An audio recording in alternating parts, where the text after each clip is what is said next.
Ffxiv, home to city-state Rads at Han. Rising from the southeast waters of the Bounty, this Isle of Plenty served as the battleground for a conflict between two peoples. Their cultures bled into one another until a unique amalgamation was distilled from the chaos, in a process not unlike their precious alchemy. Once solidified as a single nation, an adamant stance of neutrality would hold invaders at bay. For a time.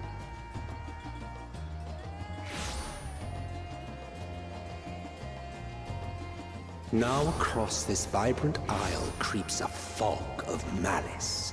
What choice do you have?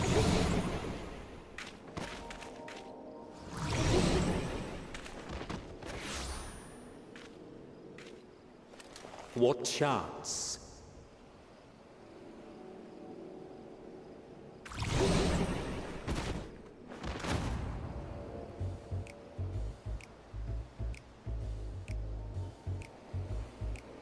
Against such an insidious foe.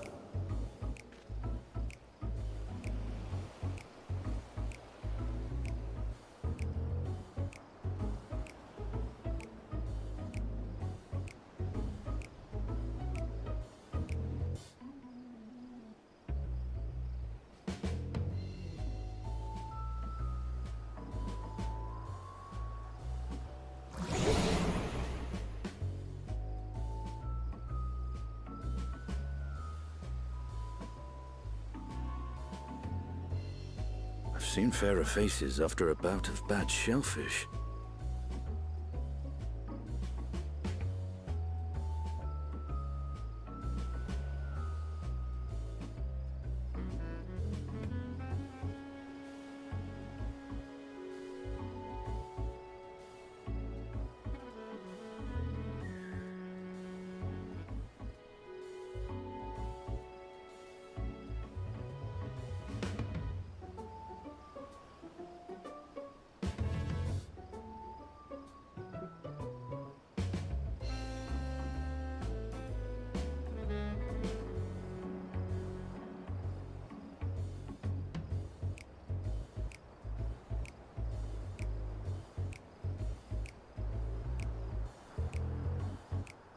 Can't believe I'm in. Finally, 8:30 at night.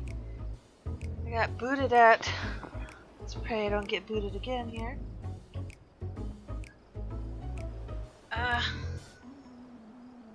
What was it? 6 a.m. Tried to log back in, didn't work out. Fell asleep waiting for my cue. And I don't know if you noticed, but someone had to get on my computer and was watching YouTube. Wasn't me. So I deleted that. Hopefully I don't get in trouble for that.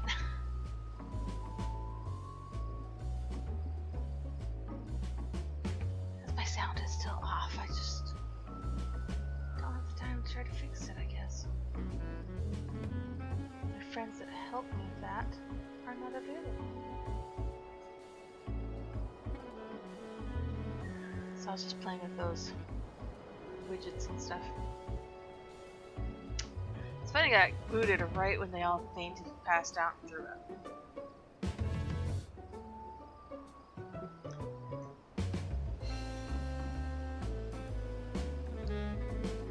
Alright, let's do some storyline.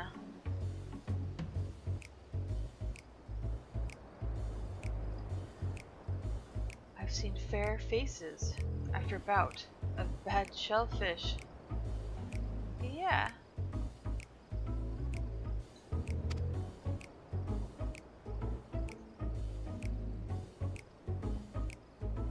Let me bring you something to drink. That should help settle your bellies.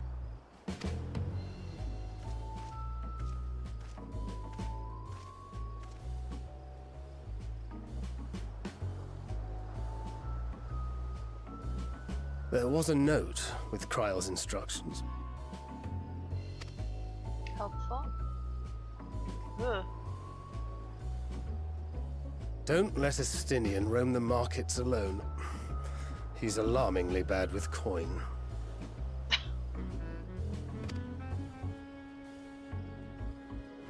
I'm sick. Thank you for not showing vomit, by the way. Holy cow, I'm tough. I'm not Lala. You managed to will yourself to your feet, and given your condition, will you be able to reach Justinian in time for what? He buys all the beer? Oh gosh, I still need to figure out what the heck this.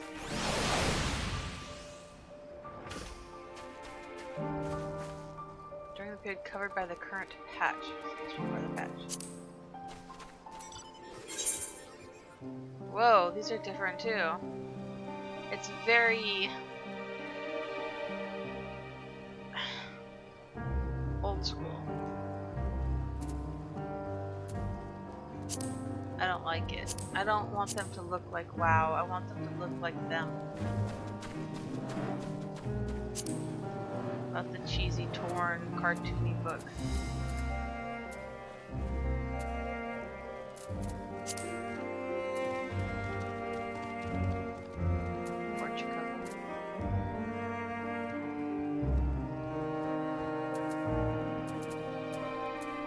I don't know, I like it clean and neat looking.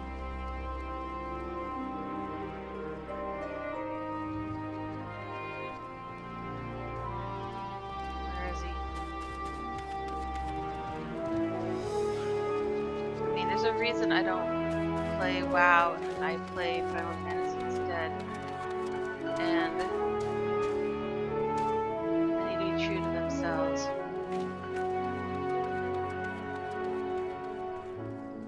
Like this. This is very WoW. I think he's cool. But I also think it's very WoW.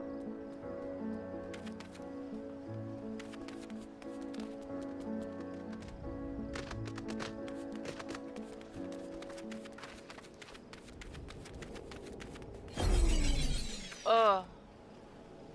I hit a wall. Ether sickness.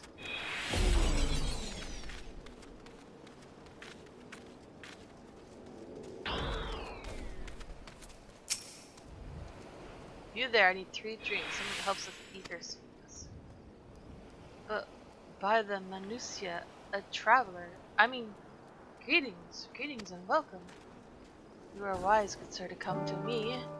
My special Amralasi, made with only the finest and precious fruits, famed for calming unruly bellies. By way of a warm welcome to Ffxiv, I'm pleased to offer it to you for the low price of 19,800 gil. For not 1, not 2, but 3 bottles. A bargain amongst bargains.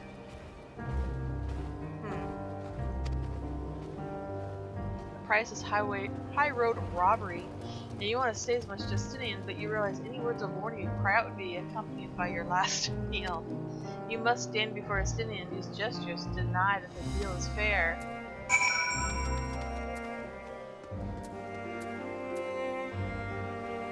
That's reasonable, right? Can't see. Deny. Whoa, bro. Oops. I thought you could barely stand. What do you need to tell me that's so urgent? Oh, you're too tall. Wait, I shouldn't buy the lasses. We're just swindling. Oh, what? So serious apology, sirs, but I appear to have my prices confused. It's actually 1,890 gil for 3 bottles of glass. What a douche. That confusion would have been quite costly for both of us. Very well then, your coin. $19,000 was about right for a coat, right? Apparently, Estinian has large pockets. Here, a bottle for each. You take them to the others and get some rest. Dude, I'm sick. You do it. But back after I've explored the town. I thought you were already here.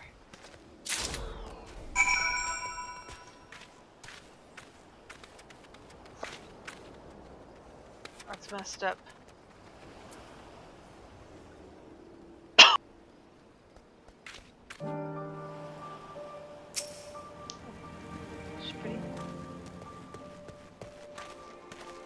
Dude, crouch. It's not what I'm trying to look at.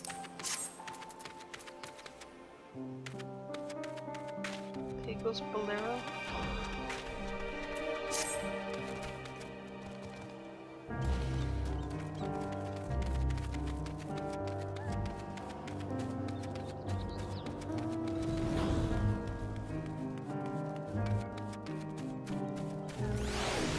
Wow.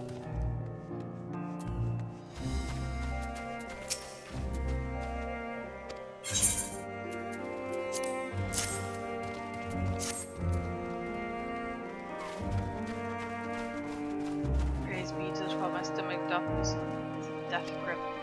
My heartfelt thanks to thee, Anastinian, and to the fine fruits of this land.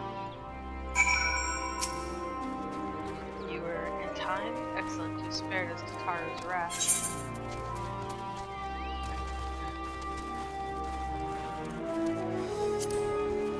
Literally made a Pepto.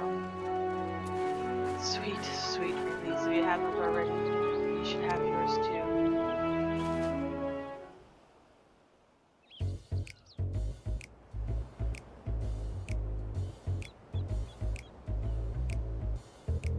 Why do I have a border on my game?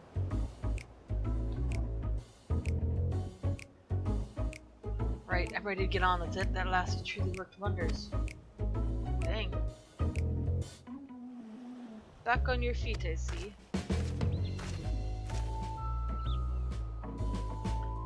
Thy hair. I found it. 'Tis the most I could do against this heat, short of shedding my armor. May I ask where you got the cord for it? A local vendor. The man said it's a Ffxivnarian weave. Tough, not easily unraveled. And how much did it cost? 9,400 gil. A steal, I was told. 'Tis nothing fancy, but I've always valued function over form. 9K for a rubber band. That's incredible. I dare say not even Alpha could hold a candle to you.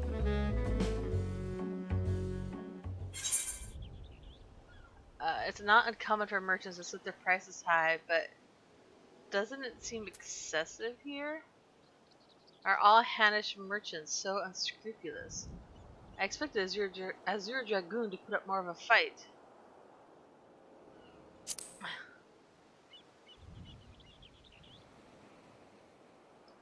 I am inclined to agree with thine assessment. It doth seem excessive, unusually so. Claiming Thavner as its dominion, the nation of Rad's Astan hath long thrived as a hub of commerce. In the beginning, there were the Arkasodora, a Maltonga tribe indigenous to this island. Yeah, I know. Over time,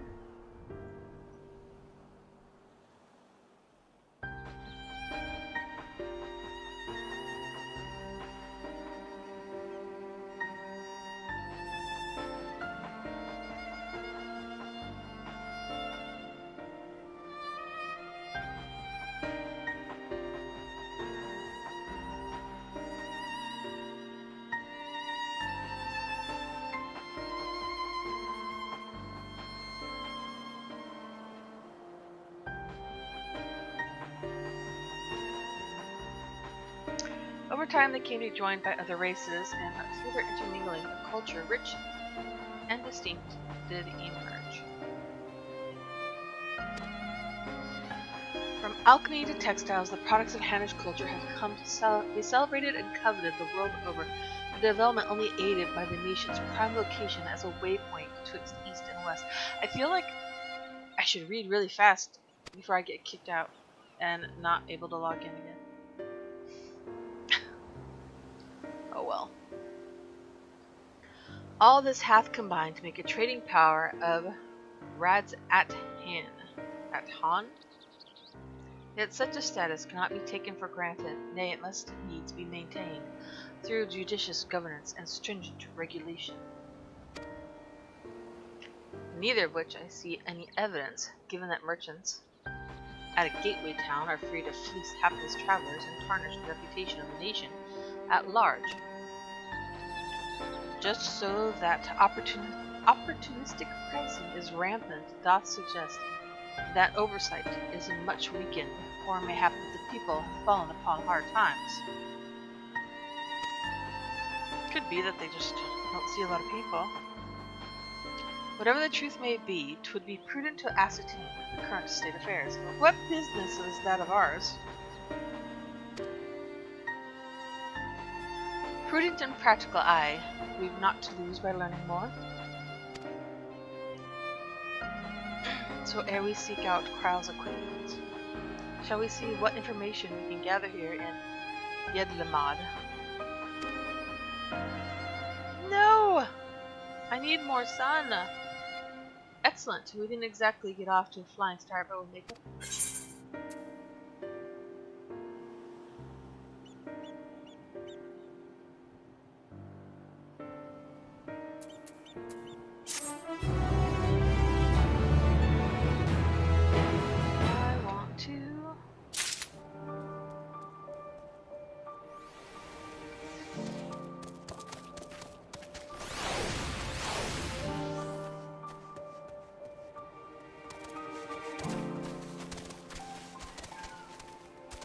Ooh. There's a cat fight outside. Hold on there, Buster. I'm sure those cats will be okay.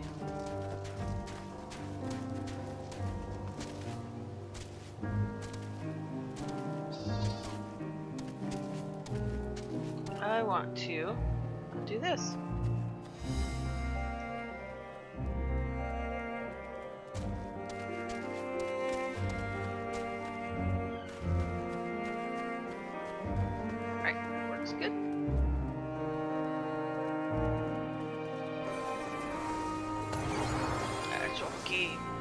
Buddy, you'll be okay.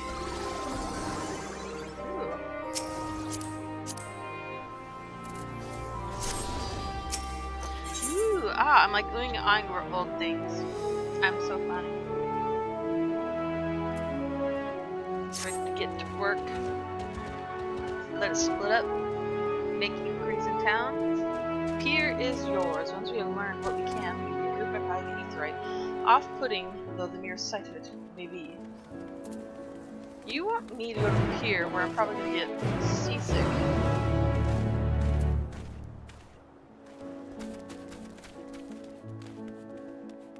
Let's assume this is the pier.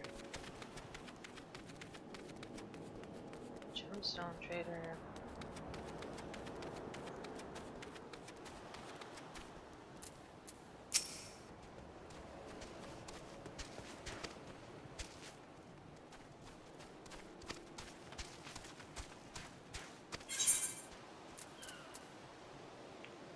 Tenderloin, Amra,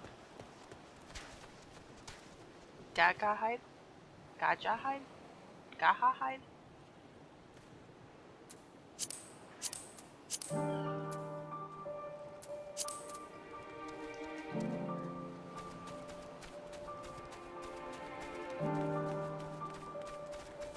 Wow, look at their boats. Wow. That's serious. I'm just gonna rifle through your fruit here. Apples, pumpkins. The crate is laden with fruits, but they are on the verge of spoiling as if they had been left too long. Oh, disgusting. They could have, like,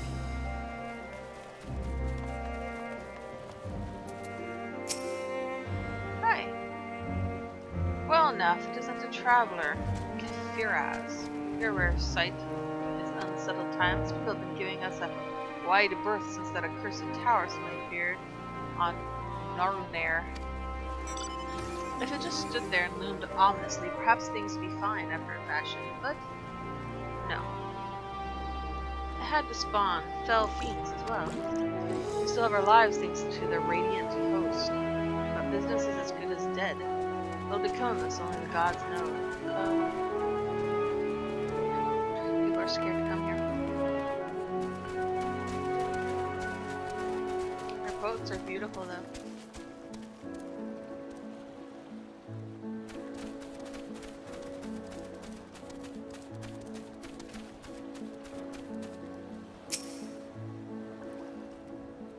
Goals will cost me a lag if there's too many.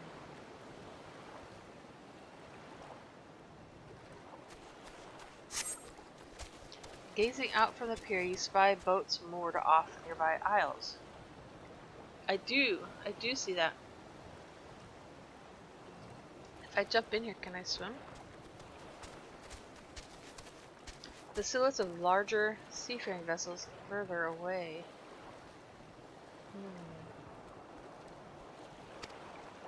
Compared to other ports you have visited in the past, there appears to be a very little activity.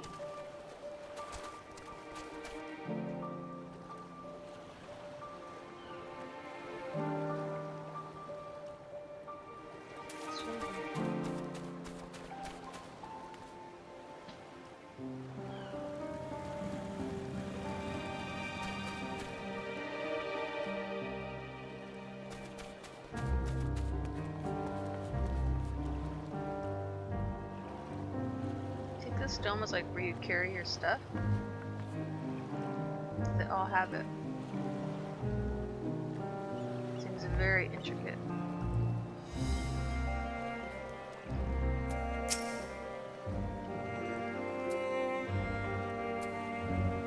What am I doing? Oh, recording my sales. I still do it daily out of habit, though I don't know why I bother. They sell me these days. Business has never been this terrible, but I suppose things could be even worse.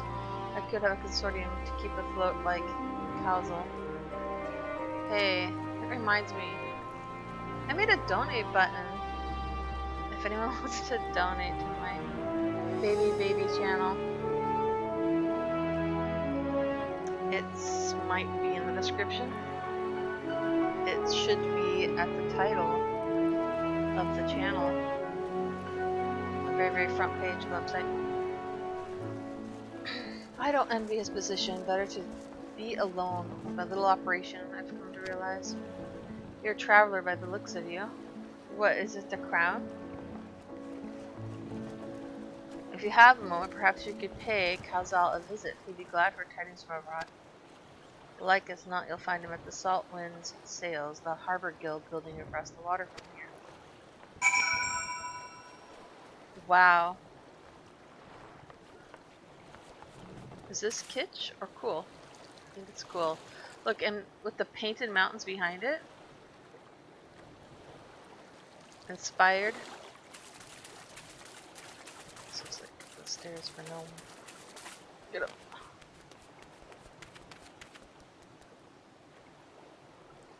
It's beautiful.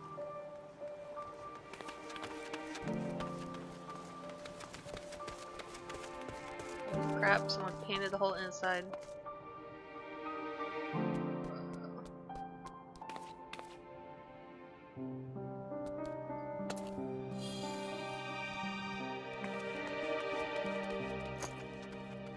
What's that about?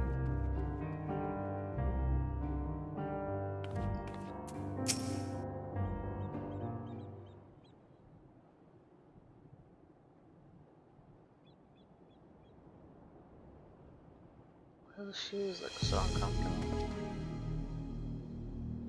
Damascus aren't coming? We already have everything they ordered. What are we supposed to do with it? I don't know, but yelling at me is not gonna help. All I know is that their plans have changed, and that's that. Look, you must have known this might happen. The Empire's at war with itself, and the provinces are in chaos. And then there's that tower sitting up on our doorstep, spitting out monstrosities.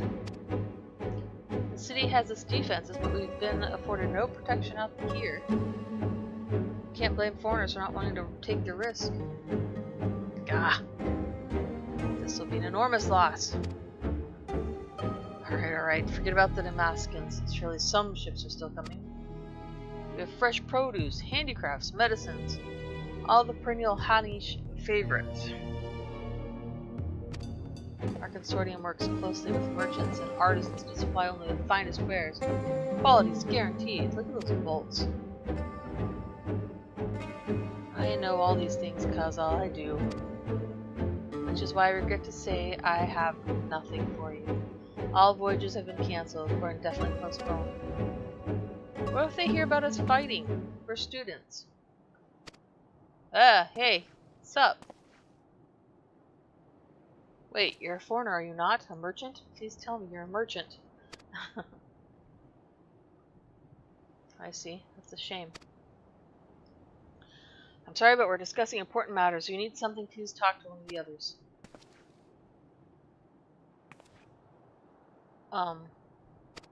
Excuse me. No! An elephant! My name is Matza. I'm here to see Kazal. Look at his little big pants!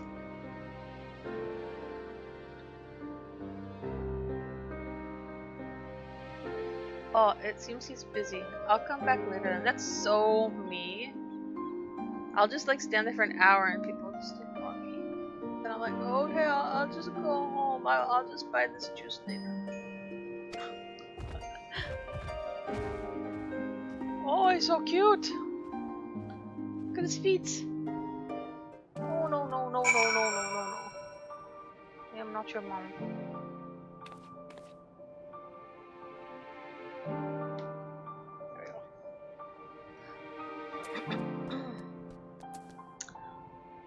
I'm gonna chase the elephant. Am I? Maybe?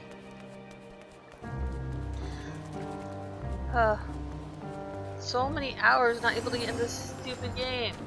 And having biological functions of unconsciousness.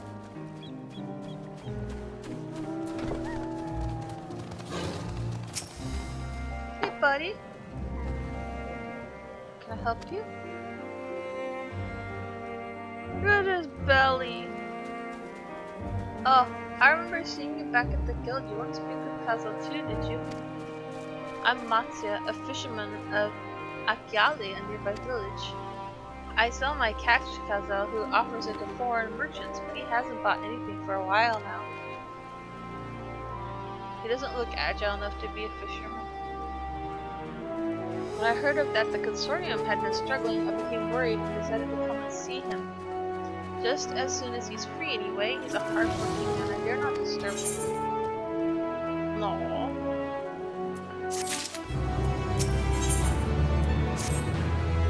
Lucy nervously. What do you do? An adventure, you say? And you travel the world helping people? And that must mean you're great at dealing with strangers. Please, won't you teach me to be like you? You see, I've brought some fresh fish with me. The portion I couldn't preserve. I want to sell them. The problem is I'm terrible with people. Oh my god, I have to sell fish. God. I've ever only dealt with Kazal, and I can't talk to customers without getting my trunk in a twist. So please, as silly as it might sound, will you not peddle the fish in my stead and show me how it's done?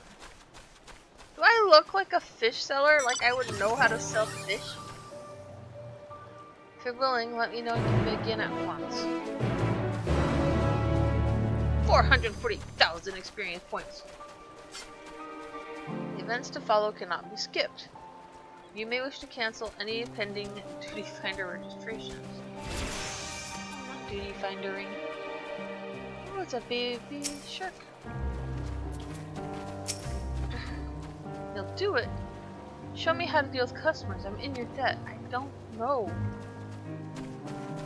Right. Please try peddling my fish to, shall we say, 3 people here in Yelomad. I will observe you and learn. Matsya now is accompanying you. Everyone's accompanying me. It's like I'm doing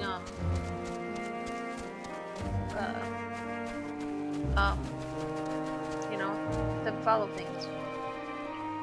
Keep him at your side in order to proceed with the quest objectives. You can leave him behind, and then you go back to him, and rah rah rah. Alright, Matsya. Come on. We're going to go to the edge of this pier, and I'm going to throw your fish back in the ocean so they can live free. You're just standing here doing nothing. Are you hungry?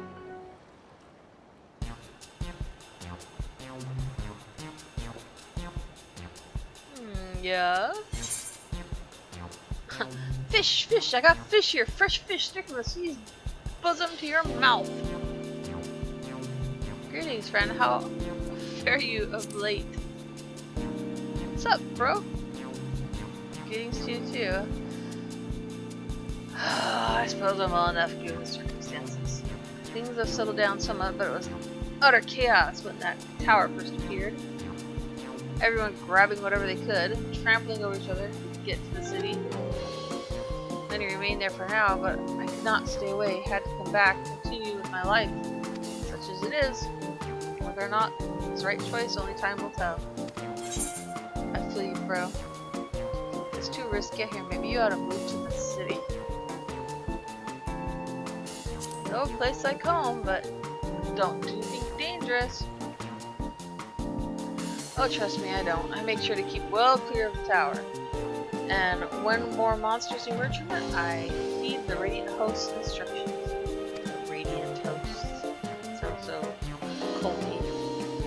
It actually sounds like Star Trek, you know, like old Star Trek, when you have to like go to a village and Radiant Host. Let's investigate and not interfere, yet interfere. I hope they deal with it soon so we can go back about our normal lives to the days when you could earn as much as you gave and tuck into a meal satisfied that you did good work. Speaking of meals, fresh fish? Oh, we're gonna... This is like a goodbye.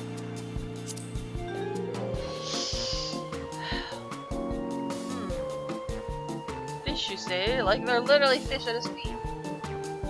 Oh, you're a fishmonger. It's like calling me like a fish whore or something. Heh. When you bait me like that, how can I not bite? Aww. Very well, give me some of your fish. I wasn't bait. Big Pants here got me fish. Thank you for your custom. The catch of the day is Shallow's cod, delectable stewed in coconut milk or baked with a sprinkle of salt.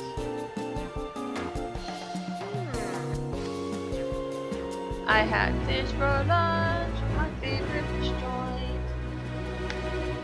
So you, gotcha. I have succeeded.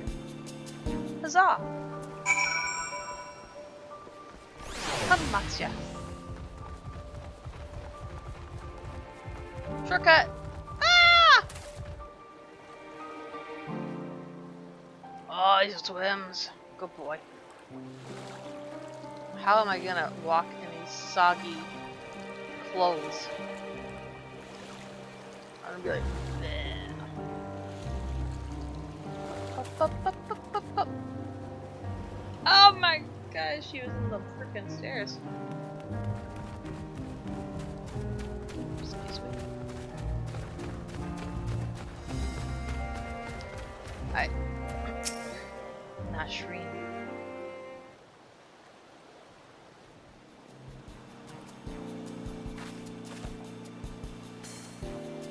A hawker, are you? You got fruit? I saw some rotting fruit over there. We should go grab that rotting fruit. I'll buy some armor. Let's say a dozen. They don't need to be export quality. Let's go steal that fruit. Fish is the only thing you need. Why you need so much fruit? I eat fruit. Look at my skinny belly here with no belt. It's all like just showing my very private areas. It may seem like a lot, but of late I go through that much in no time. I'm a stock taker by trade. With no vessels going these days, the wares are beginning to pile up. By the same token, nothing is coming from overseas, but not a day goes by that someone doesn't come asking when the next shipment is arriving for this and that, this and that. All of it wears me down. I find myself feeling constantly hungry. Are you sure you're actually hungry and not dead inside? I know how you feel. Thank you. I pity you don't sell fruit, but I enjoy our little chat. You know what's more filling? Cod. You need a belly full of cod.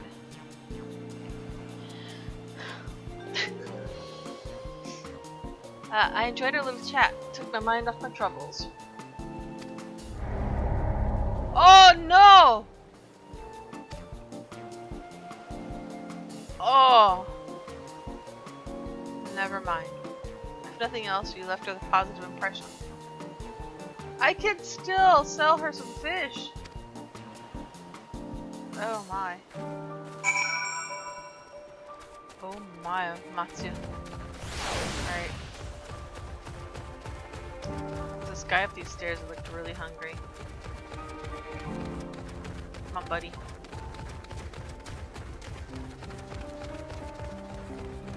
Good thing I have lots of fish to eat. I don't want you to lose weight from all this running. It sounds so hard on you.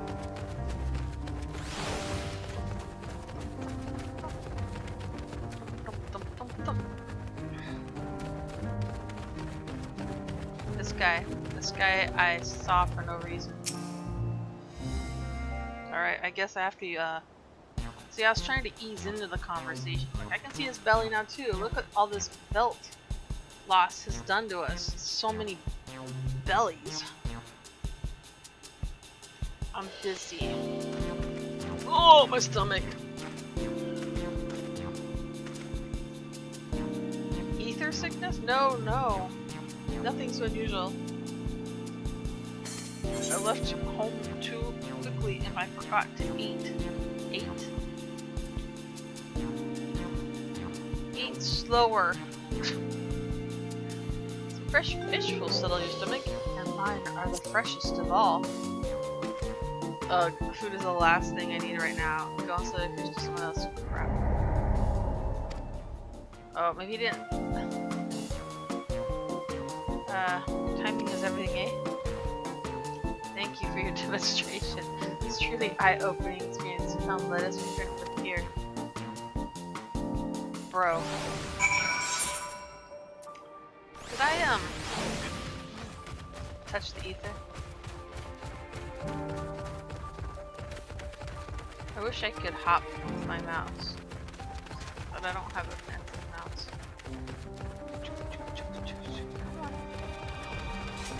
Come on, buddy. I did not.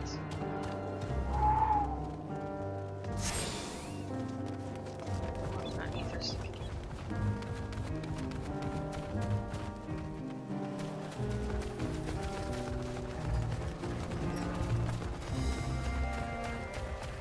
I gotta return you where I found you.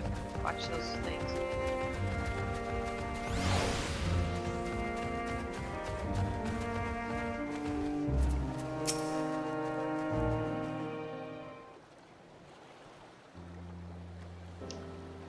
Thanks for showing me how to talk to customer. I got one. You managed to sell to one of the 3 people you approached. It was difficult, but when you put your mind to it, you succeeded. So you did fail too, but there are lessons we learned in both success and failure. By applying yours, I'll endeavor to become a better peddler. Oh, you're trying so hard. You can tell Matsu's very shy. Still, there's only so much I can do alone. I hope that things will return to normal for Kazal soon. Yay, son! I thought I heard a familiar voice. Who should it be but Matsuya? Probably has a pretty big voice. Kazal, have you finished your business with the guild? Oh, so you were there too. Forgive me, try as I might, I can't find any buyers. With no ships coming in and hardly any going out, there simply aren't any options at this rate. So you can't buy my fish anymore?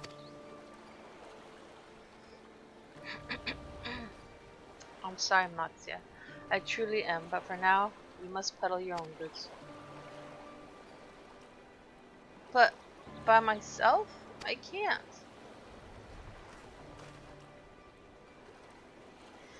I want to help you, I do, but as it stands, I can barely help myself. I poured my all into the consortium, and I'll be damned if I let it fall apart. My friends and families are depending on me, and I won't fail them, the sisters, as my witness. Fuzal. Not to worry. Using what I've learned from you, I'm sure I'll manage. Somehow. Well, I'd best return to my village. Thanks again. Please take care on the road.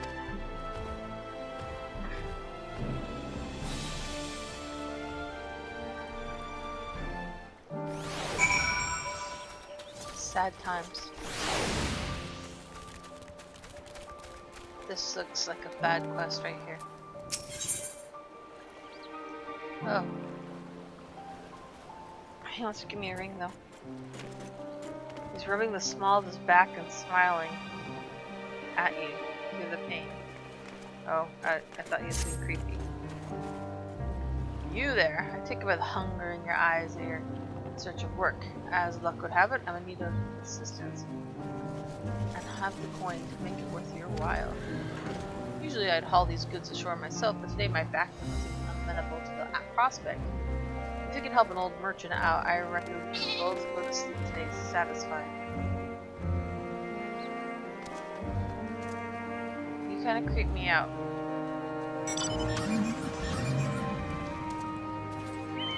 Very good, very good. I've marked on the map where the crates are to be delivered. Careful now. The fruit bruises easily. Give me a shout. Once you're done, I'll see that you're getting. Oh, I have 2 minutes to. Okay. That happened. Oh my gosh, I have to carry the fruit. Let's go. Ah! Some people. Don't bruise the fruit. Don't bruise the fruit. I gotta go upstairs. Don't. Pretend I'm too little. You guys can't see me. But I'm just carrying around fruit. Oh, I'm too zoomed in. I can't see where this guy is. Ah! The crate of fruit rests snugly among the rest of the shipments. Report your success. Alright. Reporting and success. It's not timed anymore. I should talk to the banker. I see you've been busy. Managed to learn a tidbit or two, I trust. Fruit is delicate. I see. We also heard that the tower is affecting locals' livelihoods, but I think that it would be such to that extent. For another notable, if not wholly unexpected discovery, disappearances and kidnappings are disturbingly commonplace. As before, the culprits are almost certainly tempered Imperial soldiers. And as before, they mean to use the faith of their hapless thralls to call forth the lunar primal. Business as usual for the Ffxiv. I thought tempered people would eat people.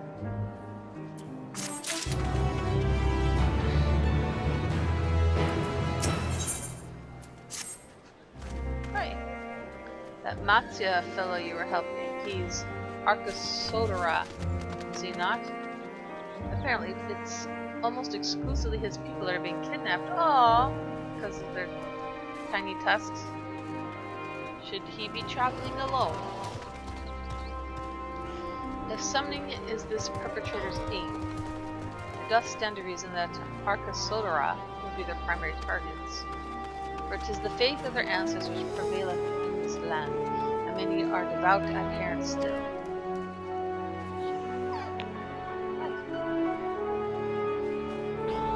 you better go after him. Yali lies to the west, as I recall. The same direction as Charles' acquaintance, incidentally. Settled then. Keep your eyes peeled while I make for the village.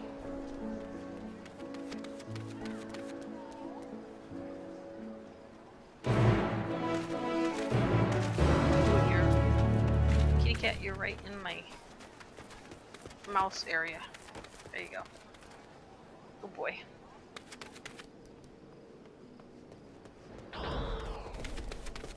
All these people, like, you just come in here and, like, just let people get sick.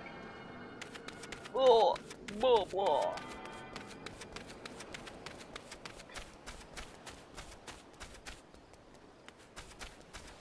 Wait.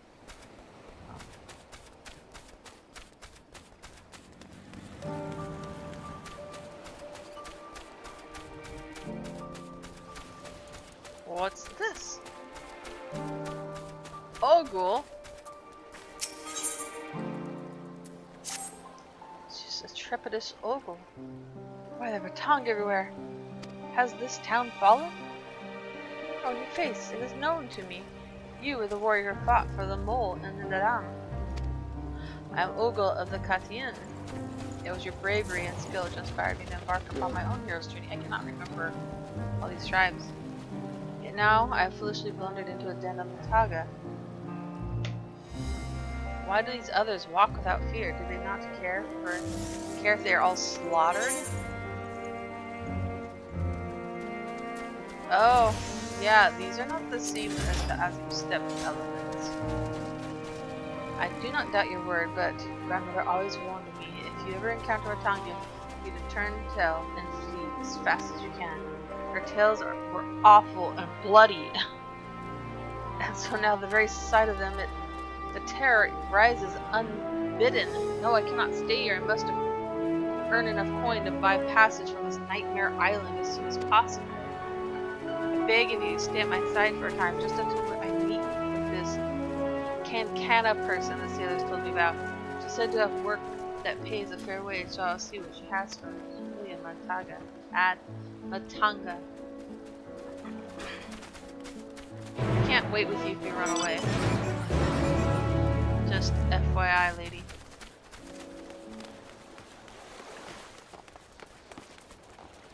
Give me your money. Oh, crate in your hands. First I panicked. I was like, was I supposed to protect crate? 81! I'm like, oh. I'm just a lady. I don't know, for some reason I thought it was 70. That particular ship was packed to the brim with this region's finest fruits. Owing to this region's insufferable heat, they're sweeter than any other I've tasted.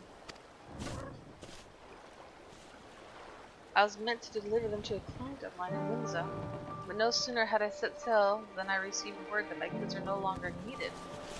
A damn shame, but now that they're resting under the shade, at least they won't go to waste. That's life, eh? He was going to Linza. He was getting out of town, so he... Oy. Sometimes the wind is at your back, sometimes you're left floundering. And other times you're stuck in bed on a beautiful day because your back is having none of it. Oh, yeah. But I tend to find that fortune smiles upon those with patience, as it did today when I saw you strolling along the docks. Any road, here's your payment for a job well done. Till next week, but you haven't... The payment is a ring. Thank you.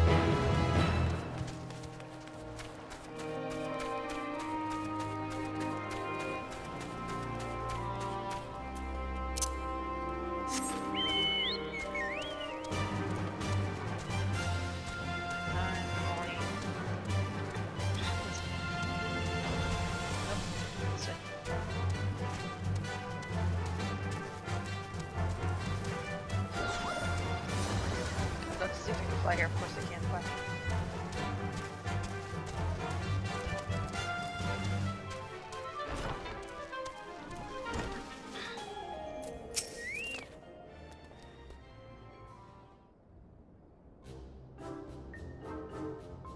Ah, the Dusk Mother. No one told me Kana was a Matanga. Told you.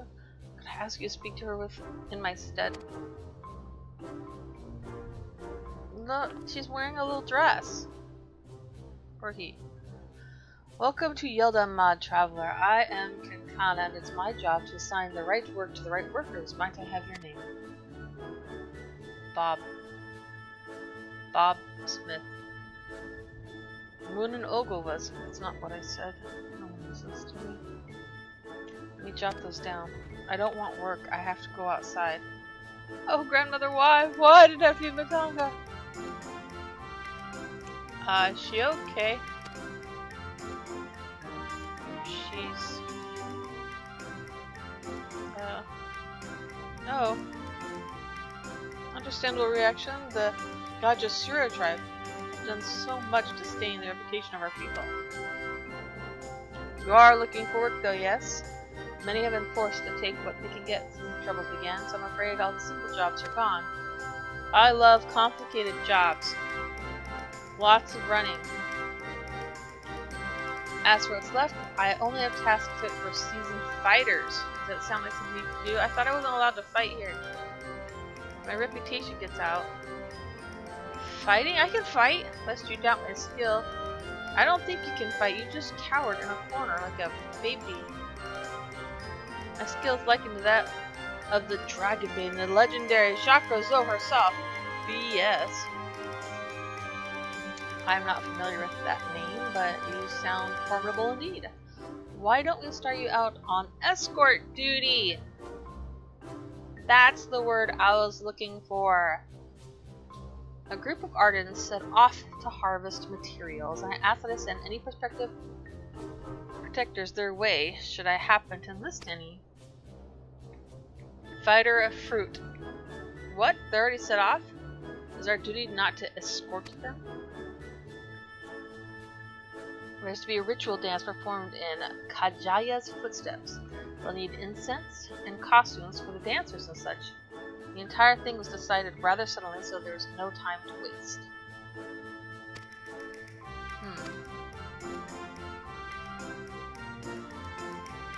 And these artisans you speak of, do they include Matanga in their number?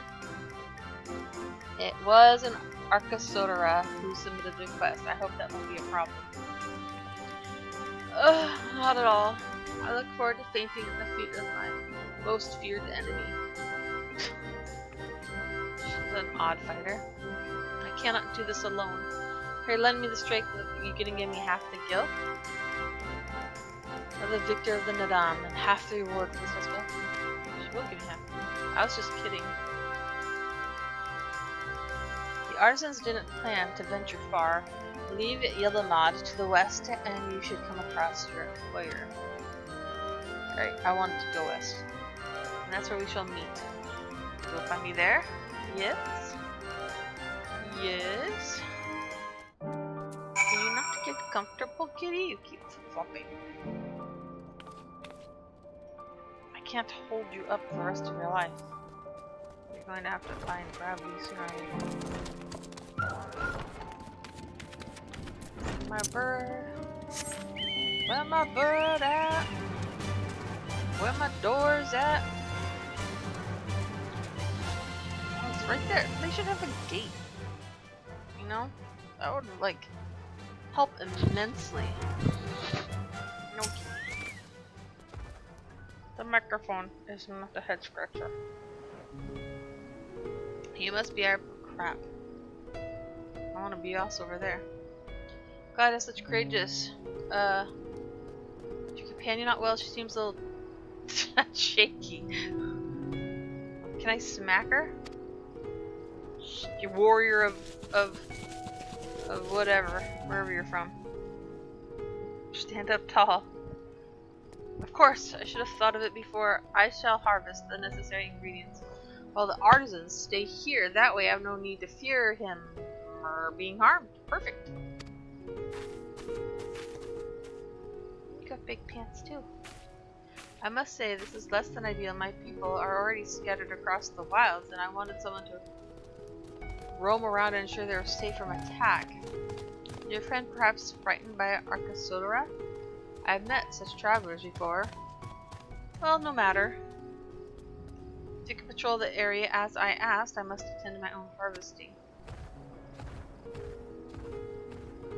Ogle has run off into the wilds alone, keeping an eye out for her as you continue to patrol. Keep an eye out for her. It's red. Is it summoning monsters? I'm actually gonna go over here instead though. Screw you guys.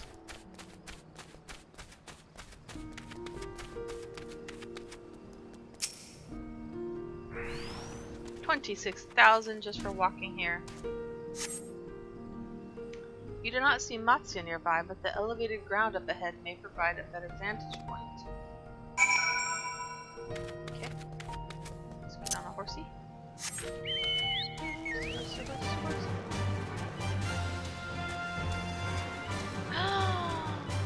I have no... Look at all this crap I have. Fun. Compass! How am I... Oh. Oh, this is a big bad turtle. Owie. Bad turtle. Bad. I am in danger. Oh, look, like, how do they Batanga feel about these bros? You know? That's a Gaja. Look at him. I'd kill you all. Look at him. All these people are trying to kill him too. Must be farming.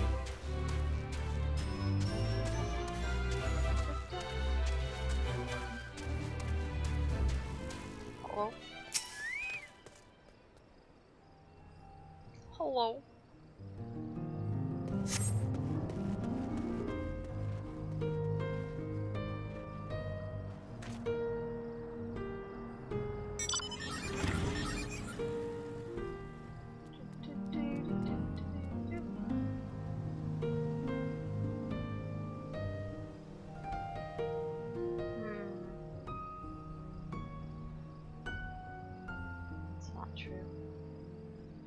I did not start streaming 2 minutes ago. I don't see Matsuya from here either. I do not. No, no, leave me alone. Help! Help! Help! Matsuya's voice, and it came from the north. Oh no! Matsuya! Look at how mean that Gaja looks. How mean my bird looks, bro. Oh my gosh, they're everywhere. Matsuya. You have such a cute name.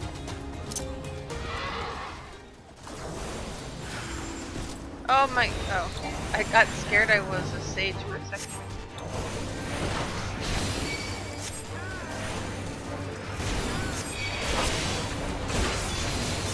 You know what?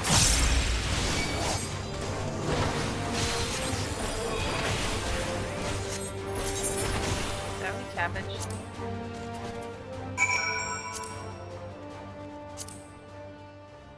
Oh my gosh, do I not have any cabbage? Okay. Oh, you know what? I could eat a carrot too. Now that the fight is over. Who cares? Oh, Matsuya. Poor baby.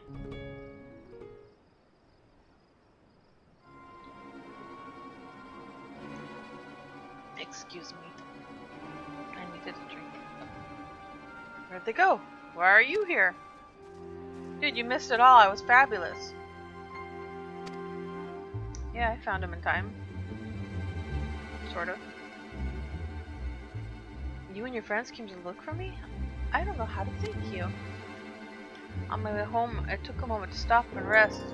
Think about what to do about, well, everything. And then those men came. Kidnappers.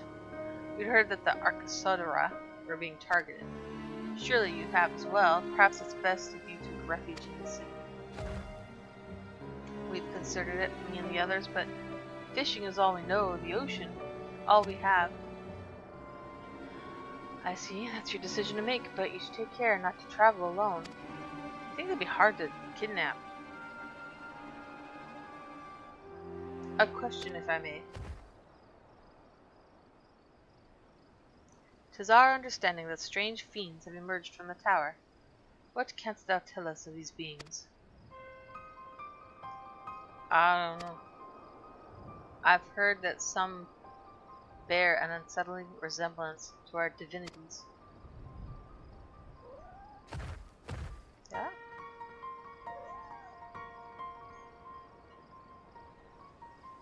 For that reason, some have taken to calling the tower Zot. House of Divinities in the old tongue, it means. But they're not true divinities, they're monstrous imitations that bring only death. To have one's faith so twisted in a grievous indignity, and full justified art thou in thine outrage.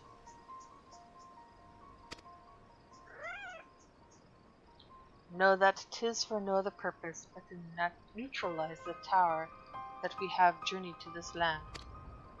In time we may be forced to contend with these false gods, and thus we will learn all we may about them. Wilt thou not tell us of thy divinities and their true nature? You've come all this way to save us, really? To think I had you peddling fish. But to answer your question, yes, of course. We would gladly tell you about our gods. We, I say because I'm a terrible storyteller, and I'd ask my fellow villagers to do it. So please, come to our village. We're good, gods-fearing folk, all of us, and we'd be honored to share our knowledge and fish. What sayest thou? Shall we pay a visit to Akyali? Wonderful. Just follow the road west, down the hill. You can't miss it. Thump, thump, thump, thump.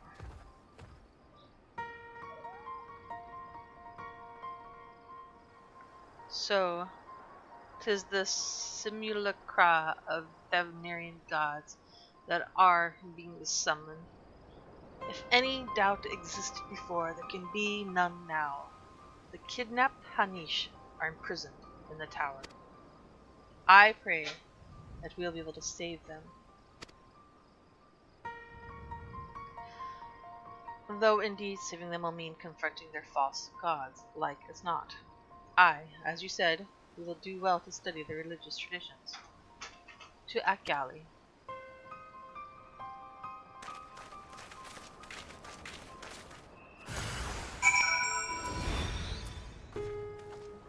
House of Divinities.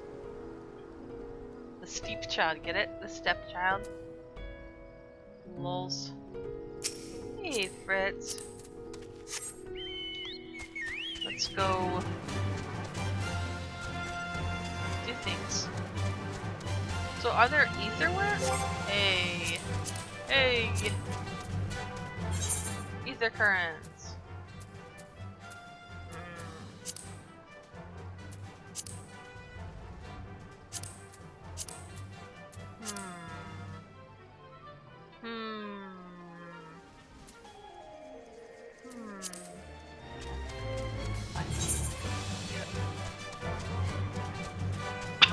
Fritz. No, get out from underneath me, Fritz. Come on, get off of me! Get off of me! Get off under me. Oh my gosh, my 26,000 health.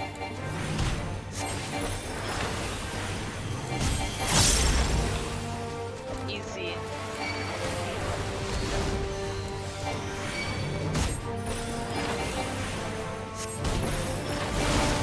Bro, just help me.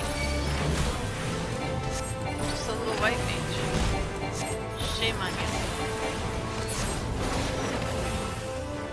That's right.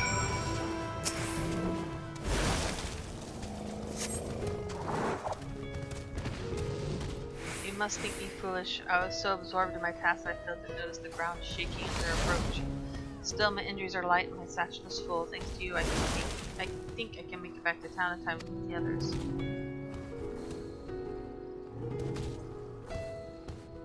Gasp! What happened? Did you slay the beast?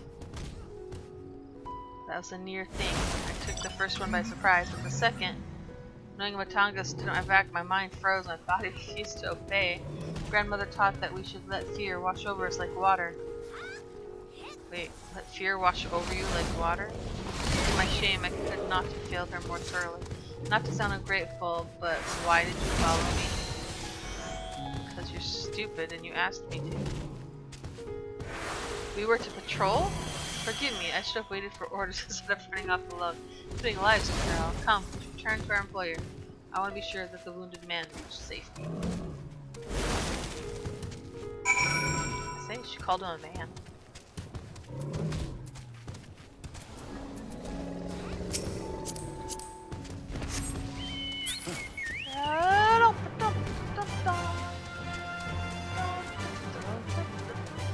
Are you up or down? There we go.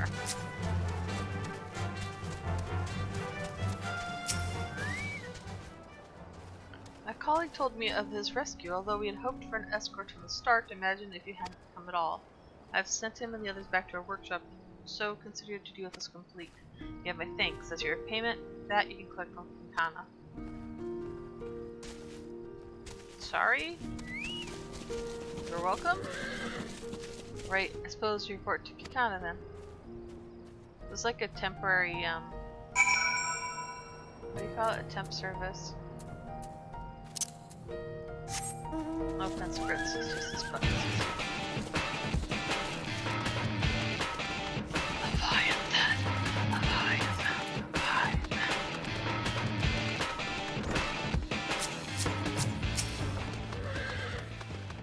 There you are, your employer expressed satisfaction with your work, so congratulations. As a response to the recent chaos, the upcoming rituals had hastily planned, to say the least. As a consequence, the artisans have been hard-pressed to make everything ready, but when times are hard, the people of Abner rely on such traditions to renew their faith and bolster their hearts with the teachings of the divine. The death of the artisan would have thrown the whole thing into disarray, and thus your rescue is timely indeed. Please accept your payment, half of which as agreed on. Are you interested in further work? I have something for you.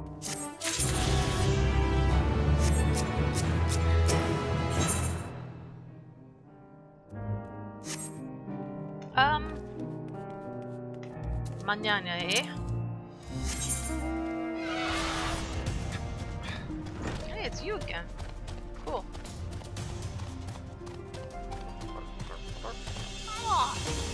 Caw! Caw!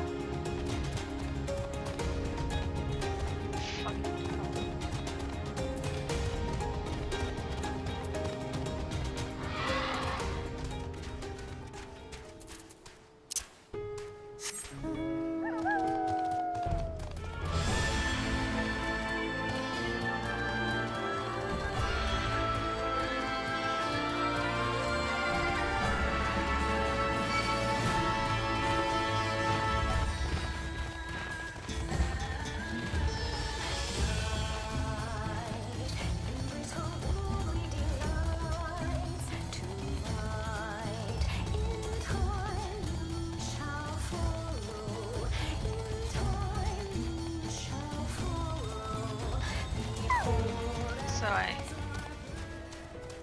now learned the unmount hotkey. Matsya!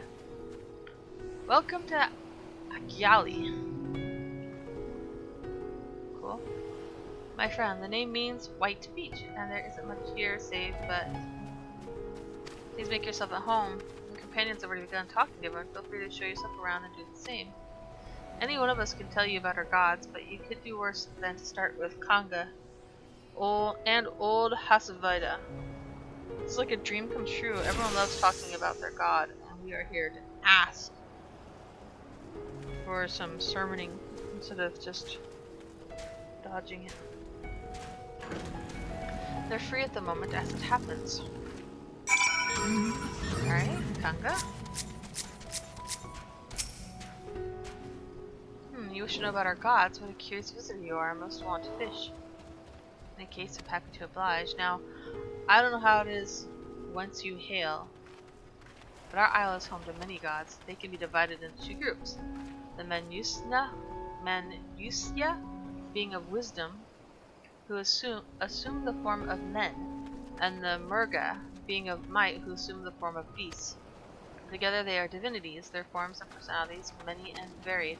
Some are kind and gentle, others stern and temperamental, just like we mortals can be.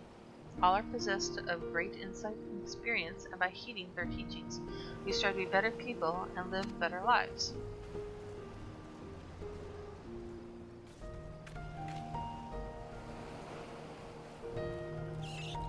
Look at that over there.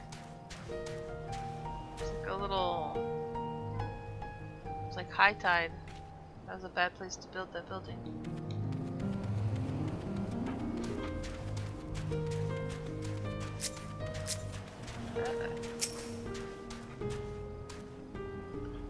Interested in learning about our gods, you say? That's what I like to hear. Prick your ears then and listen. In ancient times, the Manusya and the Murga deities, who look like men and beasts respectively, were locked in conflict. Eventually, seeking the wisdom of the Manusya, the Murga cast aside their own heads and took up those of their foes. Likewise, the Manusya coveted the might of the Murga, so they too resolved to trade heads. Thus were born new gods possessed of both might and wisdom, and they ushered in an age of harmony between the two factions. From then on, as a sign of their esteem for one another, the Manusya have worn animal faces, and the Murga the limbs of men. The limbs of men? That's kind of creepy. Nice. Cute.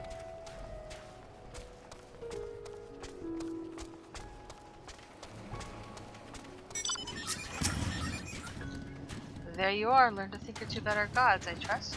Yeah, 2 things. While you were off talking to others, I remembered something that may be of interest. If you could just let your friends know, I'll go and fetch it from my home at once.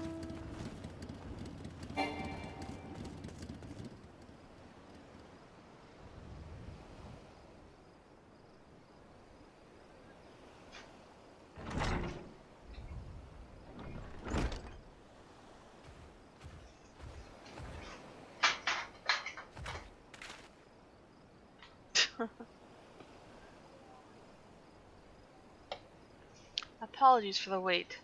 I wish to show you this hanging scroll which depicts 3 of our most revered deities.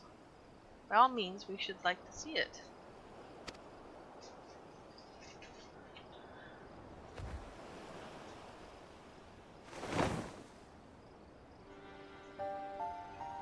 Oh, it's a Lala! Wouldn't that be cool if it was actually a Mataga Lala?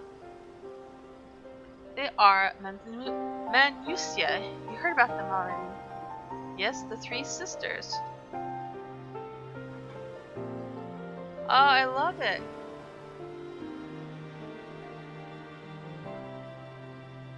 Very cool.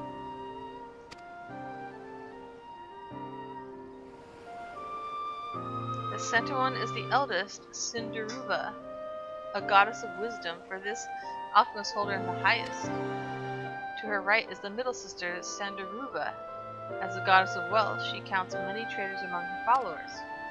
And on the left is Mindaruva, the youngest sibling. She presides over the crafts and so is beloved by weavers. Although each is worshipped for different reasons, the sisters are usually portrayed together in these works, which people keep in their homes for good fortune.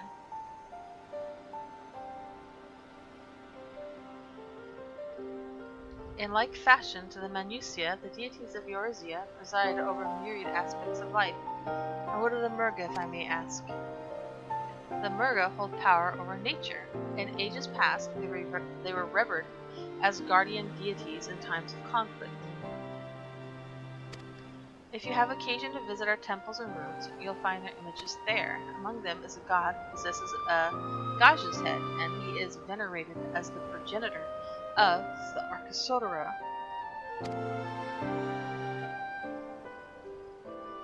And then there are dragons. They occupy a special place in our history. You worship dragons too? It's said that an ancestor of the satrap, that's the ruler of Radz-at-Han, forged a covenant with a dragon divinity in ancient times. This divinity has since acted as the guardian deity of the satrap. Legend holds that if ever the satrap is in need, his dragon ally will fly to his aid. Dragon ally? You claim to be a terrible storyteller, but nothing can be further from the truth. The passion you bear for your faith is plain to hear. I am confident that the information you've given us will serve us well in our efforts to deal with the tower. That is very kind of you to say. Thank you. I will pray for your success. Right, I believe it's time we sought out Krill's acquaintance, an alchemist by the name of Nihana. According to Krill's notes, we're to find her at a place called the Great Work, further north along the coast.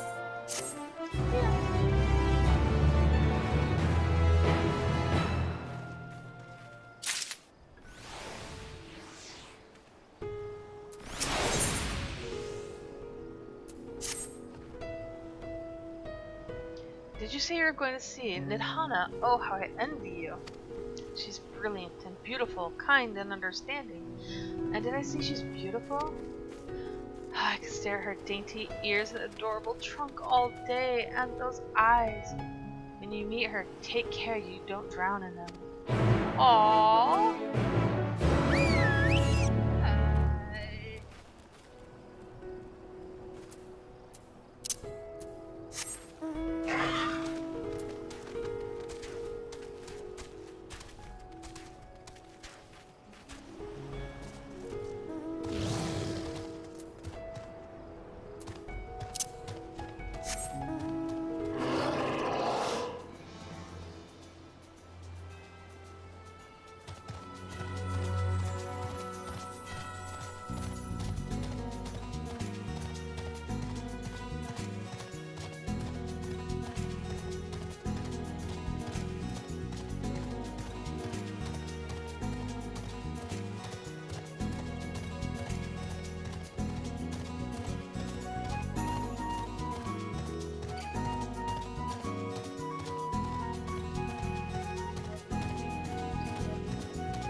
Sorry, I'm looking at food. It's been a while.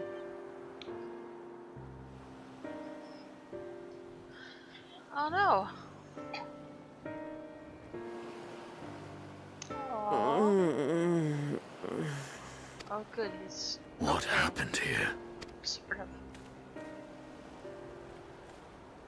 Their dress marks them as alchemists. I see no evidence of injury or poison. Thinkest thou they but slumber?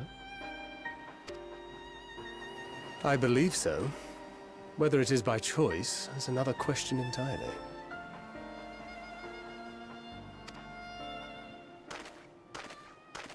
Oh, we have guests. You must excuse the poor welcome. Long days and longer nights have taken their toll, as you can see.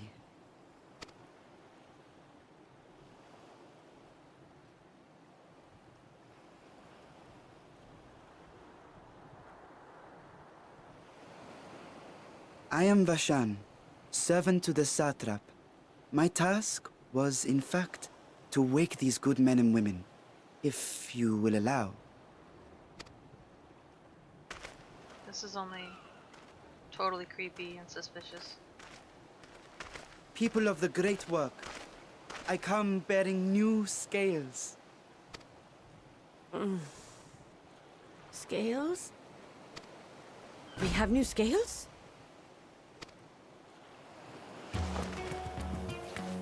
Okay, admit it, that's all of us. Oh, food? Yes, my friends. Gather round. I have them right here. That doesn't look yummy at all.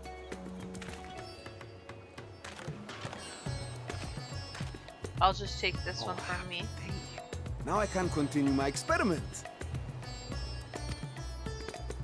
Many thanks. One for me. His experiment? Are you eating them or playing Those with are them? dragon scales. Yes, such materials are vital to their most pressing research. And we are fortunate to have them. Our experiments are so close to bearing fruit.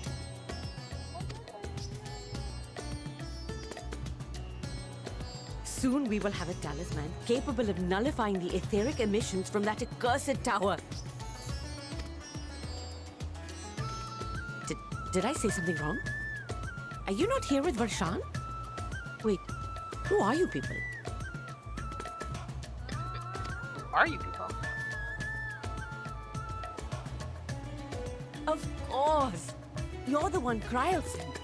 The warrior of light we've been waiting for. Oh, this is a day of celebration. Praise be to Cinderova. The winds have shifted. I feel it.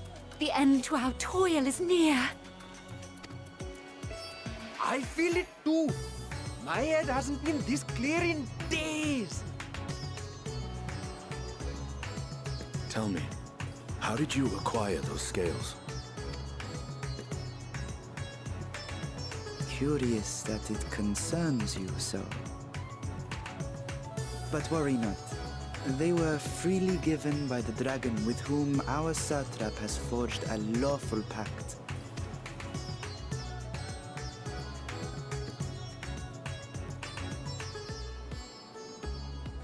That is well. It's Justinian's long-lost son. You must be quite familiar with Dragon King, yes? Is this their congealed blood I see on your weapon? Congealed blood. They're awfully Speaking of fast. dragon blood, you yourself have been infused with it, have you not? I should like to draw a file or two, if so. Now, see here. Come along, come along. I must insist that you visit our laboratory. Cease your shoving, or so help me.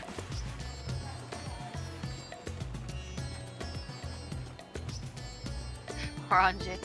Oh Why? dear, your poor companion. What with the new scales and your timely arrival, My colleagues are a little giddy with excitement. No harm will come to him, I promise. Meanwhile, shall we find a quiet place to talk? As you may have guessed, I am Nidana, the alchemist who sent the request to your Mistress Cryle. We have workshops across the nation collaborating on this research project. But it is here, at the Great Work, where I collate our results. Come with me, all of you, and I can explain the crux of the situation.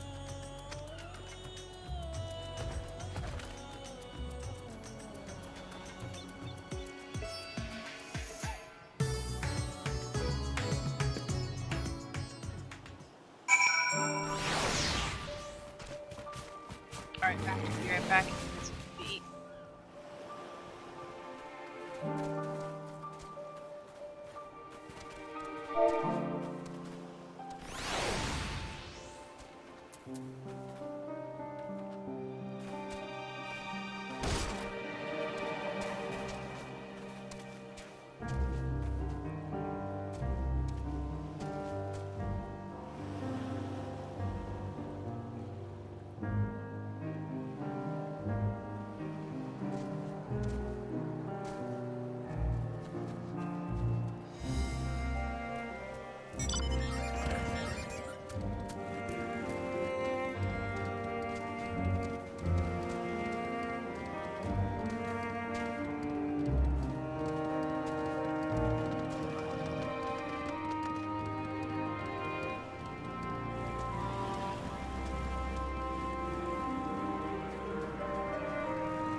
Alright. Started cooking. Has anyone ever used a Chocobo Porter?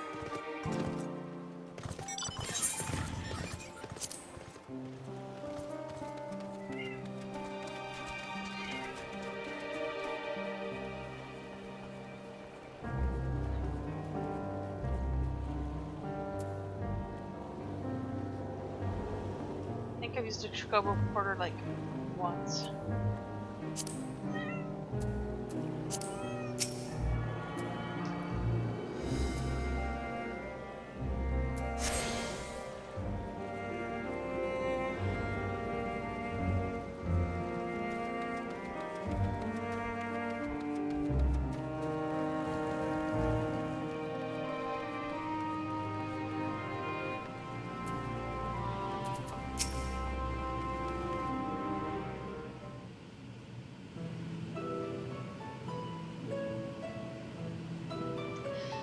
Allow me to thank you for answering our call. Many towers have appeared around the world, and we are grateful that you would assist us with ours. Though Crowler herself is tied up to another investigation, Moon is an eminently capable substitute, and we will spare no effort to aid you. So, if I understand correctly, you seek to make talismans that can nullify etheric emissions. Do you think they would be totally tripped out to find out I was actually leading them around and stuff? Who I was. So if I understand correctly, you seek to make talismans that can nullify etheric emissions. Indeed we do. As you know, the tower emits vast concentrations of ether. One cannot go anywhere near it without being tempered. It's like the cutscenes have the black border. As such, you can only study the tower from afar, and are powerless to deal with it in a consequential way.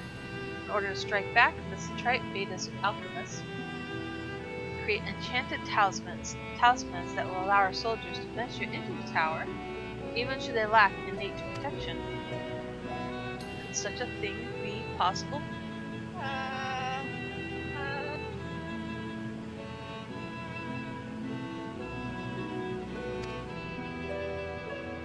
Admittedly, we are still in the midst of testing, but we are quite confident. Even prior to this, our people have long pursued countermeasures against the etheric corruption of primals. Of the methods tested to date, those utilizing dragon scales prove the most promising. Owing to the etheric density, the scales are highly resistant to disruptive forces. The mightier the dragon, the greater the resistance. We seek to amplify this protective property through our alchemy. Thanks to the scales provided by His Excellency, we have been able to make steady progress in the talisman. Soon we'll be ready to conduct a field test, and here's why you and your blessing of light come in. On the blessing.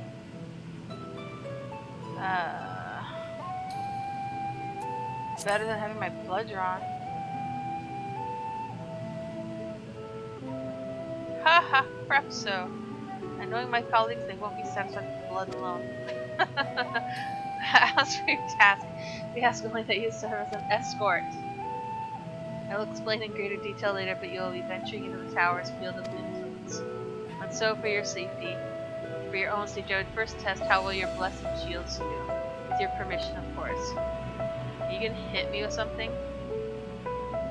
In that case, Orange Joe and I will find other ways to make ourselves useful. Seeing as you all work to the point of collapse, I suspect you could do with more hands. I would be grateful for any assistance you can provide. Oh, look at that bro. He's just stirring and stirring and stirring. If you are ready, then let us put your blessing to the proof. If you exit the great work and turn south, there will be a hill to the right. I'll meet on top. After seeing some preparations, I'm going to push you off the cliff. Let's see how you do.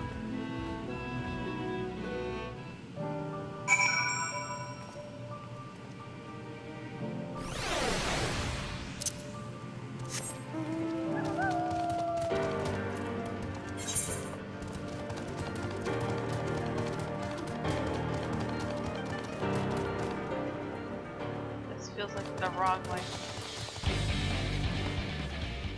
Like a lot of the wrong way.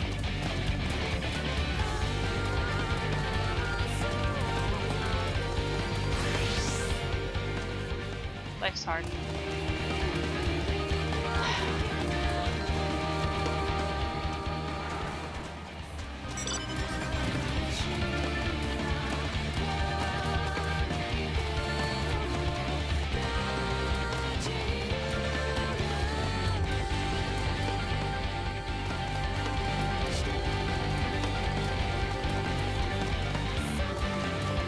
Right? I get rolled down the hill. Hope you didn't have trouble finding this place. I did, because mainly I'm stupid. Or climbing the hill. Not all are accustomed to physical strain. I am quite little. That would have taken me 3 days. I give you the fruit of our sweat, no, tears, and many sleepless nights. Drunken Deepa. A Deepa is a lantern presented to the gods as an offering. Taking inspiration from the tradition, we created this device to test the talisman's efficacy. Upon activation, it will move a certain distance before emitting a powerful blast of ether. In lieu of corruption, those lacking sufficient protection will experience severe ether sickness. Well, I got sick, so I'm thinking this isn't going to work out for me. For your test, you'll be exposed 4 times. That should be enough to ascertain your blessing's protective capability. Please begin whenever you're ready. I shall observe us. Okay. All you people. You person. Move aside. Oh, your body was covering the Deepa. Commencing etheric exposure testing. Repeat. Commencing etheric exposure testing. You didn't retreat to a safe distance, bro. Follow the drunken Deepa's lead and try not to fall behind. A drunken lantern? Ah! It's fast little Deepa.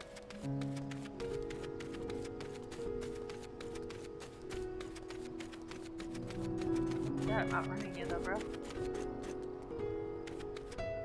Ready, Ether? Please stand back. Well, I'm supposed to take it like a man, right? Beaver! You should leave. I protect you. Put you in my pocket. I'm supposed to touch it. Target's preoccupied and unable to interact.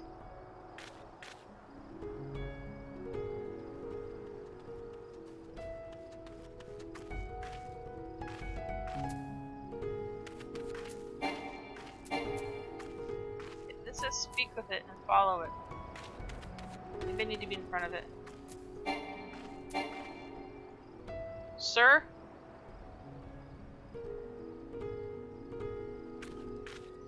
What am I doing wrong?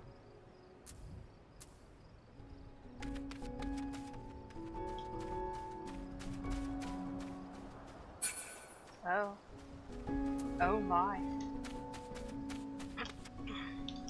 Stuck! We're doing it together. You are struck by a powerful blast of ether. Are you okay? Cool. Let's do it again. No irrepressible urge to empty their stomach confirmed. Resuming test. Please follow. Urge to purge.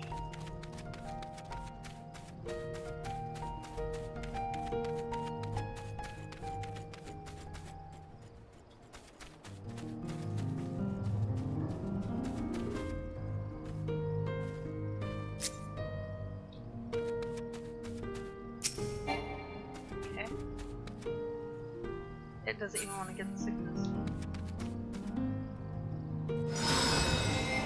Pretty. My eyes hurt a little bit though. I'm okay. I'm okay. Stomach and bowel integrity holding confirmed. Whoa, you didn't say I would poop myself. Maybe I don't want to take this test. You know how much this gown cost me? Woo! That.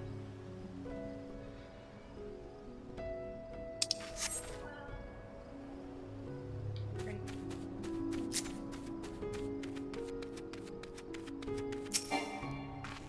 Okay. It's good. Hey! Doesn't make sense to walk away and have to go back in. You're struck by another powerful blast. You will suffer no ill effects. My blessing of light. Thanks, Hyland, for not making me sick. What else can I ooze? Impressive. No irregularities confirmed. Resuming test. Start just oozing infection out of my body.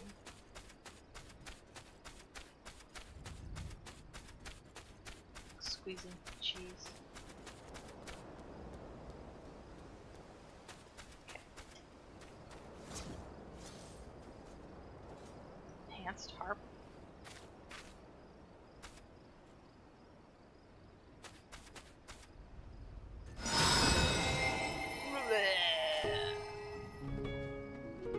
You're struck by the strongest blast yet, completely unscathed. Please collect and deliver me to the supervising alchemist. Oh, guy fell over. Look at him. He's tired.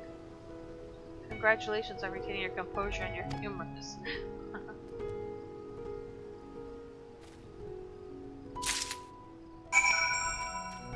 Oh, she's right there. That's helpful. Oh, you returned and not on your knees, a promising sign, but come. Let me take the Deepa off your hands.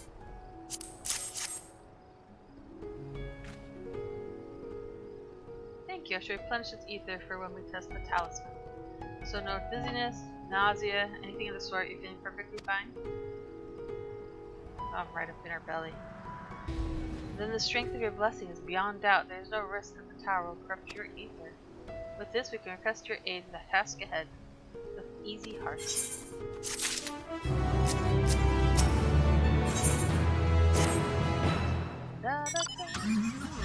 You're a capable warrior too, are you not? Would you be amenable to assisting with another errand? You see, our talisman requires the use of a special ink that we have exhausted our stores of a key ingredient for its spirit weed. Herb grows not far from here, and I would like you to go harvest some. With the recent spate of kidnappings, however, we are consorted to travel alone at our peril. Will you not come with me as my escort? I would compensate you for your troubles, of course. I am in your debt. Without further ado, let us head to Kajaya's footsteps. It is situated on the road which runs east of the Great Work.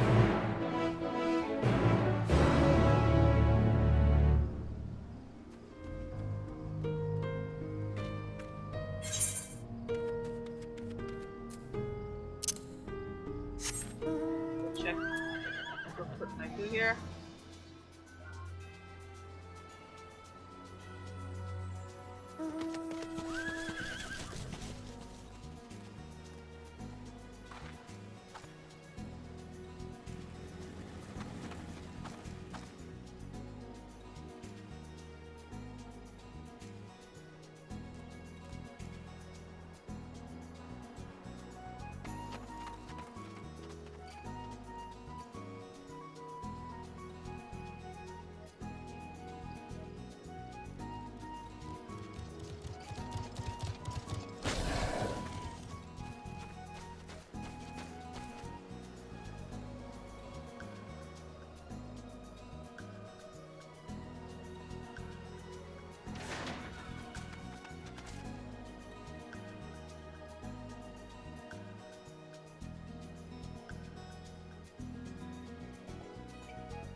Alright, so I can't leave myself unattended for too long.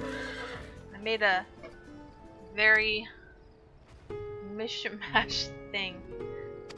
See how that looks out. Looks out. Harder thing without even realizing it. Works out.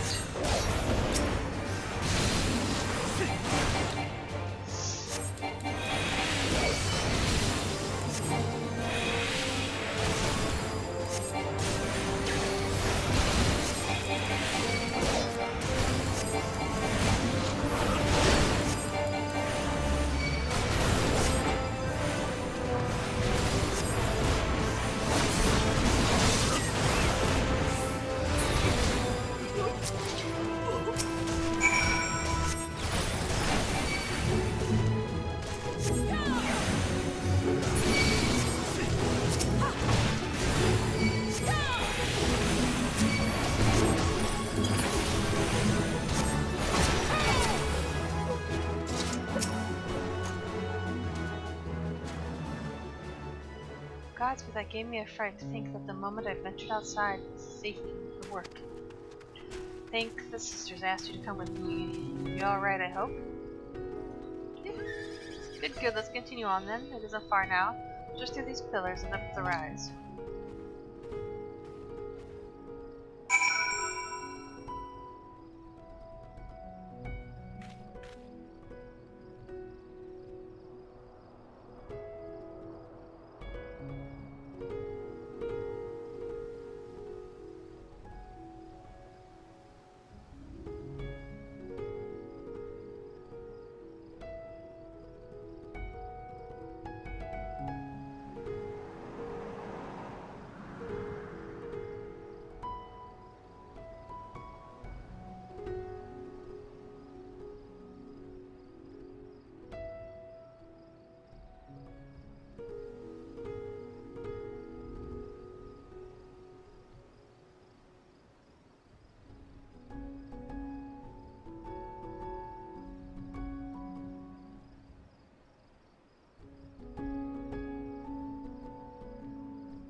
be like that. Mishmash I made may not work out.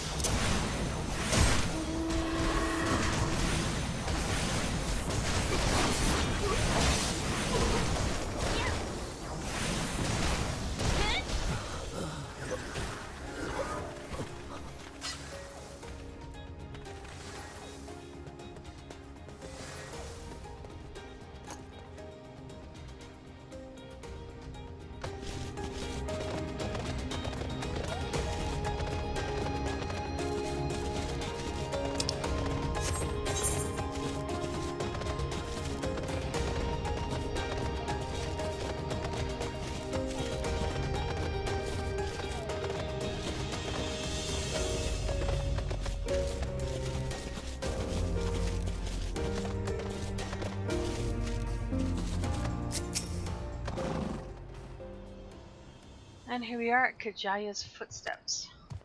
Kajaya was a great dancer, and those who follow in her, well, you know, they come to this place to train and dedicate their dance to their ancestors. Oh, following her footsteps. The happy benefit of this is that the spirit weed grows here in abundance. I was said about harvesting once, it'd be so good to stand guard. Kidnappers aren't around to return soon, but the resistance sorry.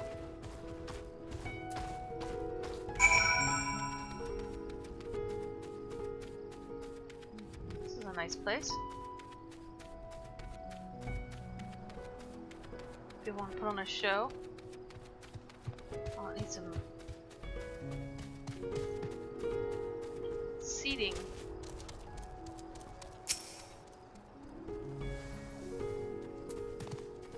Literal cat. Wow.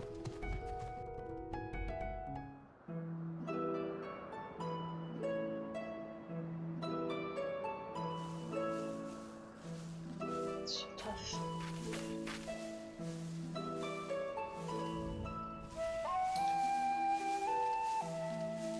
Yes, that would be Radzad Khan. Hardly anyone has been allowed in or out since our troubles with the tower began.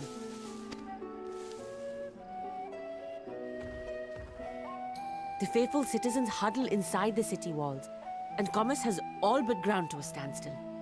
I pity the satrap, the trials he must be facing.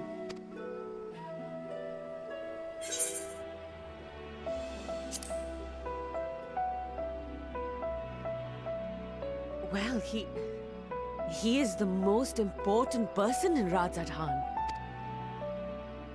Long ago, this island was home to two tribes of Matanga, the Gajasura and the Arkasodra. When the Aura came to these shores, it was the Arkasodra with whom they joined forces. Together they defeated the war like Gajasura, forcing them to flee Thavnair altogether. Peace and prosperity reigned for a time, until a clan of Hjord from the mainland decided they wanted the island for themselves. It was a direct ancestor of the present satrap who arbitrated that conflict and welded the warring factions into the nation we know today. And ever since, a member of that esteemed lineage has inherited this somewhat unique position. You see, by and large, the state is run by the people, but when problems arise, it is the satrap who mediates a solution. The stability provided by the satrap is what has allowed Radzad Khan to thrive all these years. And it was the satrap himself who entrusted us with this duty. We will not fail him, nor our countrymen.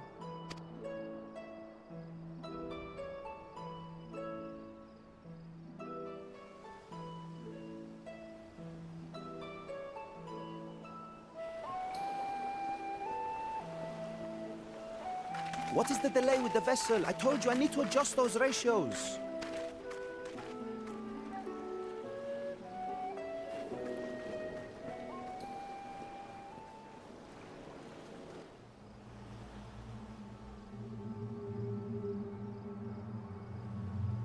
I come all this way to admire one of my splendid towers, and what do I find? Fools, attempting to ward off its tempering influence with magic trinkets. I seem to recall a similar experiment in ages past. What was that man's name? Oh, something? Owen? Another body, another time. Who could be expected to remember every trivial detail? Allowing them to construct such handy talismans would be counterproductive to my plans.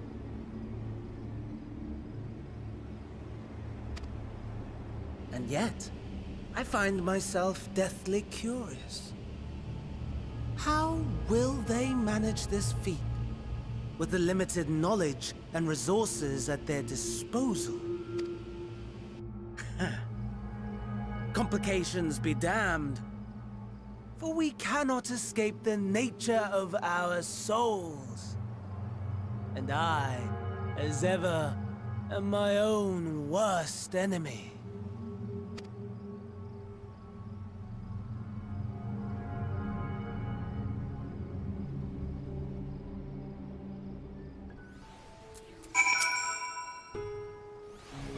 I have enough spirit weight to last us a good while. Thank you for keeping watch. Let us head back to the Great Wood, shall we?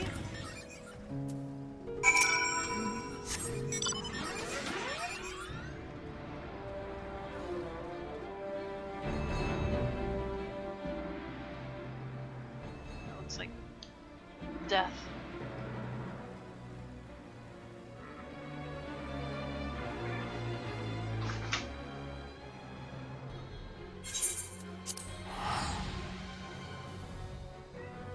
I don't remember having this mount.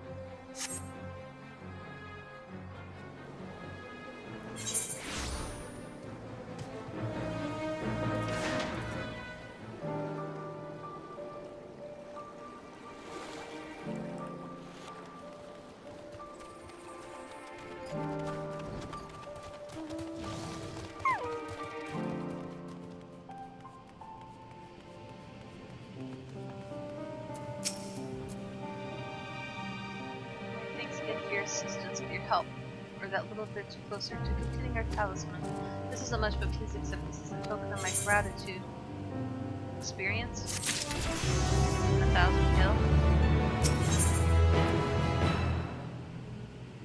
Little does she know she's about to send you on another errand.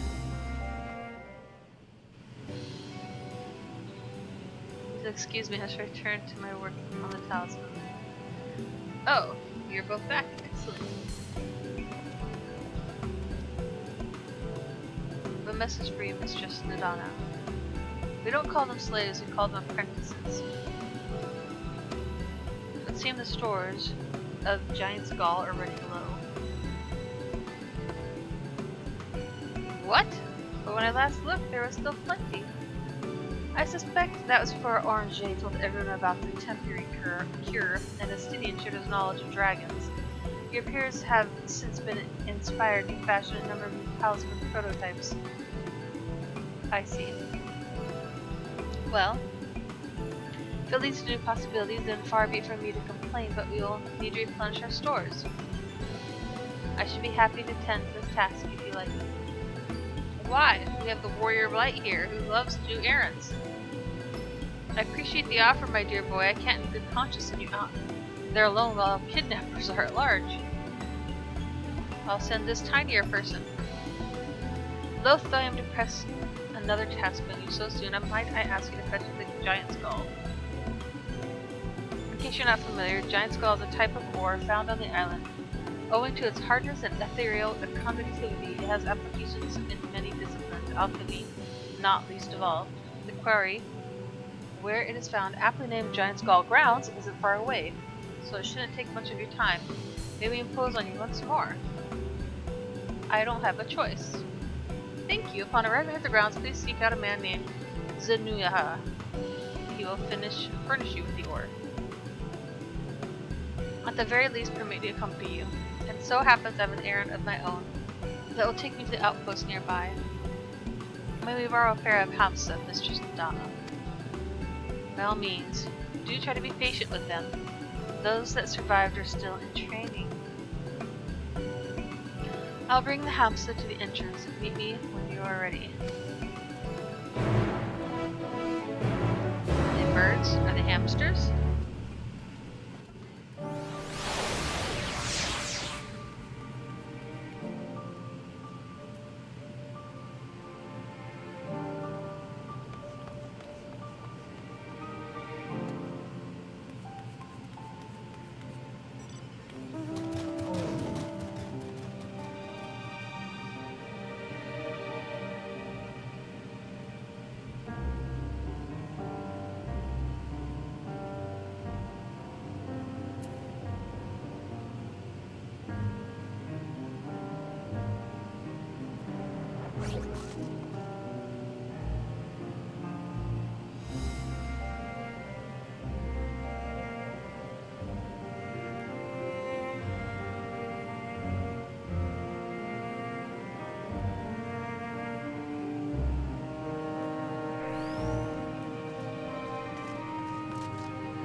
Friend is missing. I have to go find her. Maybe instead of 1,000 Aetherites or Aetherite wins, just have to do quests. I'm not gonna make this do this time. Which makes sense.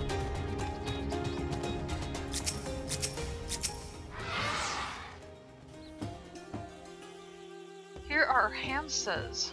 Oh, they're dodos. They look familiar because they're close kin to yours and dodos. Hamsa for their hammy taste. Oh, hold on.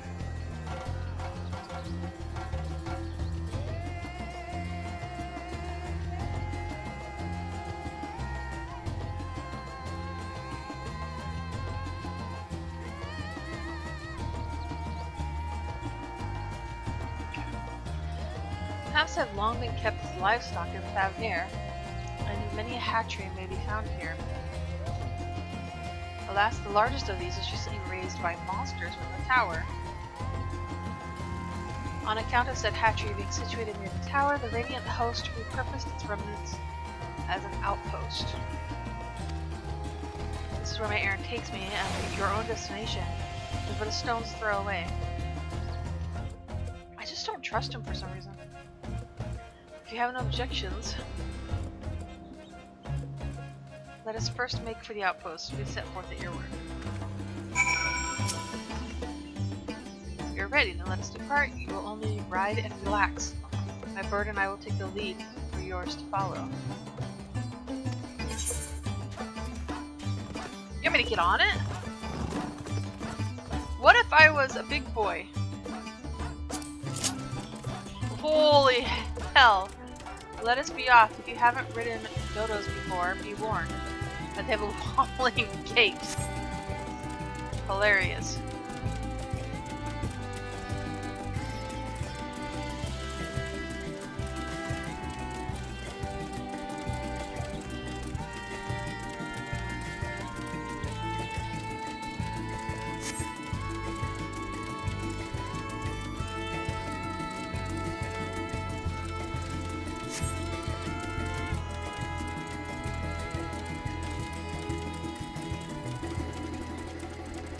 Looks incredibly nauseating. To the left, and requiring no introduction, is the tower. As you can see, it straddles a small isle. Whoa.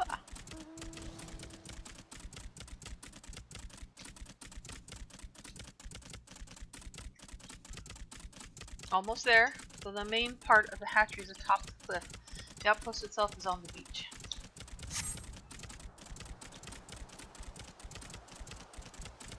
A chamrosh.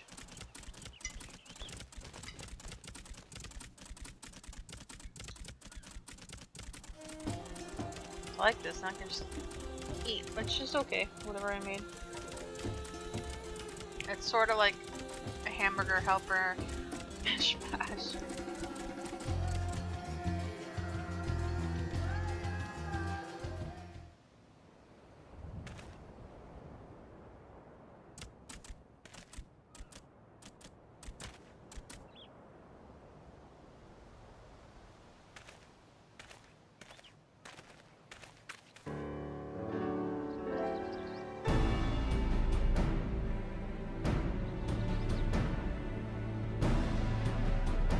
Manned by the Radiant Host, this outpost is our first line of defense against the tower.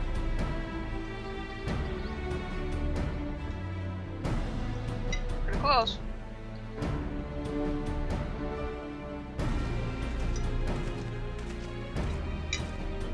Well, well, who should it be but young Martian on an errand with Satrap?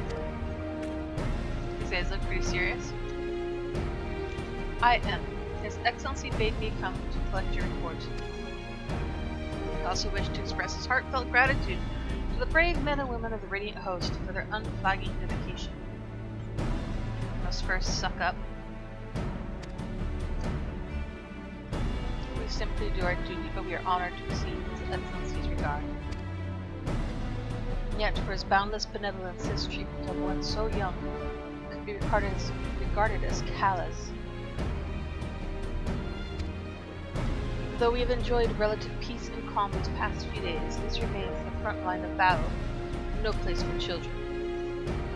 Your predecessor too often traveled alone. It's been, what, 2 years now since you took over? I wonder how the fellow is faring. We killed him, and we ate him. Like those before him, he went on to represent the satrap in foreign lands. Wherever he may be now, I am certain he is well. As for myself, I assure you that all I do of my own volition. And gladly, I pray you do not think ill of His Excellency. Certainly not, lad. Whatever happens, my faith in the satrap is unwavering, but still I worry for you. We would be overcome with sadness if something were to befall you, for you are as a little brother to us all. Take care, do you hear? All. I will, Nabdeen, thank you. Who might this be? Not Hanish by the look of her. Permit me to introduce one of the Urzian contingent, come to assist in the making of the talisman. The Urzia, you say? Towers appeared over there too, yes? Tell me, what is the situation like? May I suggest that you exchange information with our soldiers? Both parties would stand to learn something of value, I believe.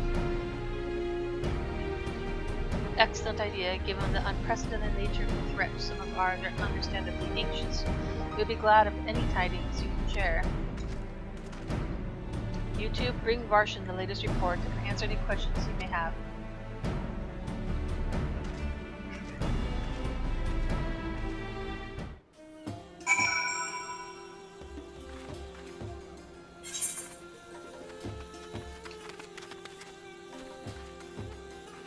Cool.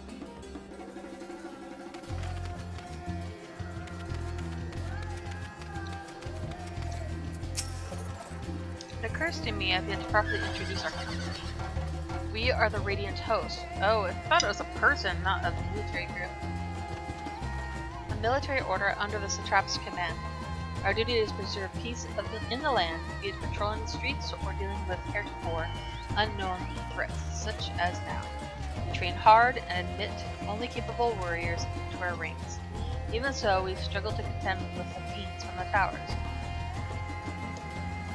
Though we succeeded in striking them down on the 2 occasions they came in force, we had to pay a heavy price. What are the towers in Eorzea? Do they likewise spawn monsters? So it's much the same everywhere, with every nation struggling. We cannot expect calls for outside aid to be answered. Whoa, this guy hit me. I've heard about you, the visitor from Eorzea. Is there anything you can tell us about the Fluffroy? We know that they're the ones behind the tower, and that they've declared war on the whole world. Big thoughts, big feels. But why are they doing this? What is it that they want? This we don't understand. A calamity. What? They want to die and take everyone with them? What madness is this? They can bet that we won't let those bastards have their way. We'll fight them with everything we have, like our Eorzea and Far Eastern brothers. Like, we're gonna all die, but we're gonna like put like a, like put our soul in a crystal. And so even though we're all gonna die, since we're spoiler Asian, we're gonna figure out how to live for like ever. Nice beach that the sun is out and it's not pouring down rain. I need some chairs. Could see you. You wish to know about the tower. To be honest, we know little and less about it ourselves.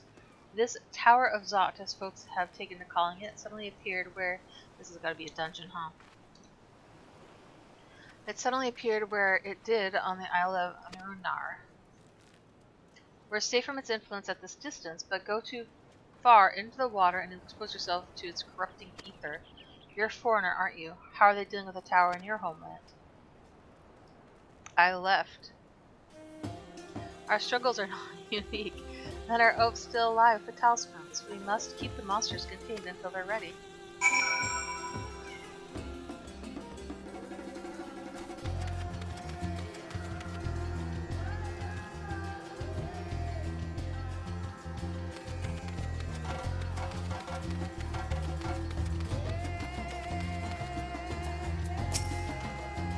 Finished speaking with the soldiers, have you? I hope it was as enlightening for you as it was for them. As a neutral nation and trading hub, both Radzahan ordinarily receives a steady stream of flows from abroad. Alas, the stream dried up when trading vessels stopped coming in. Amidst the dearth of information, everyone will have been grateful for your account. But come, you must see to your original errand. As mine will keep me here a while longer, however, I'm afraid I cannot guide you the rest of the way. Worry not, the path is straightforward. You need to follow the road east upon the Hamsa. You will arrive before you know it. Brief though it was, I enjoyed our time together till we meet again. Oh Lord. Here we go. Though the Hamsa appears to want to return home, it reluctantly offers you its back. That's like when you rent a horse and it just walks home and you have no choice but to stop riding. It just went home. Should you become separated from your steed, speak with the Radiant Beastkeeper at the Hemsa Hatchery to mount it again. Let's get on. Oh, it's not gonna go by itself.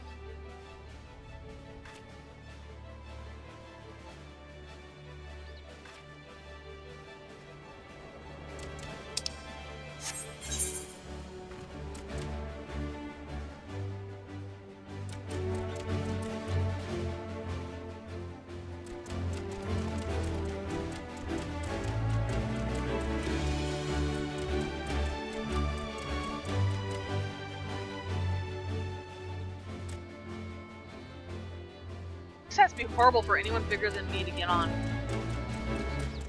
Maybe they're bigger.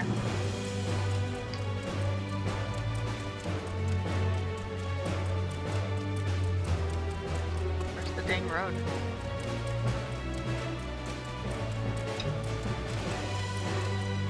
Fly traps? That just suck us.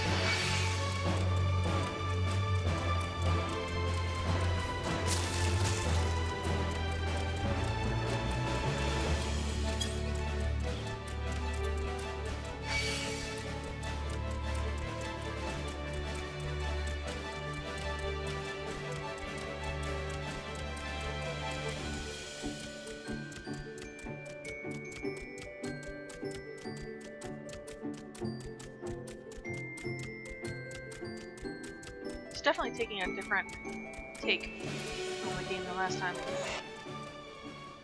Hamsa dashes off. Ah, there's no ether right here. Hi, buddy. This is indeed Giant Skull Grounds, and I am gonna get this thing. There's something you require.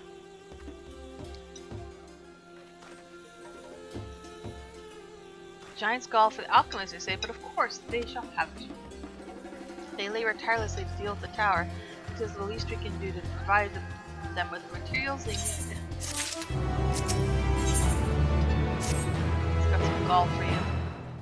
Sack of the purest giant skull. We always set aside some for our alchemist friends. That's nice. When you deliver it, let the good folk of the great work know that we're grateful for their efforts. If they need more, they need but ask.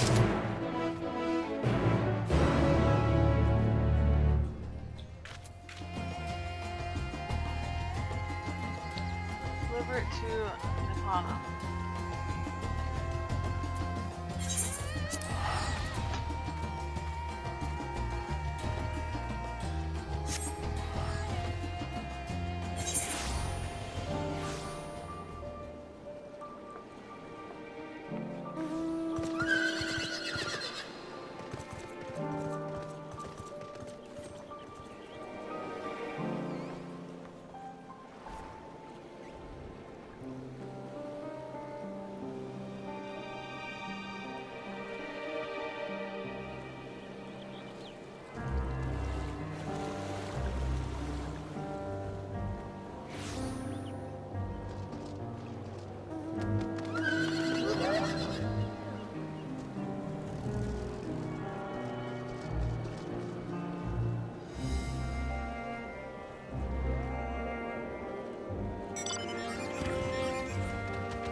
I see our taskmasters have allowed you a moment's respite as well.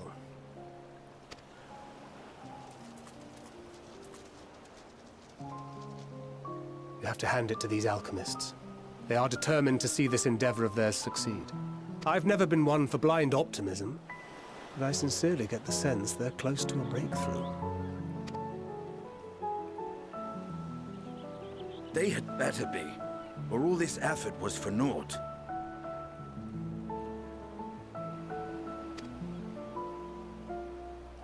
The peoples of Eorzea, of the Far East, of Thavner, children of this star united in common cause against a dire threat. Yet ere they succumbed to suicidal madness, were not the Telophoroi born of her body as were we? They who cling to life and the promise of the morrow's dawn, against they who desire death and an ending of their own orchestration. The victors of this war alone will hold the right to answer the question of existence, of its meaning, and its worth. Poetic and ominous to a fault. That said, if it's an existential debate in nature, then our arguments might not be as persuasive as you'd think.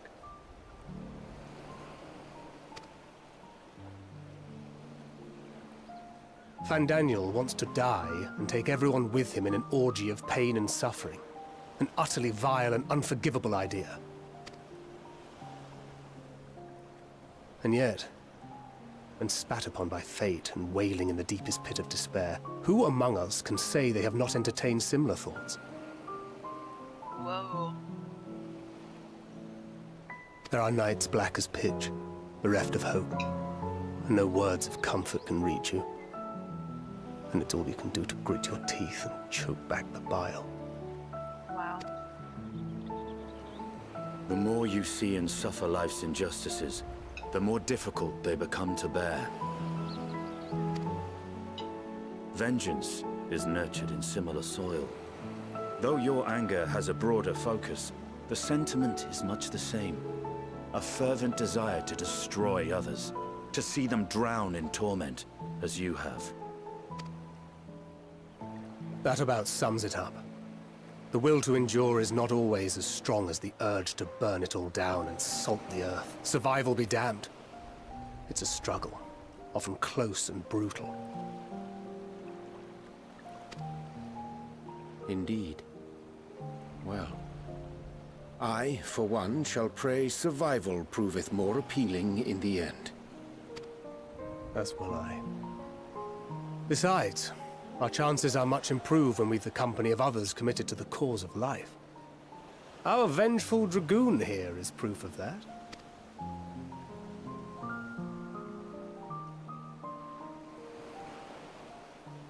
Yoshi gonna burn it all down.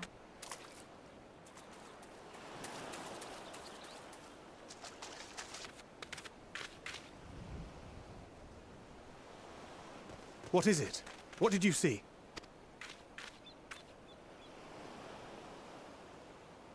Fandaniel, are you sure? If he knows we've been working on a countermeasure. It holds. The vessel holds! This is the one! At long last!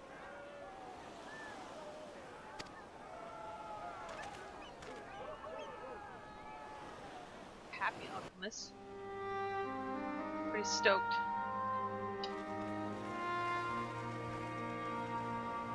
Look! We have finally created a talisman strong enough to withstand our experiments. We've named it a warding scale for the time being. With this in your possession, your soul should be completely shielded from corruptive ether. Afforded such protection, any one of us may approach the towers without fear. Thou hast mine admiration. 'Tis an invention of historical significance. Thank you for your kind words. But I would prefer you keep them unsaid until we test the talisman's efficacy in the field. It is for the next stage of our plan that we summoned you in the first place, to accompany me to the Tower of Zot. should the scale prove effective, as I very much hope it will, then you'll have little to do.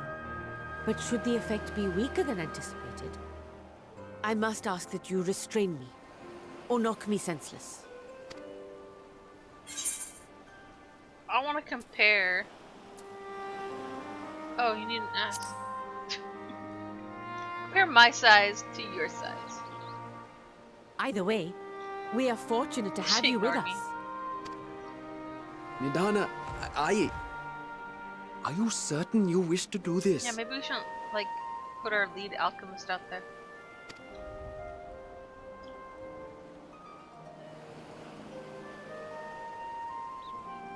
If others are to trust our creations, then we must have faith in them first. And as the senior researcher, it falls to me to lead by example. But should I fail to return, then learn what you can from this attempt and apply it to the next. Our work must continue. Is that clear?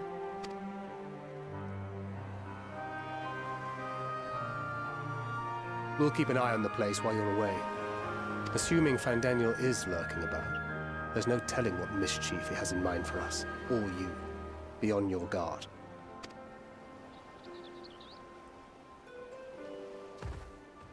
Shall we be on our way?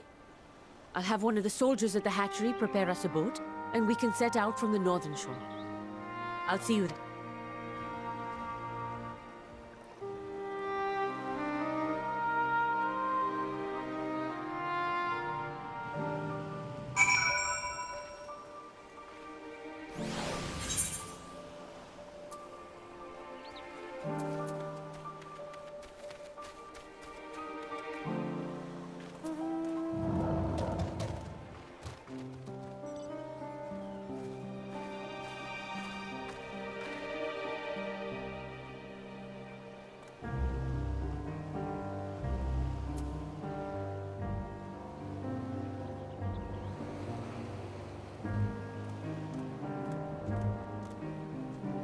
This is a long walk.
Wild guess.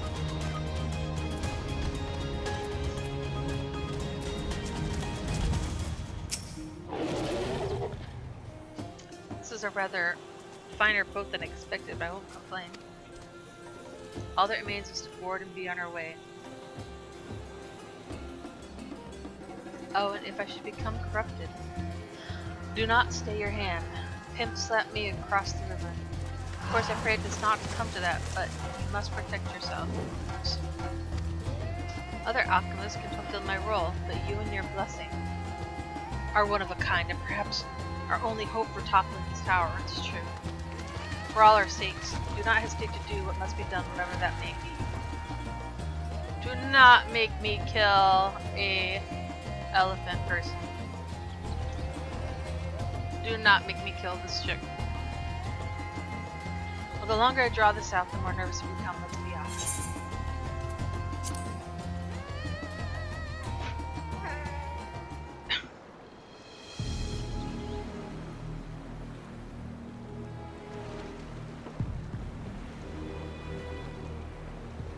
We should soon cross the threshold of the tower's influence.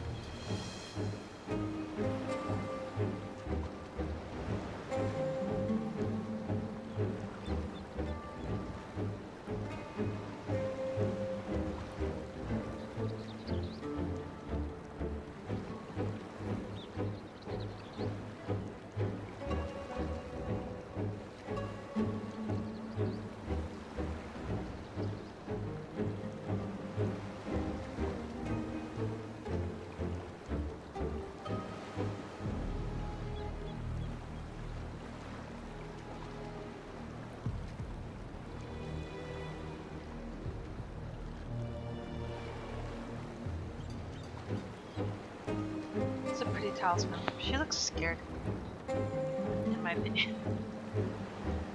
We should soon cross the threshold of the tower's influence. It needs a pin.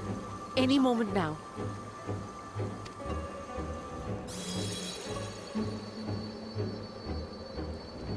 Maybe you just need it to cross the river. It's working! And you are still yourself? Then I'd like to see how it fares closer to the tower if we could. That's a boat, it's not that controllable. It'll take a minute to turn around. Of course, if the talisman doesn't work, then I can't bring all these boys into this dungeon. Oh, look how tiny I am.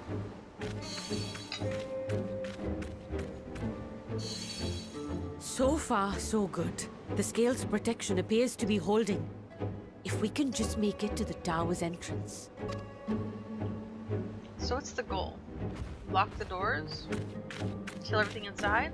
At once? She's a faster walker than me. A few more steps. Look at that embroidery. Uh-oh. Praise be to the sisters, we made it! And the scale She takes has a knife to proven the back. itself to be everything we hoped it would be. Now we can focus on production. Once we've equipped and returned with an entire survey team, this menace will soon give up its secrets. What?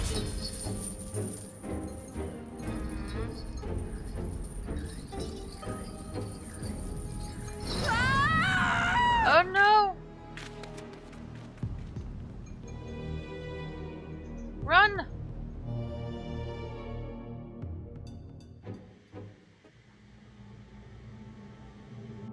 Whoa, this looks dangerous. Ironically, just enough for me to walk through them safely.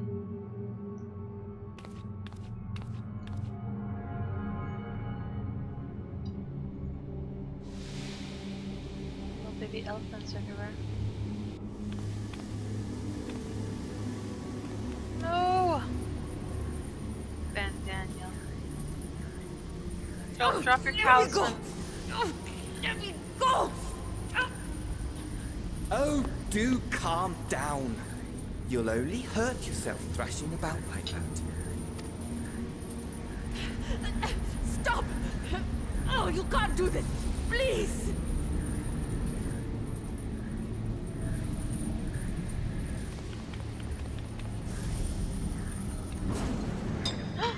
No!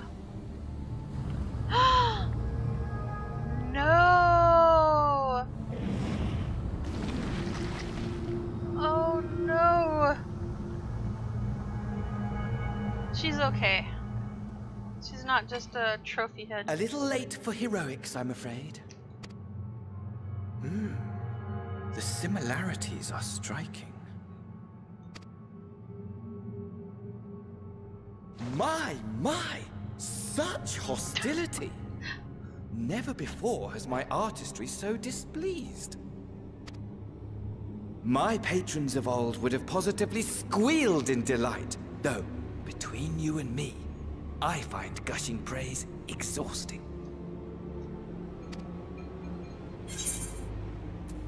Patrons of old.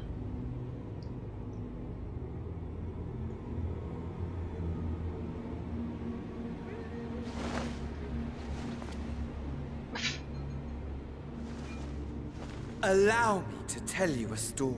Oh my gosh. Surely you've yet to hear the one about Van Daniel, the sundered Ascian. I inherited the position and the soul of the Van Daniel who sat on the convocation in the time of the final days, theoretically speaking. Practically speaking, that fact is of no consequence. I was born and lived as, well, me.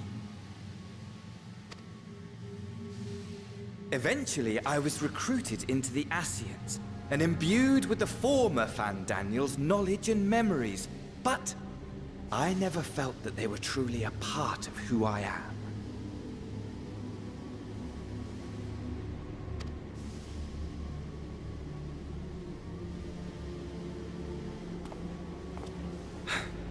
How to explain?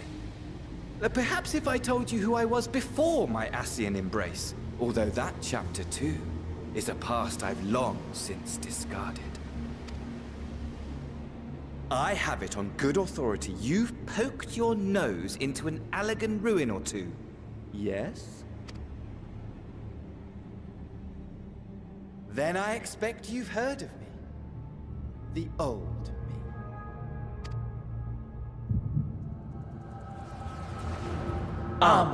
At your service.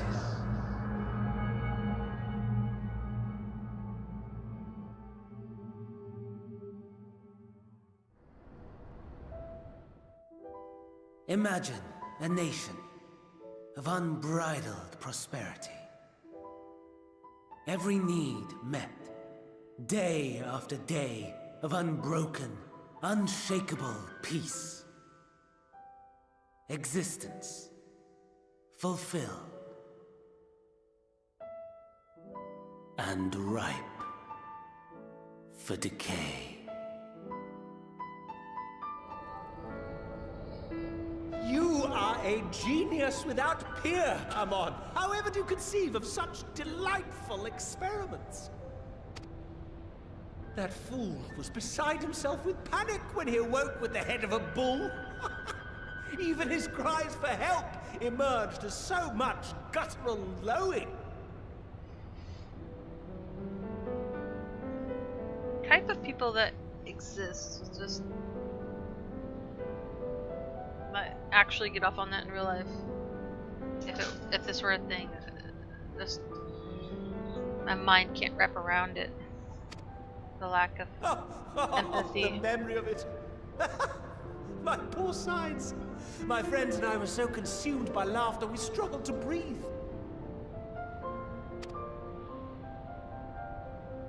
No more than entertainment for bored wastrels ignorant of its worth. My all-consuming work. But it was not their only indulgence.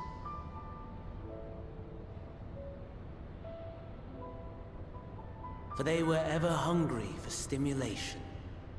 Slaves to the slightest hint that amusement was afoot.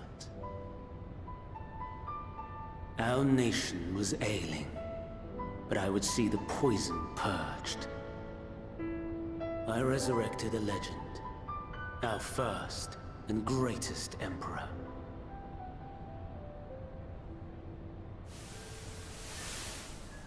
And just as I had planned, he set our wayward empire back on the path of conquest. An inexhaustible ambition carried us onwards. Always onwards. Yet, he who delivered to us such glory was not to be satisfied. Heed me, Armon. No matter how vast one's empire, or full one's treasure vault, all is rendered meaningless by death. In the end, all is lost.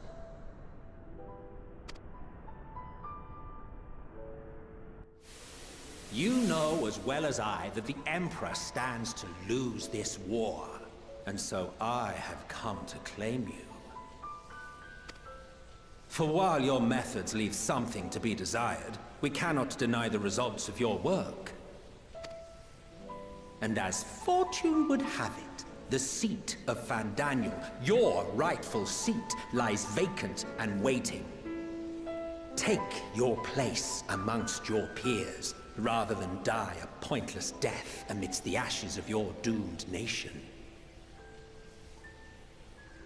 Wait, you can have a human ascend an Ascian seat? Send one of your clones to the Crystal Tower that you might see for yourself. See what lies ahead.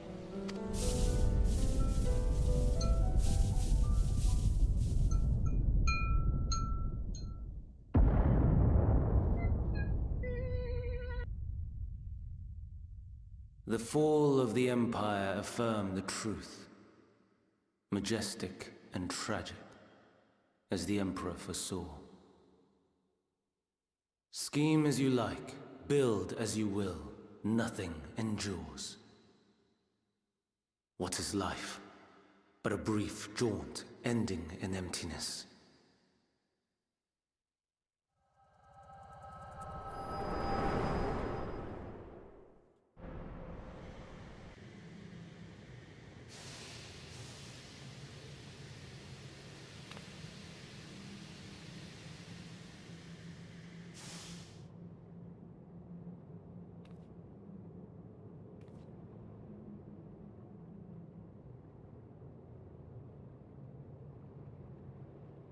So easily distracted. Why, I almost left without saying farewell.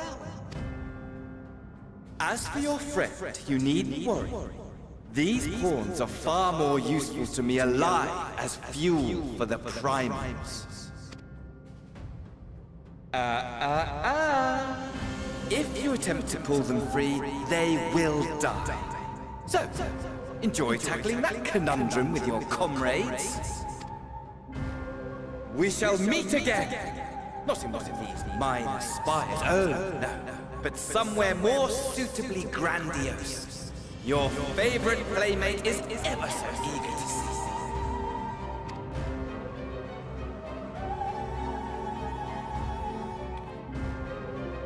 Favorite playmate is Emmett.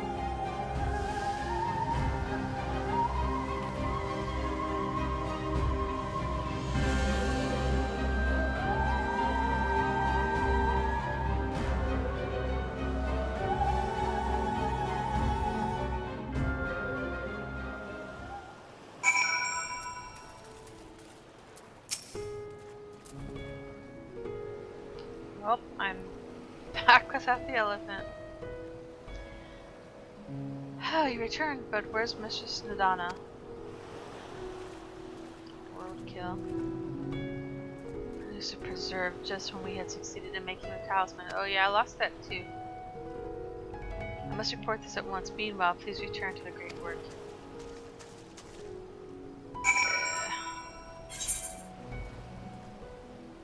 Maybe drive all the way out here, can I?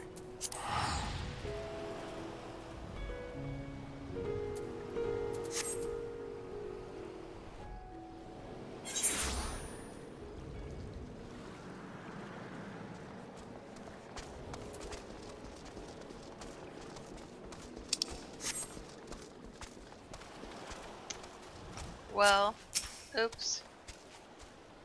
Something's gone awry, hasn't it? What happened? It was Fentanyl after all, damn that bastard. I'm sure you wanted to do more, but you're right to return here first. You must tread warily lest we endanger Nadana and the other captives.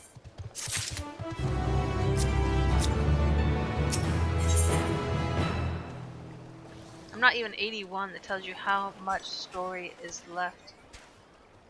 Thancred is wearing a grim expression.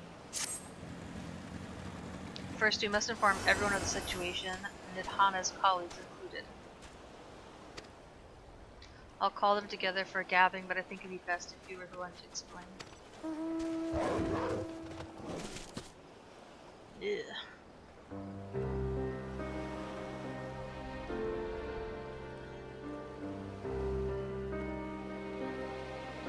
Oh, Nidana. Can you answer me this? Though Nadana is trapped in the tower, she's still alive, yes? That's what he tells me. Then we must make warding scales, as many as we can. The prototype works perfectly. This Nadana proved at peril to herself. So let us make more scales, so that she and all those who are taken might be saved. Aye, as alchemists, this is how we will help win the fight.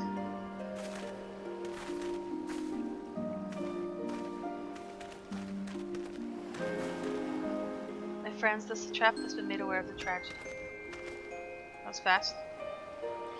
He offers his heartfelt condolences and reiterates his pledge to provide you with all that you require. To that end, he bade me give you this link pearl, that he might personally discuss the production of the hoarding scales with you. And for your Earthian visitors, I bear an invitation. In her report, Mistress Donna noted your vital contributions to the talisman's creation. This fact came to the satrap's attention, and in recognition of your deeds, he wishes to meet you. In addition to thanking you in person, he would also discuss further avenues of collaboration. And so, if it is agreeable, will you not accompany me to Razatan for an audience of His Excellency? We should be honored, of course. Closer cooperation between our lands can only be the benefit of all. Then it is settled. Please come to the gates east of the Giant Skull grounds, and I will show you into the city.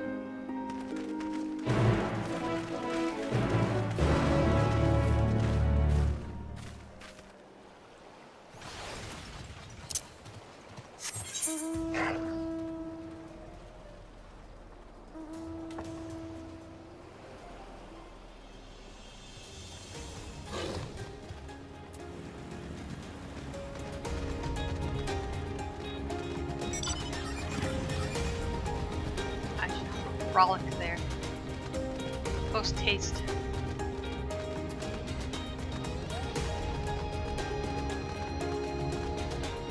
I run an errand on my way there.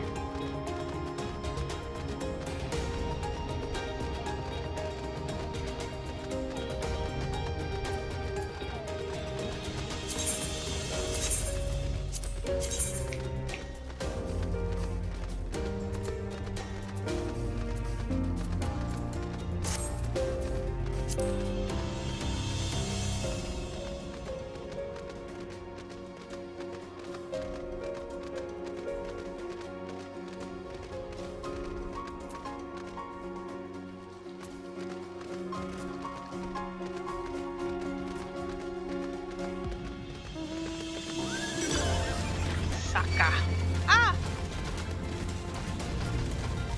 Let's frolic harder.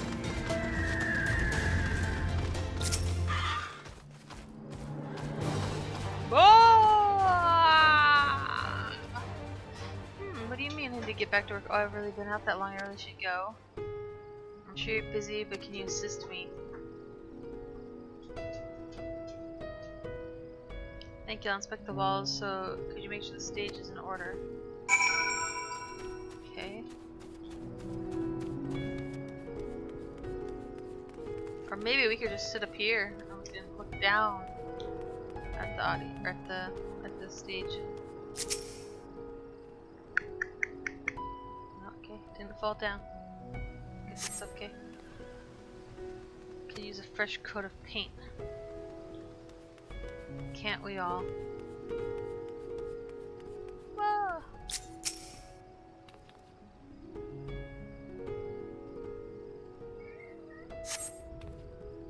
A hole in the floor. That can't be good.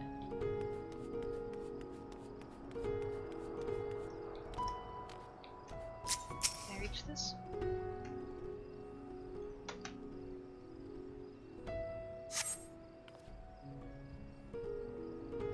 The cloth wavers exquisitely in the wind.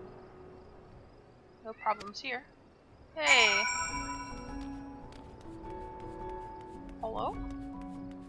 Hello? Hi, kitty.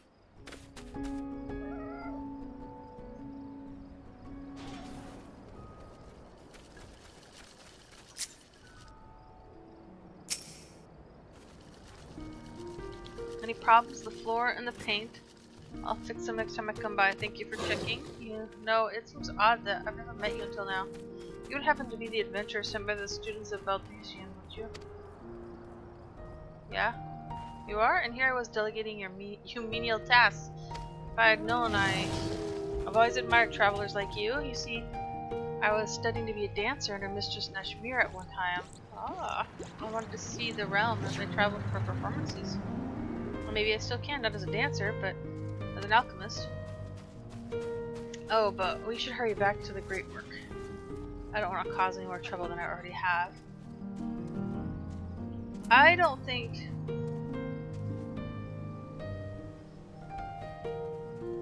I did the hunt logs, otherwise I'd be running off to do this. Oh, it's old S rank. Never mind.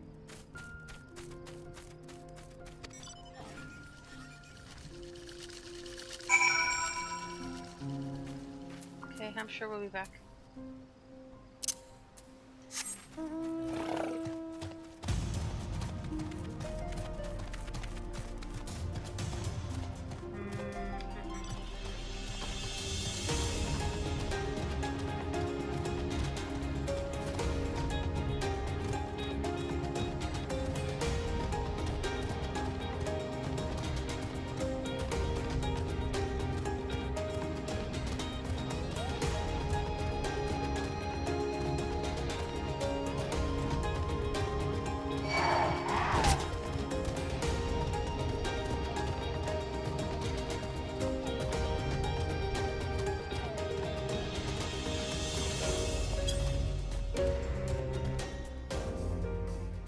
Oh! Oh, there's an ether current. No! There went my hopes and dreams. Okay.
Owing to the threat of the tower, the city is currently in a state of high alert, and strict restrictions are in place for entry. Though you have been granted special permission, I ask you that you remain close to me at all times.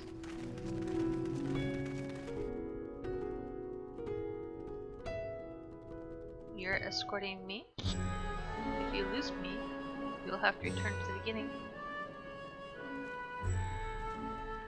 A vast rock squats upon Ffxiv, and to its stony surface clings the city of Rods at Han.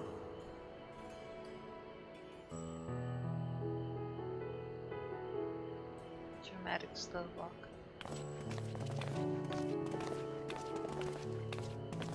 Ye who enter here are subject to the scrutiny of gods, the gate's most watchful eye. The orb which beholdeth the truth of all things.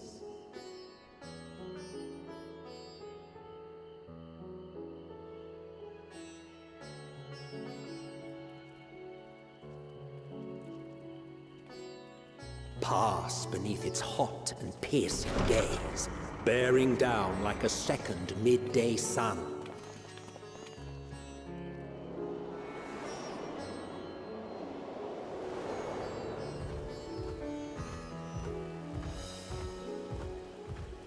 The fragrant haze, a mixture of sweet incense and acrid smoke. The cries of merchants mingled here with lively melodies accented by dancers' feet.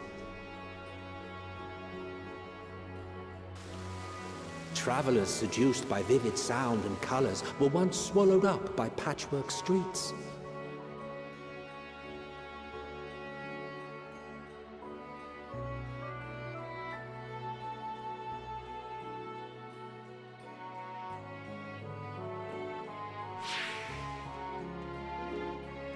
But no such scenes to savor now. To what somber present does that divine eye bear witness?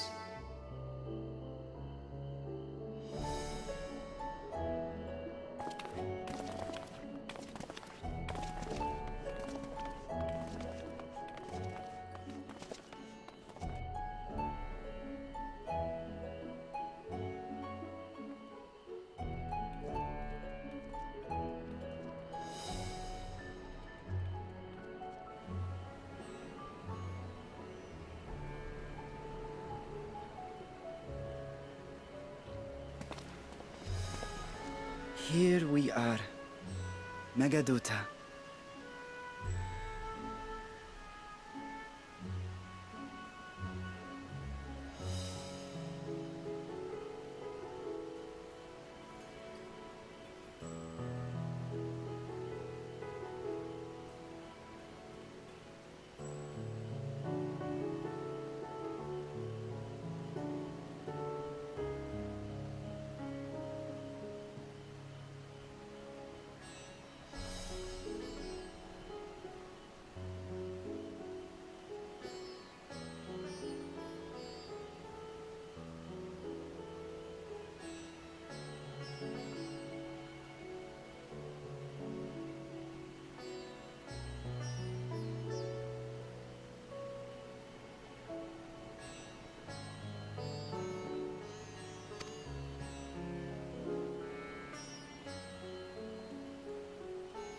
It seems a shame to bring you here directly.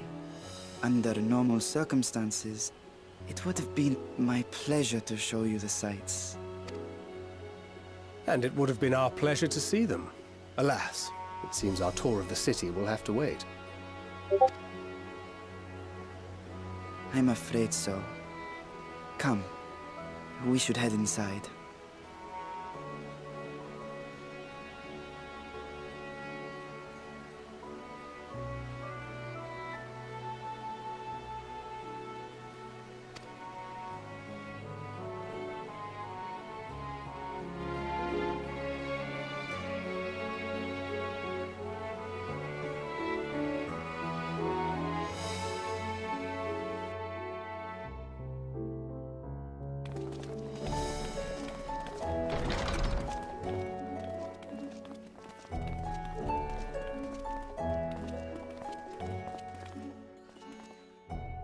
Your Excellency, may I present our honored visitors?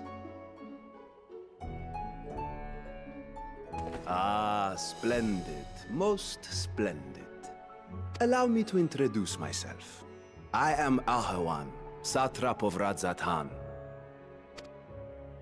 Our alchemists tell me your assistance was invaluable in the creation of the warding scale. Such deeds ought to be recognized in person. Thus did I have young Varshan convey you here forthwith. On behalf of my people, may I express to you our sincere gratitude.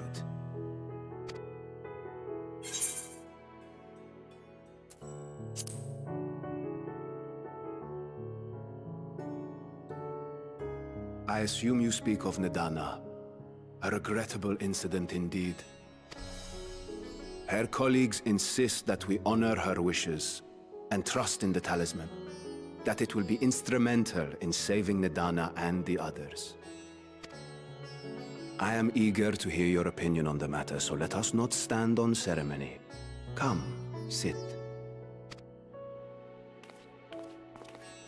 I think not. This charade has gone on long enough. Show yourself. Forgive me, but were you expecting musicians, perhaps? There are no performers waiting in the wings at present, but arrangements could be made if you'd prefer. Stinian's got that sixth sense. Nay, he hath the right of it. The time for artifice is past. Raise the curtain. Kind of felt like anticlimatical. I was like, oh, okay, we met him. I felt like it was more secretive than that. As you wish.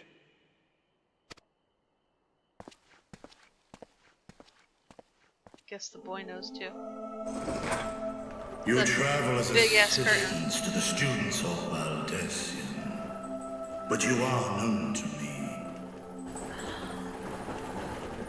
Wait, what? Even here have we heard of the scions of the Seventh Dawn.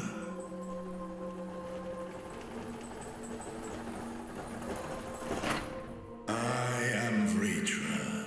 Vritra! And for years uncounted hath this isle served as mine abode. Vritra! Aww. Vritra. Where did you guys say Vitra? Sibling to Hraesvelga and Nidhogg. Wow.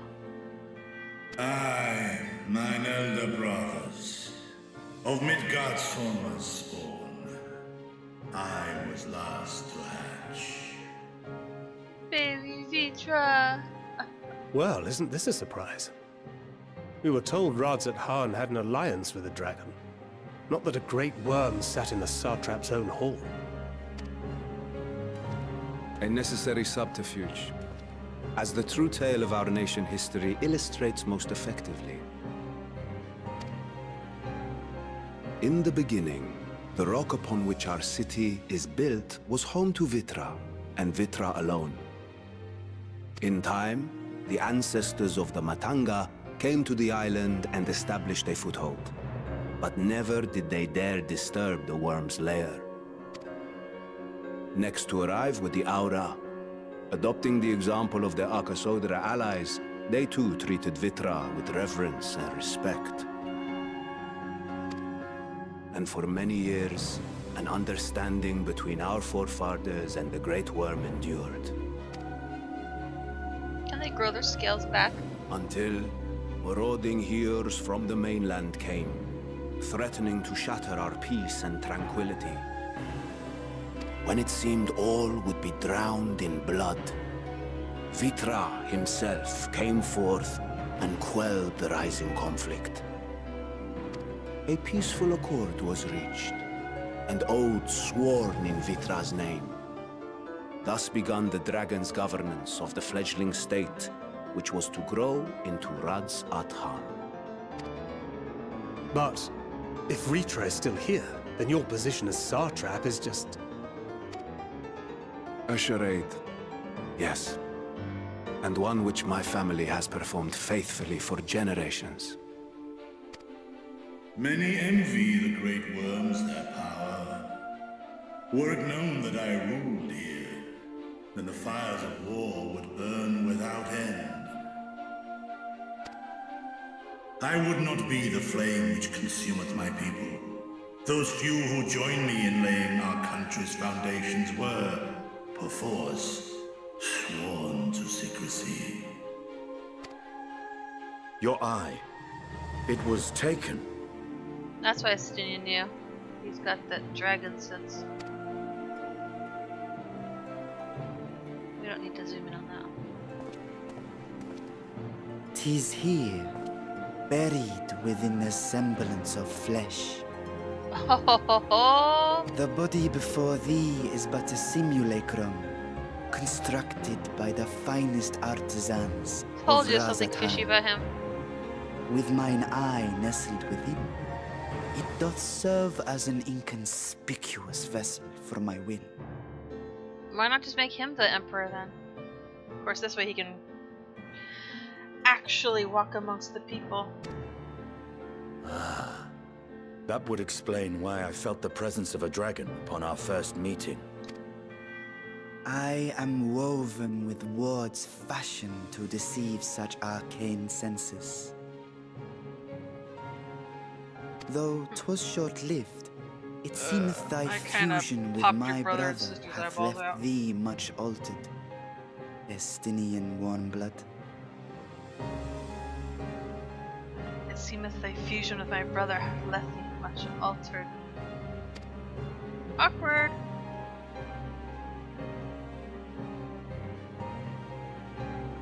From the very first, we sensed the nature of one another. Yet did neither one of us bear his fangs. That is all I need know of thee for now.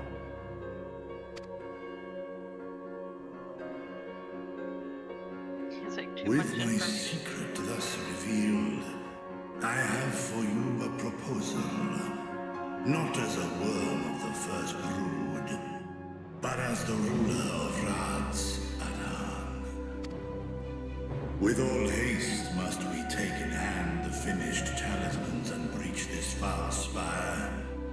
Thence, should it lay within our power, dispel its wicked influence.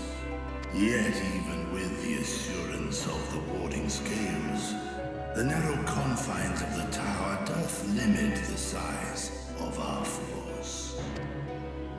And thus denied strength in numbers, thou must choose thy soldiers with care. Just so. Yet though our radiant host is formidable, I see a surer path before me. Throw me in. Just me.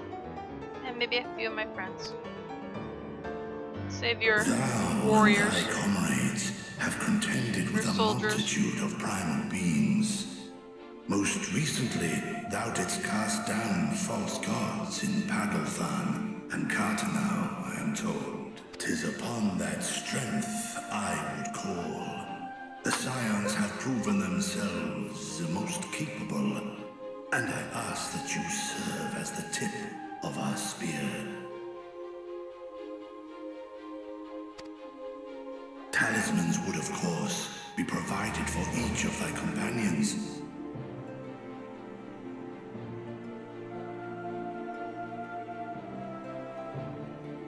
And should you agree to this undertaking, more will be provided to make use of as you see fit. There's no denying it's a dangerous proposition, but the rewards may far outweigh the risk. Just think of what we might accomplish if we could equip all our allies with warding scales. I worry, however, that even the four of us may be too few for what you have in mind. Might we regroup with our friends first to discuss the matter? 'Tis no trifling task that I have laid before you. Go, steel your hearts and hone your plans. Such time as you require shall be spent in crafting your protective charms. It seems a quick trip back to Sharlayan is in order.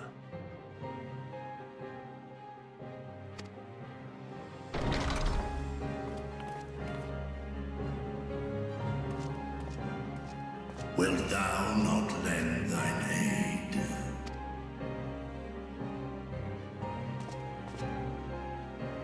Whether your request be made as a great worm or the ruler of Rad's at Han, I see no reason to refuse, nor will I. I am in thy debt.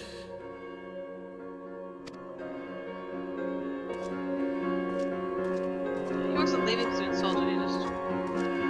He's done with the conversation.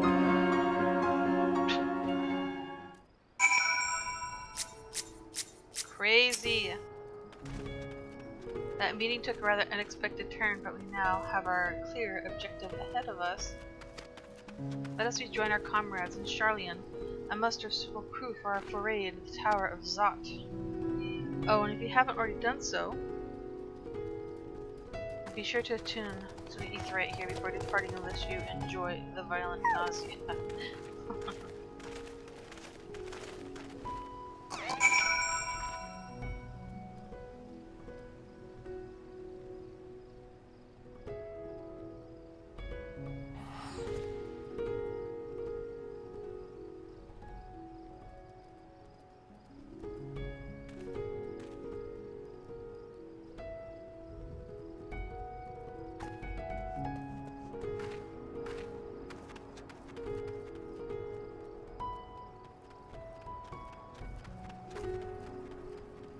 Oh, wait, what Aetheryte? They don't mean this one, do they?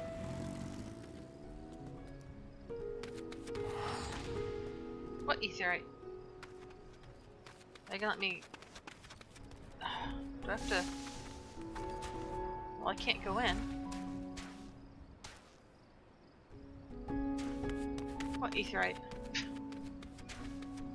Ah...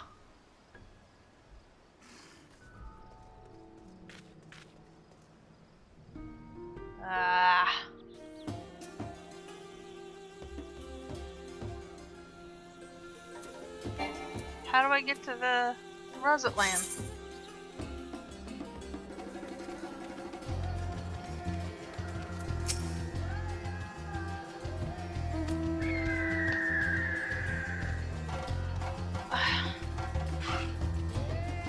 What? I guess I'm walking?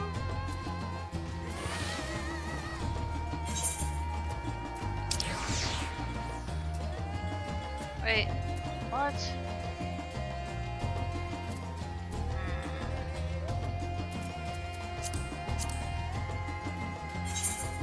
I'm gonna go over here for a second. There's this quest.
Just as getting used to balmy Favner, we're back in chilly Charlion. Take care not to catch your death, eh? We need you for battles to come. Are you gonna put me to bed or something? Thancred. Wink, wink. Now then, your investigation here remains, but when that's over, we can take stock of all the developments and discoveries.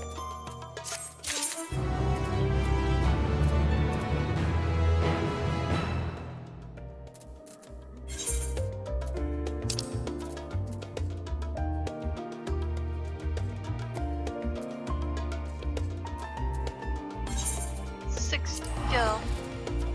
Ultimate laziness.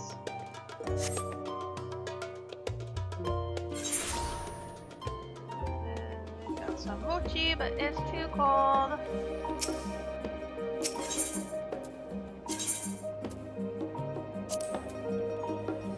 Well, that's actually nice. Ooh. Sights of the End. That sounds like something I need. Let's get our hunt logs.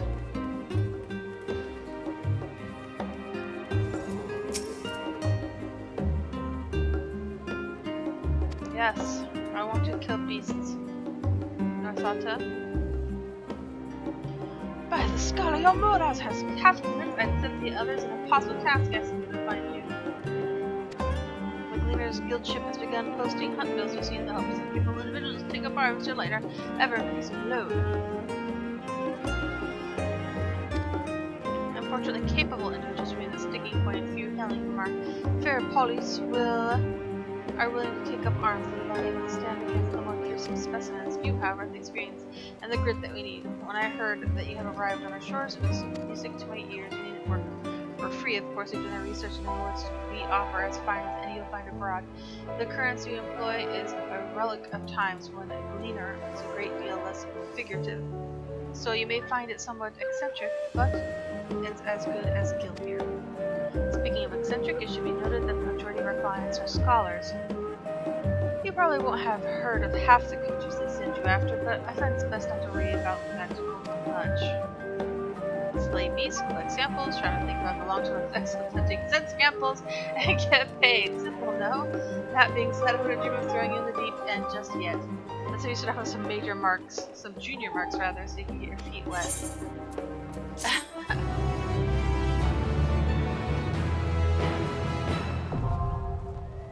Guild ship hunt.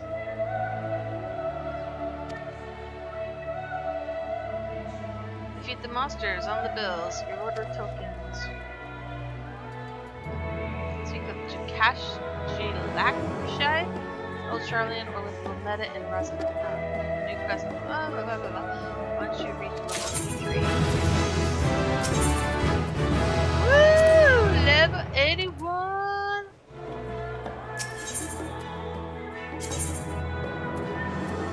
Big bird. Can I ride? Can I flee? Let's get this, most likely ether quest while we are young.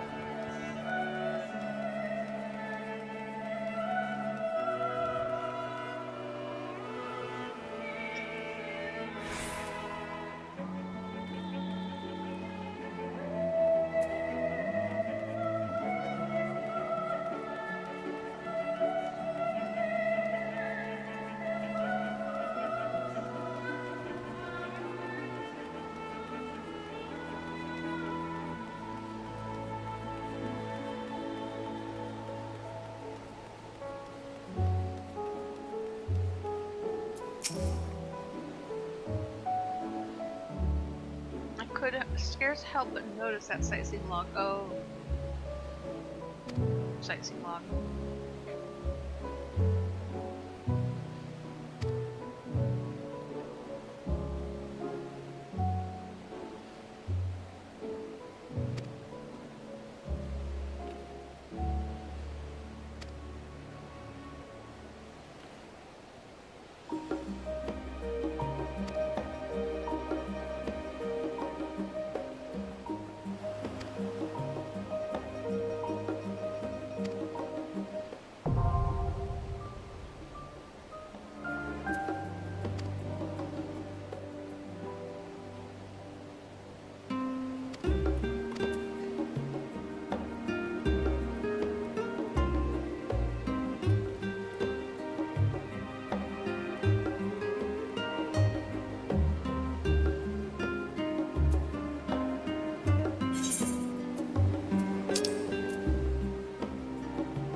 Happy not to just pour all over the city finding the right billboard I wanted.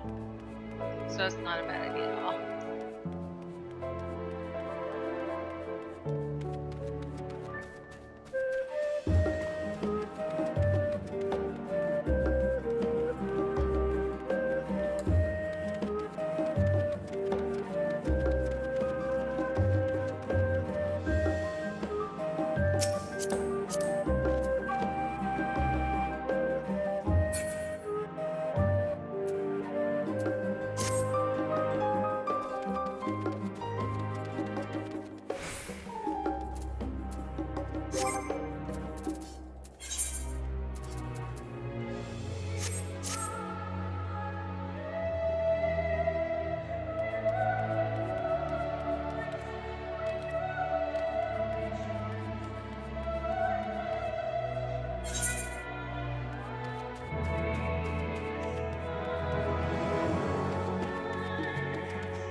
My directions are easy enough to follow, I hope, in any case, you stand out between the doors of Nomo Charlian's grandest collection of books and tomes.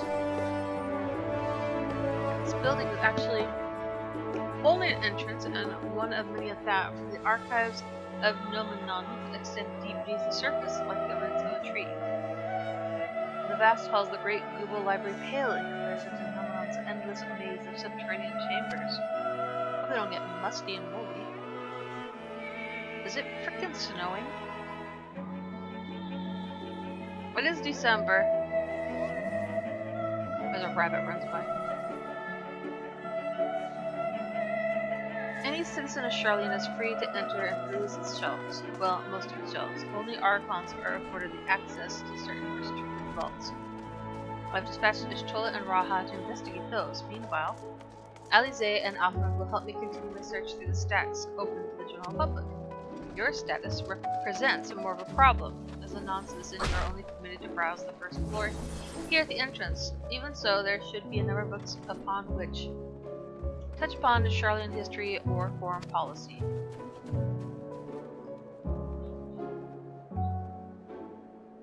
Your task will be to find and study the relevant publications. I promise you, a working knowledge of those subjects will help make it far easier to spot the sort of clues we're looking for. Let us be about it, shall we?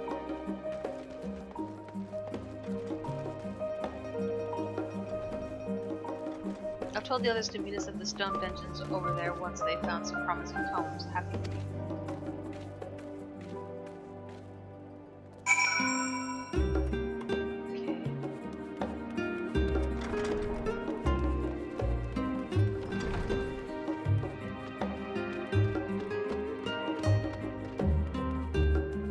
Sightseeing bubble. Look out. Let's see if that works.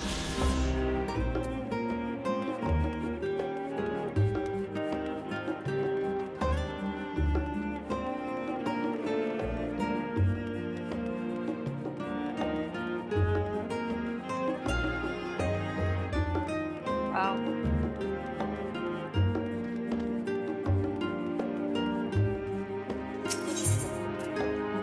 The voice of a growing city. We are stopping to read some books now. Weird.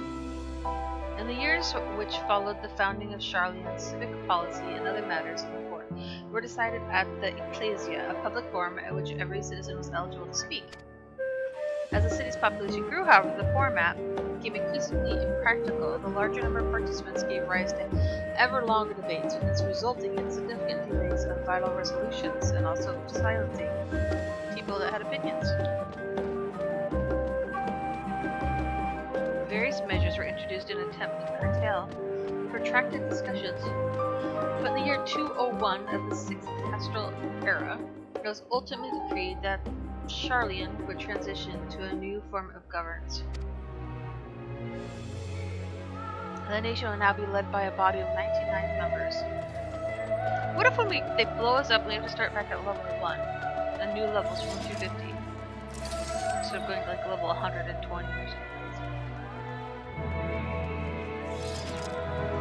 The nation will now be led by a body of 99 members, citizens chosen from amongst their peers by means of a nationwide vote. Thus was the form, as we know it today, conceived and created. But voting on them, just who's popular, should we have diversity? Book. An introduction to the heavens. Have you ever gazed at the skies above and contemplated the mysteries contained therein? I speak not of shifting cloud patterns, but of the vastness beyond the sun and the twinkling tapestry of the night. Something to dome above us, to be a finite space. Yet amongst the leading thinkers of our age, one scholar's depiction of a boundless sea of stars has firmly taken root. Alas, this heavenly sea remains an unreachable, unknowable destination. There are few indeed who can explain in satisfactory detail why our own star is believed to revolve around the sun. It was the technologists of Alec who came closest to understanding the laws which govern that starry abyss. It was they who launched Salamud and sought to expand beyond our earthbound existence. Do they call us Earth? Having read their ancient ambitions, I wonder, has your interest in this field of study waxed or waned? What if I were to tell you that the eternal constellations are arranged differently in the distant past, that their positions continue to shift almost imperceptibly, but measurably as we journey into the future. Would it shock you to learn that our stars drift further and further apart and may indeed do so forever? Are you eager to learn more? This book is on the wrong subject. Search for works which contain details on the forum or mention the history of Charlotte. Yeah, but it's interesting.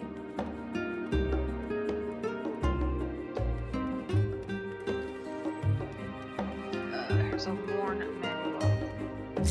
Well worn. But forever 20 summers. My beloved seekers of knowledge, have you ever put learning before your health and neglected to feed the rest of your body as you should?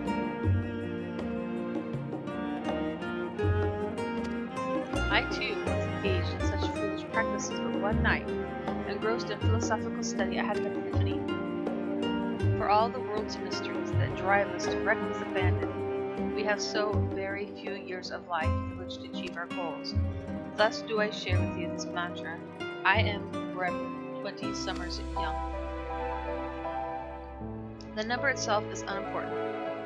You could be 19, or 23, or 40. Whatever age you are when you discover this manual, let that be the age you inspire to remain. But you are a different age. Through mindful, healthy living, you extend the time available and spend upon your chosen research. Another day, another moon, another summer to grasp the greater truths you pursue. On the pages that follow, we will explore the secrets of maintaining one's physical condition from a biological, ethereological, and arcane viewpoint. This book is on the wrong subject. Search for works elsewhere.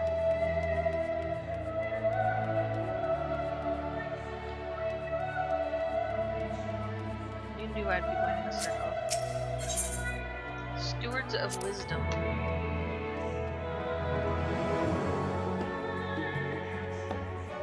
During the chaos of the sixth Umbo calamity, Archon Yinkrump, founder of Charlotte, bore witness to the madness and savagery of men brought to the brink of despair.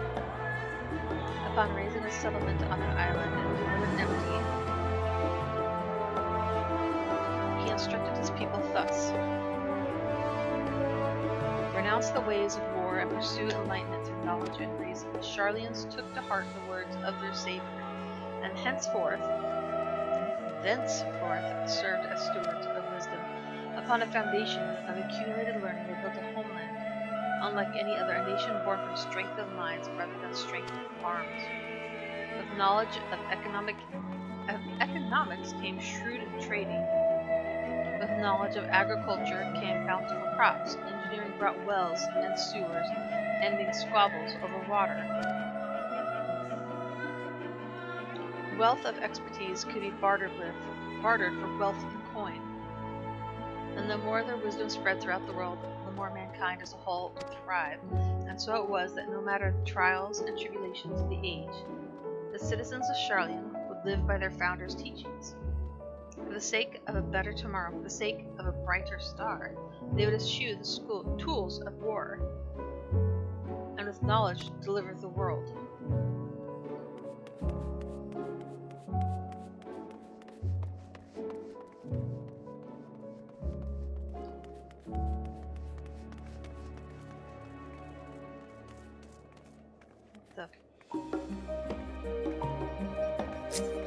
Nice wig, Mollet.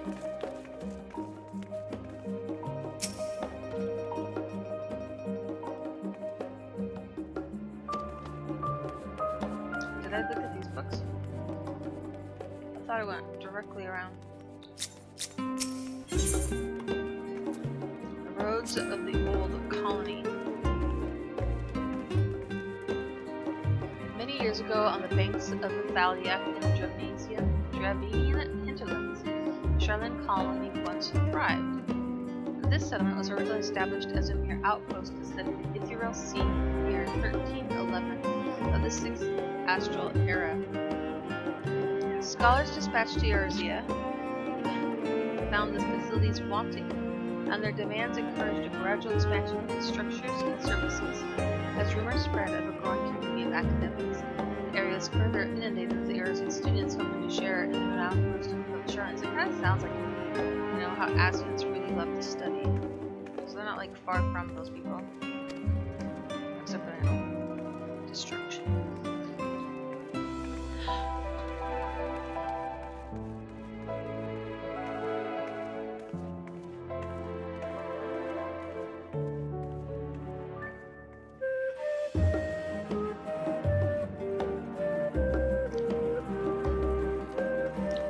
Later, the Forum passed a motion to recognize what had become a flourishing town as an official Charlian colony. Eorzean residents took to calling the colony itself Charlion, which led to no small amount of confusion when discussions turned to the subject of the motherland. The response of Charlian inhabitants, if pressed for a name. Hey, what happened to that guy that was stealing herbs? If pressed for a name, it's simply referred to as an emporium. Following the Great Exodus, however, goblins and treasure hunters claimed for themselves a corner of the abandoned colony and gave it yet another name, Idleshire. Following chapters go on to introduce the most prominent features of Idleshire. This book does not appear to contain additional information from the Forum or cover the history of Charlian Woodland in greater detail.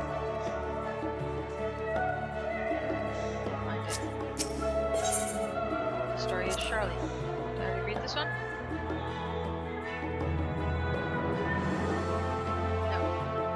Long, long ago, on an island in the northern sea, there lived a Rogadan man by the name of Niancrumph.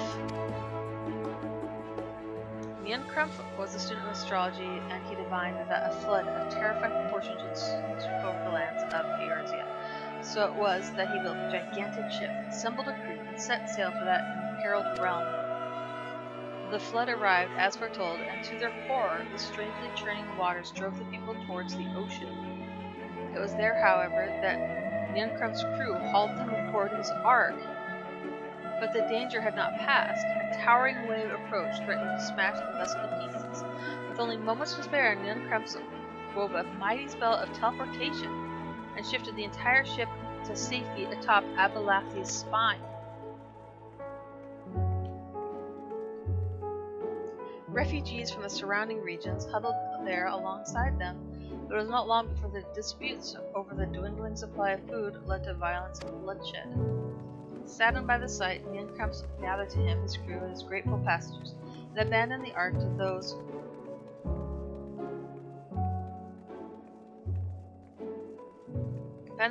those reddened peaks.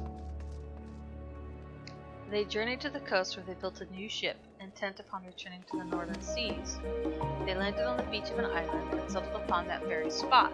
That settlement prospered and grew, and in time became the city of Charlian we live in to this day. You have gained a fundamental understanding of Charlian history and the foundation of the Forum. Head outside to the rendezvous point or await your companions.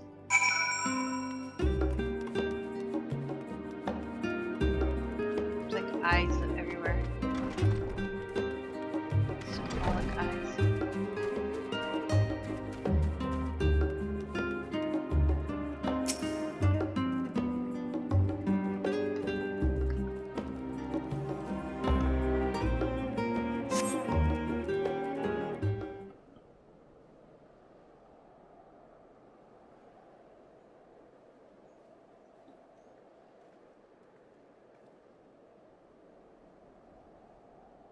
Sorry, were you waiting long?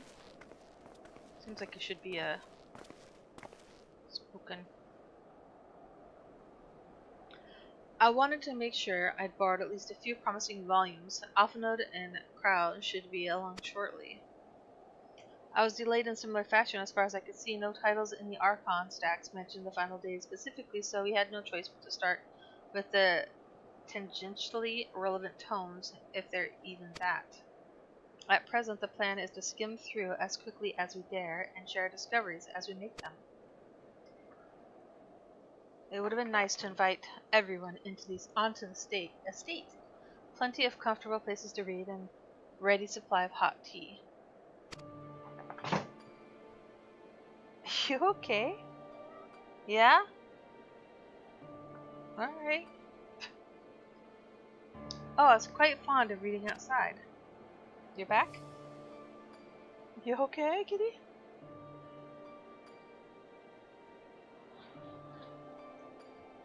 You just have a loud jump down? But it's not about the little pleasures, is it? You missed your home. It's been difficult. After our arrival, we managed to speak with one of the family servants and ask how things were. Seems our dear father has instructed the staff that even if Alphinaud and I were to return to Charlene, we were not to be allowed across the threshold. What a douche. A harsh measure indeed. I hope that our efforts to understand his position and that of the forum will perhaps lead to a reconciliation. We'll mend this rift one day, I'm certain of it. On his deathbed. And then you'll be big lords and ladies. And what of you, Graha? Have you been to visit your family? Or do they not live here in the city? Well, my situation is also somewhat complicated. I was raised in Charlene, yes, but I was born rather further away. On the southern reach of Ilsevard, in fact. For generations, my people have dwelt in Corvos, the coastal region opposite the island of Thavner. The Alligans founded a city in that fertile land, and by ship brought in the subjugated tribes of Mikote to serve as laborers. Of course, the massive earthquakes of the Fourth Umbral Calamity brought an end to the Empire's reign, and when the Fifth Calamity froze the seas solid, many of the tribes still living in Corvus braved the journey back to Erzul. My ancestors, however, chose to remain, that they might prevent the remnants of Alligan technology from being misused. Isn't Corvus under Garlean rule? For the past 50 years, yes. How old is he? Well, he's like 1,000 years old, but I mean... Still. Some semblance of local culture remains, as is the case for most imperial provinces, but Garlemald renamed the region Locus Amonis. When I was a boy, a nearby town came under the jurisdiction of an industrious imperial family, the nobles of House of Darnus. House Darnus demonstrated a singular interest in Allian civilization, and so my tribe was forced to consider a plan of action. For some time already, voices had been raised in favor of abandoning our ancient customs. After all, the Alligan eye no longer passed to our eldest children as reliably as it once had. The fear of discovery eventually tipped the scales, and the decision was made to bury our ties to the knowledge and traditions of Allig. As the last child born with the Alligan eye, I was given over the custody of friends of the students of Valdesian who had me registered as a Charlene citizen. I never even considered, forgive me, it was an unkind question. Even Thancred was taken in by Archon Lussois, was he not? Stories of adopted waifs and rescued orphans are more common among Charlians than you might think. Yet regardless of our origins, we are all provided with an equal opportunity to learn. And with the sufficient perspicacity, we outsiders can even earn the vaunted title of Archon. This is exactly why I have such a love for this country, and why I wish it to remain a nation of which citizens can be proud. Hear, hear. Another good reason to get to the bottom of the forum's stubbornness, aside from the trifling matter of our impending doom. Excuse us while we try to make some headway into these books. Moon company should be arriving any moment now. Whew.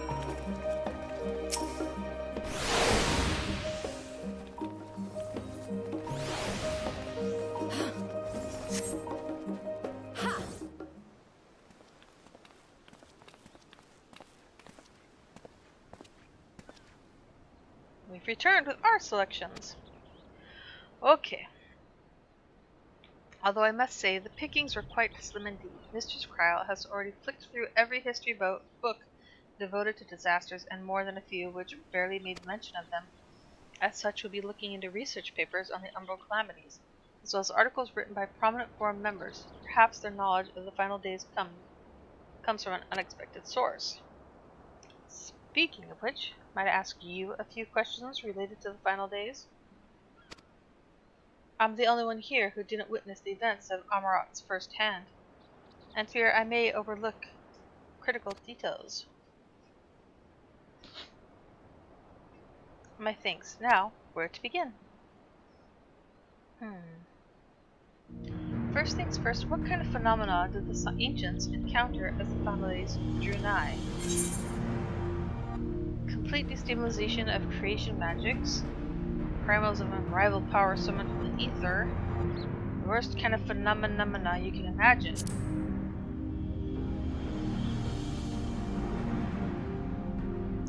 Yes, the unfolding catastrophe wrought havoc on all manner of life. The chaos extended to the ancients themselves, causing their powers of creation to spiral out of control. Fear and despair manifested in terrible, tangible fashion. Meteors raining from the sky, fire erupting from the ground, indescribable abominations prowling the streets. That more or less aligns with my understanding. If only the arts of creation had survived until the present day, we might have had something substantial to analyze. To the best of our knowledge, however, those techniques were not preserved or passed on. This shows surmises that the closest known magic is that of the summoning ritual promulgated by the Asians. Was there aught else of note which heralded the approach of the final days? The entire star was engulfed by disaster all at once. They say it began with a keening sound from the land itself. Awful Node can answer this.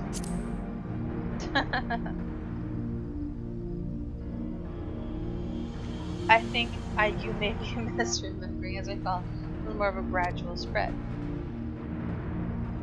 The Amortines spoke of a keening sound that rose from the land itself just before our region was visited by catastrophe. We never did hear the sound ourselves, of course, thrust as we were in the midst of madness. So the ground was crying out, you say. To be considered the harbinger of doom, it must have been quite distinctive and probably quite loud.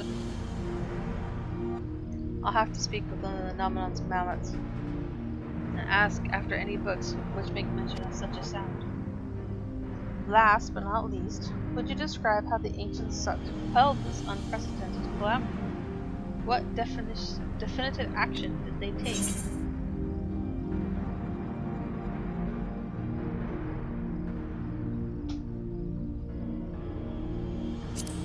They knocked down from the sky?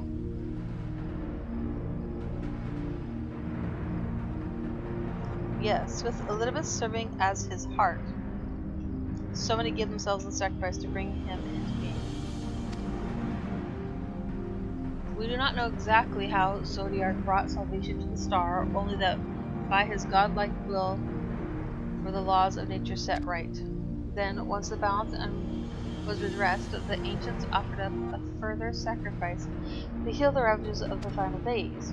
Lives sprouted anew, and it was these fledgling souls they intended to render unto Zodiac, a trade that would have allowed them to resurrect the shades of loved ones absorbed by the primal. Or might have, had Venet and her fellows not manifested their opposition in the form of Heidelin.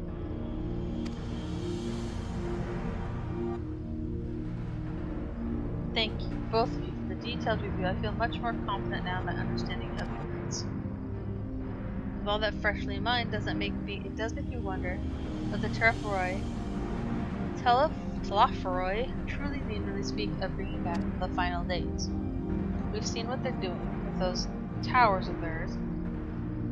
It's forcing people to summon primals, a kind of catalyst. Are they attempting to mirror the conditions caused by unstable creation magics? Or are they simply using the final days as a figure of speech, a convenient metaphor for the scale of destruction they plan to unleash? But this is all just pointless conjecture at this stage. Let us return our attention to the forum, shall we? We should keep an eye out for Stola, but 'tis time we began studying his research papers.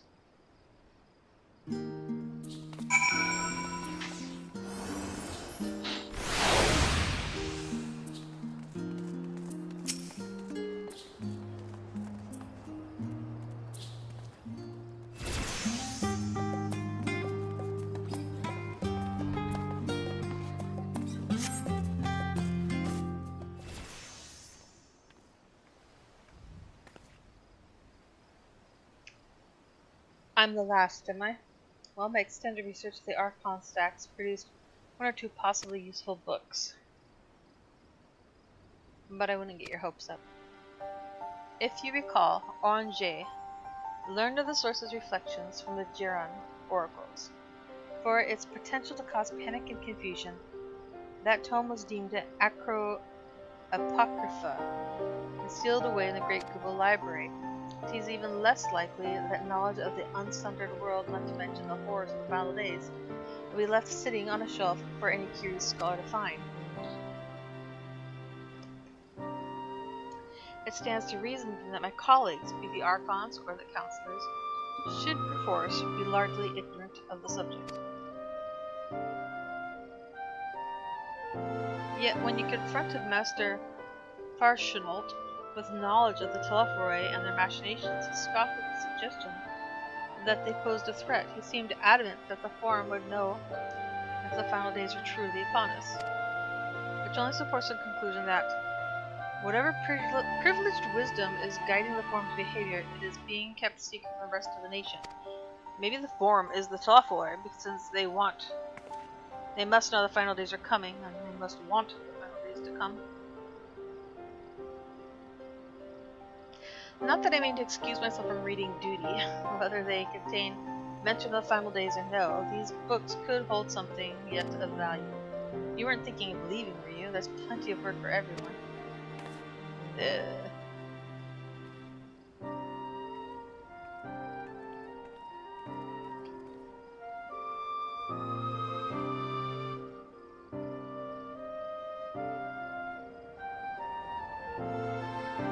You labor for what feels like an age as Ishtol's research assistant.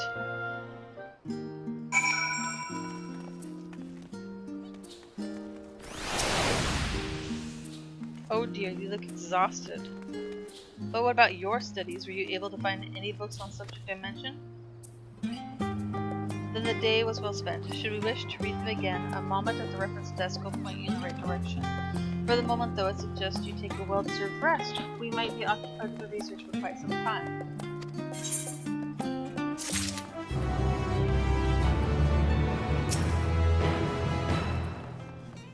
Well, I did find one paper focused on the world before the advent of the first Uncle Calamity, but it reads more like a work of fanciful fiction than an actual academic supposition.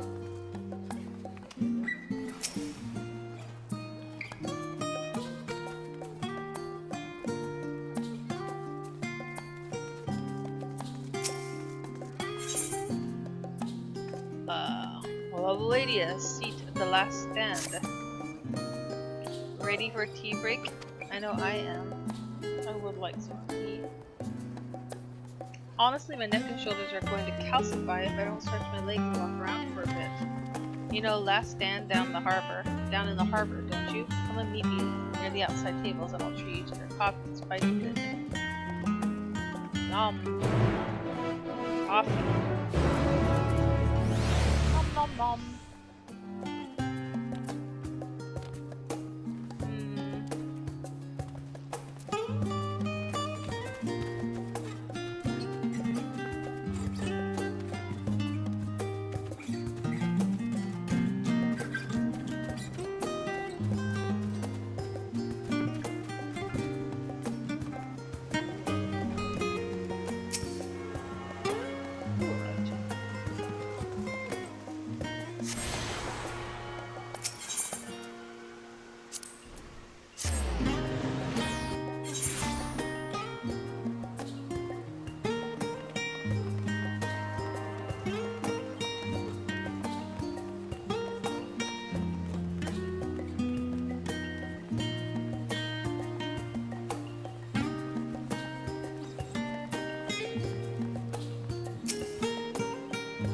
Busy as ever, I see how very surely in the Northern Gourmet Cafe has sprung up to compete for customers.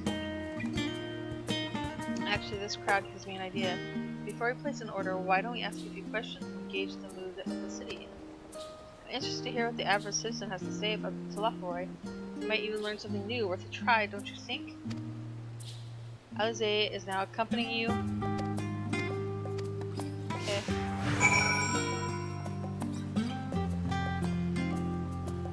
just randomly walk up to you. What? What? What is it? Can a man not enjoy a moment of private respite? You're looking to share a table and I respect your request that you look elsewhere. You misunderstand, sir. We were simply wondering if you knew of the telephone. These enemies of peace have promised an end to all we hold dear, and... Wait, you're that House Levier girl, aren't you? And this wound is obviously a foreigner.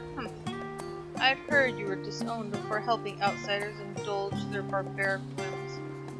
And here you are giving truth to the rumor. I'll think you'll leave me be. I've not to say to the likes of you. Well, I must apologize. 'Twas foolish of me to expect an ounce of civility from one so enlightened. Come. Yeesh.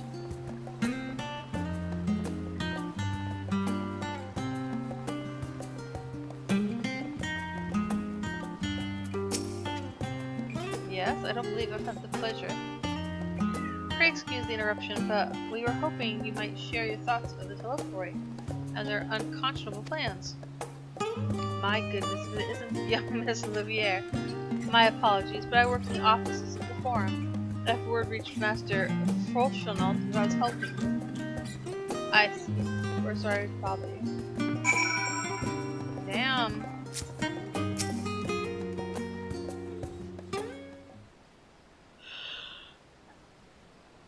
Welcome. I'd like a mocha? Venti? Wait, is that Mistress Alize I see there? My word, how long has it been? Far too long. Meet Dickon, the owner of the Last Stand. I used to frequent his cafe on occasion, in between lessons at the studium. That seems like an age ago now. I remember hearing that you and Master Alpha had set sail for Eorzea, but then you never came back. Lately there's been gossip about your father disowning the pair of you. Everything alright at home? It's complicated and I hadn't expected complete strangers to be so familiar with our situation quite so quickly. Everyone has an opinion, it seems. Well, it is House Louvier. No matter how discreet Master Ffxiv may have been, news of your family's doings never stays secret for long. Things being what they are, what brings you back to the city now of all times? We do have questions, and only Charlene has the answers. Tell me, Master Dickon, have you heard anything about the apocalypse called the Final Days? What? Like the end of the world? Nothing like that, I'm afraid, but that's what you're here to find information on this apocalypse? Yes, whatever we can learn. Unfortunately, your patrons seem to be unwilling to speak with me. I wish there was more I could do to help.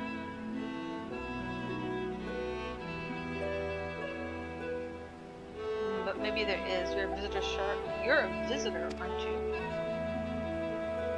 Then if you will know your face, we should be able to pass you off as a server. None the wiser.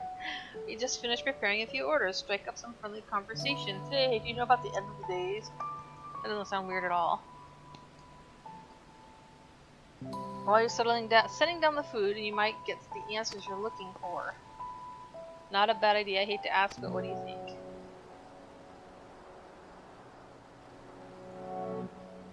That's the spirit. Pay attention now and I'll explain where each of these dishes need to go. Suspiciously, I think he just wanted us to work for him. The tea set is for the chatty group sitting by the water's edge. The omelet is for one of our regulars, a Highlander by the name of Gisla, and she's sitting at an outside table with a friend of hers. Omelet, Gisla, tea, chatty people. Behind them you shall see a Mikote gentleman. He ordered the oven-baked lobster. Yum! Got all that? If you're not sure, just ask on Splendid again. Splendid again.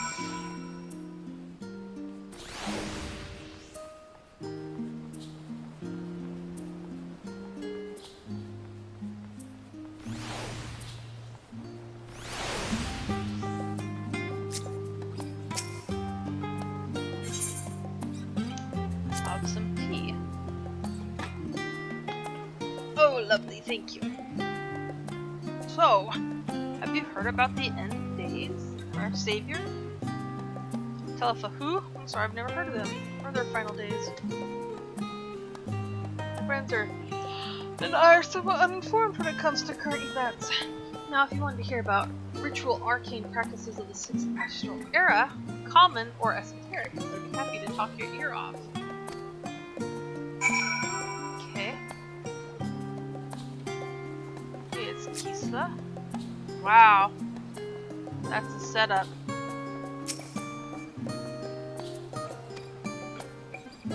Oops.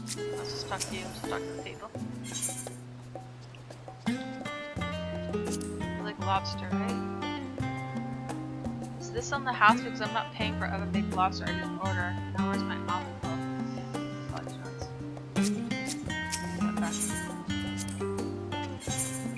Look at her meal.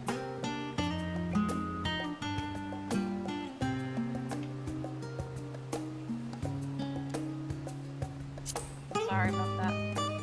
Holy crap, that's a huge ass egg. It's a dodo egg. Ah, finally. 2, 4, 6, 8. Let's do it. Again, no time to waste. Holy heck. Got a big pink slime on it. Oh, that is. What? The teleporter? Ah, yeah. I remember seeing the name in the latest Gazette. That and some grand claim about the end of days. Same old senseless and warmongering. Some of these fools grow tired of spilling each other's blood. Best stay out of it, I say. Before I made the right choice, and I fully support our decision to be neutral.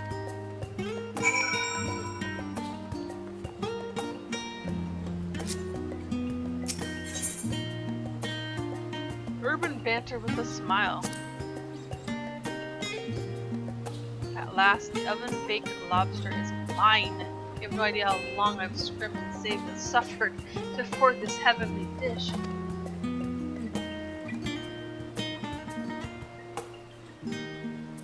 Final days? This is the first I've heard about it. Although that would explain why my friends have been rushed off to speed. That must be a busy time to be a gleaner. You don't know what a gleaner is? They're collectors of a sort, travel the world procuring things that we haven't got here in Charlotte, priceless books, unusual live specimens, and so forth. So named for those folks who trail after the reapers in the fields, picking up every grain which was missed. I, by all accounts, believe it is the most meticulous and demanding profession. They Slothroi make good on their audacious threats, but then many uncatalogued rarities could be lost forever. Why else would the gleaners be buzzing about it in such a frenzy? Watch the harbor, and you'll see what I mean. They're carting loads in from the docks all day. It's never been this hectic before, not like this.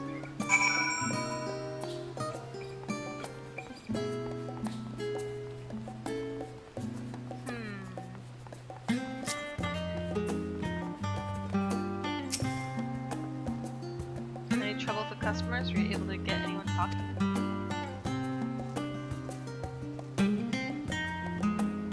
Interesting. They seem unaware of the final days aside from whatever vague news the Gazettes are printing. Even Dickon had nothing to offer, and he's the best source of gossip in the city.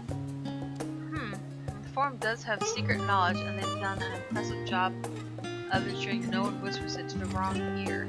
In any case, thank you for playing the part so well. Here, that cup of coffee I promised. I sit down.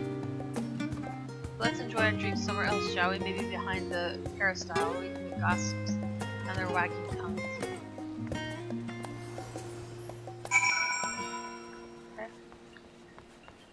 Okay. Private time, you know how to say.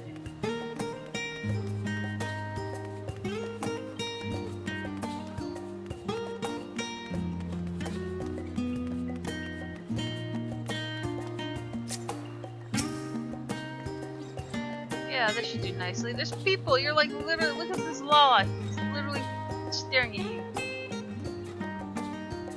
Out of the wind and out of sight.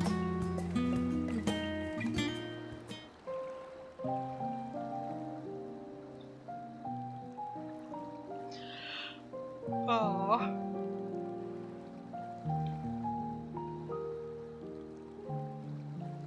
When our father disowned us, I couldn't believe what I was hearing. It wasn't until much later that his words began to sink in, that I began to feel the weight of what it meant.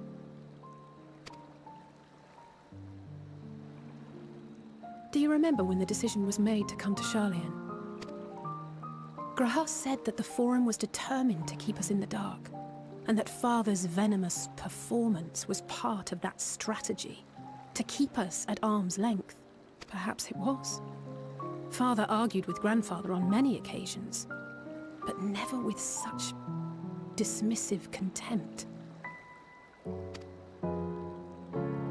And when he demanded what justifies the sacrifices we make in war, I honestly didn't know what to say. Neither did Alpha know, I know, but never for one moment did I believe we had made the wrong choice. So all I could do was fume silently. It was only afterwards that I realized how childish I had been, how being stubborn and self-righteous must run in the family. If I could have just mustered a civil response, then things might have turned out differently.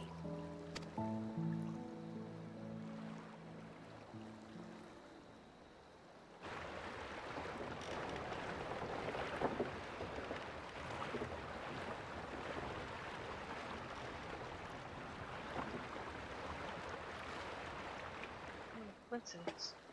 They must be ferrying goods to Labyrinthos.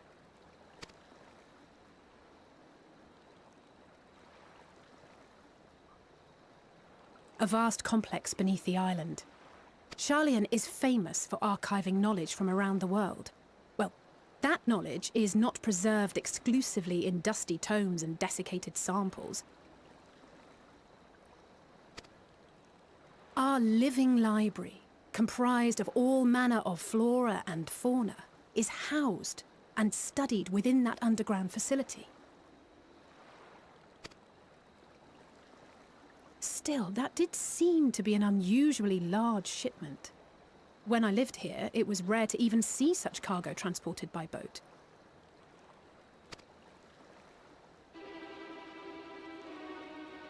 Wait!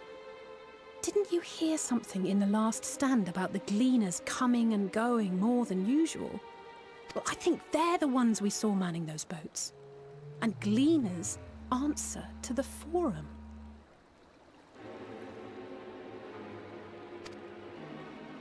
If the appearance of the Telophoroi prompted this sudden burst of activity, then Labyrinthos may hold a clue as to what the Forum is planning.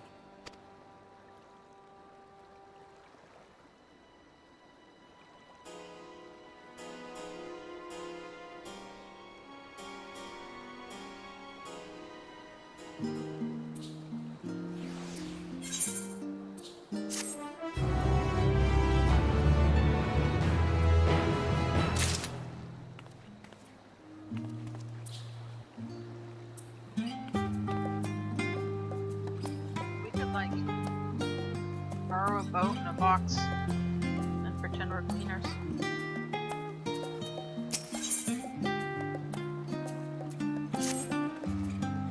We should tell the others what we learned about the gleaners. Go on ahead to Naman and I'll join you both master digging for one. Let's cut back.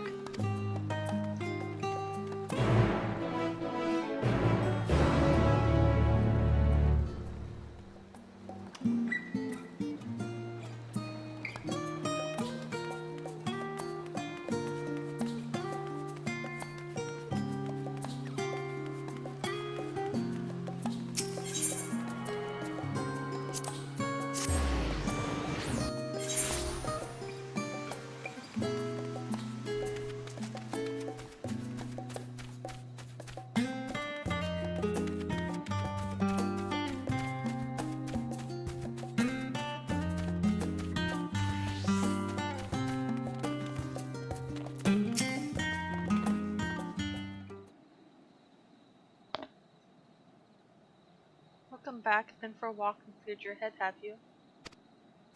I had some coffee. Not exactly. We did some impromptu investigating and turned up some information on the gleaners.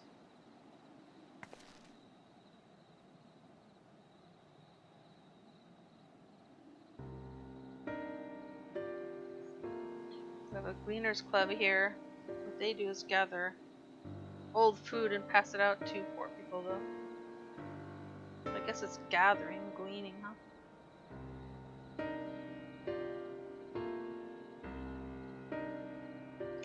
It makes sense that the gleaners take their requests directly from institutions and bureaucrats, but as you say, they ultimately answer to the forum. A sudden and significant increase in gleaner traffic and cargo, it certainly gives the impression of an overarching plan that's being put into motion. Let us see what theory we can build from facts.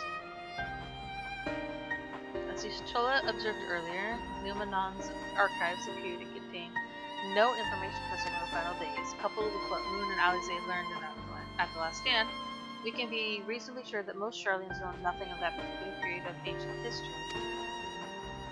Yet my father and his colleagues are not only familiar with the final days, but are also somehow certain that the destruction being perpetuated by the Telophori is wholly unlike those apocalyptic events. Moreover, the Forum claims to be so occupied by a duty of such pressing importance that they saw fit to unanimously deny Eorus' request for aid. And now the Gleaners, official agents of the state, have been mobilized on an unprecedented scale. I do not think it a stretch to conclude that the Gleaners' recent activities are in service to the Forum's secretive ends.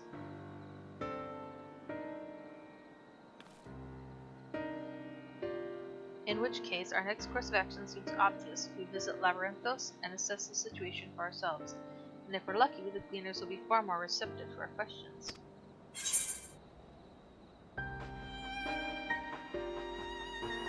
Anything better than reading a book?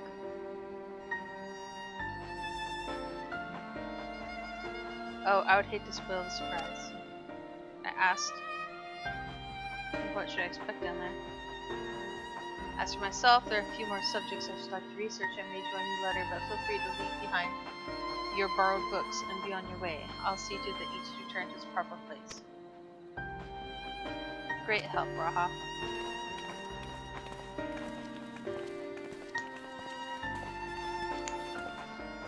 Let's head down the stairs over there and I'll show you where the entrance is. All these books just sitting out. Snow and rain.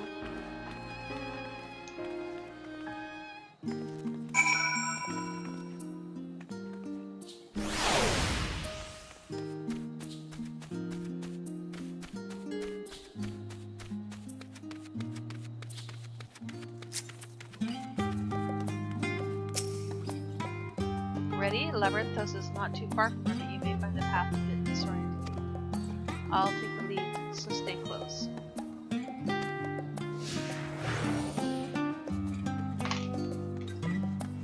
Does she?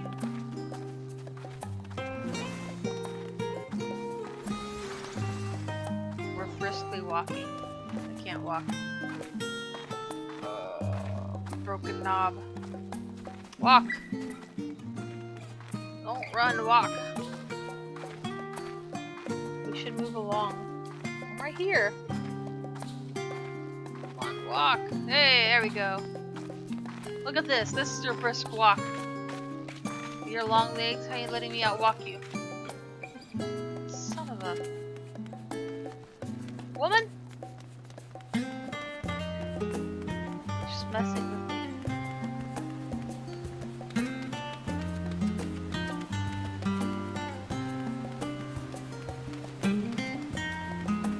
Cross this bridge. Okay.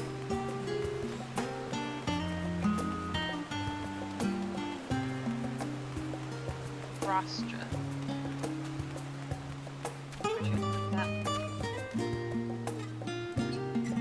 Yeah, I'm right here with you, buddy.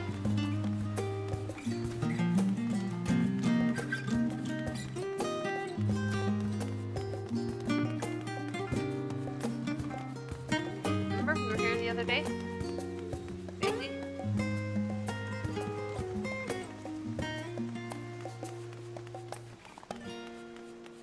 I think she forgets.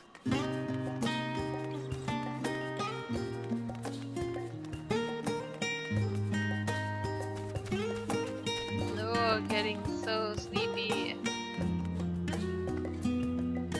Good story. door and down the stairs. You did remember to attune the shard back there, right? It'll make your life much easier for you to come back here, otherwise we just keep moving. Pretty sure I did.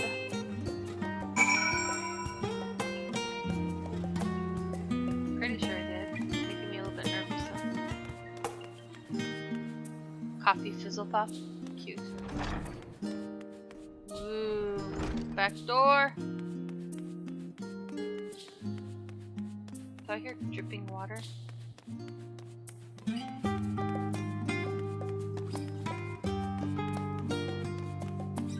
Ho ho ho ho ho! What's these? There's like a chocobo keep here. It's weird. Big ass elevators.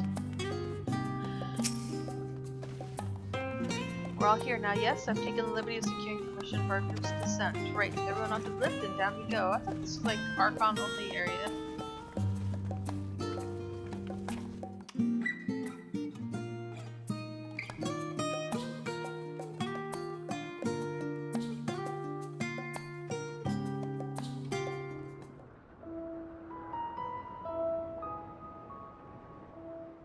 Deep beneath the scholar's city shines a false sun within a fabricated sky. In any age exist those who consider the floor an extension of their bookshelves, and this vault's architects surely belonged to that special breed. If the stack grows too high, start a new one. If no room remains, then make more rooms. A simple solution at first, and then bit by bit, a profound transformation. Knowledge buried beneath knowledge, a growing, creeping labyrinth from which there is no escape.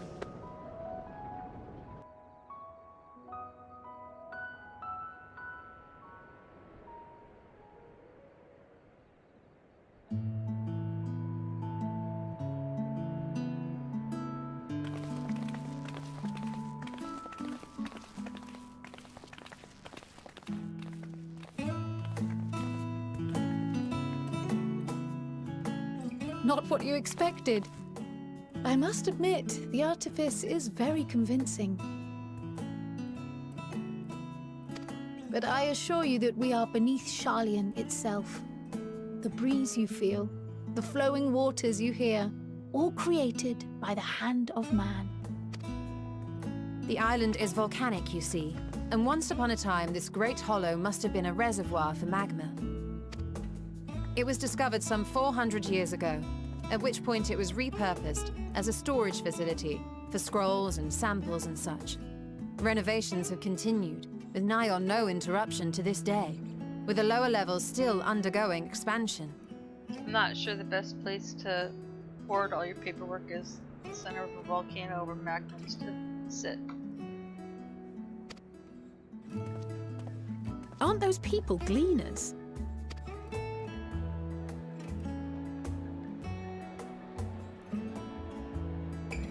Aye, judging by their dress.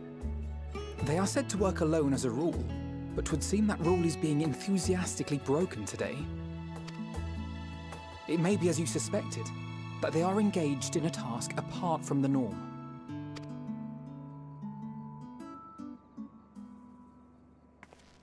Let's spread out and get some answers then.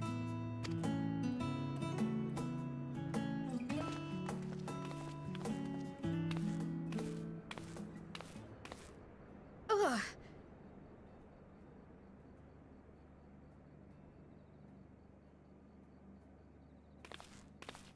Did you call to me just now?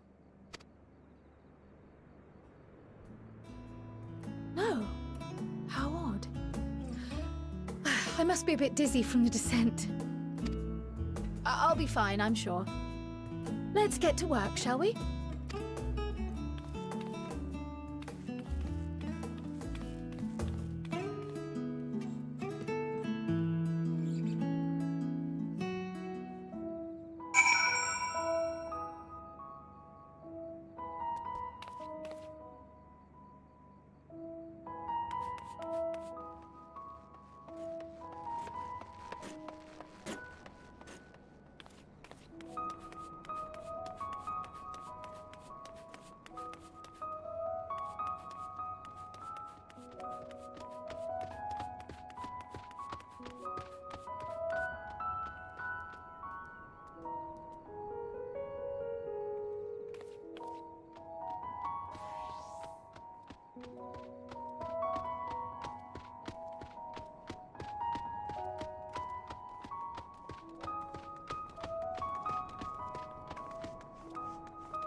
help me or give me more headaches because you don't have the look of a cooker, and I'm in no mood for idle chatter.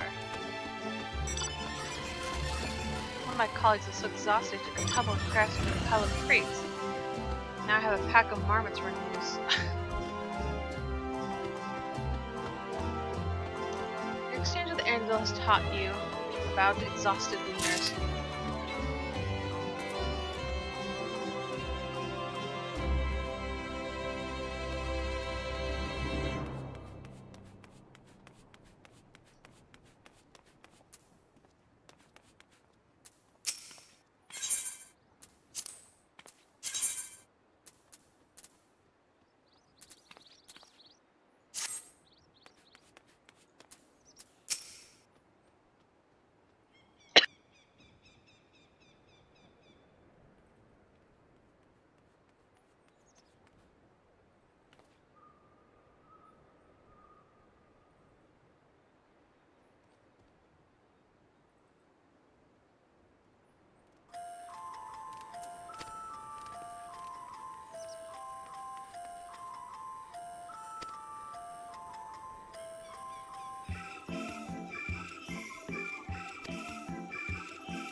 Preparing for the next big expansion.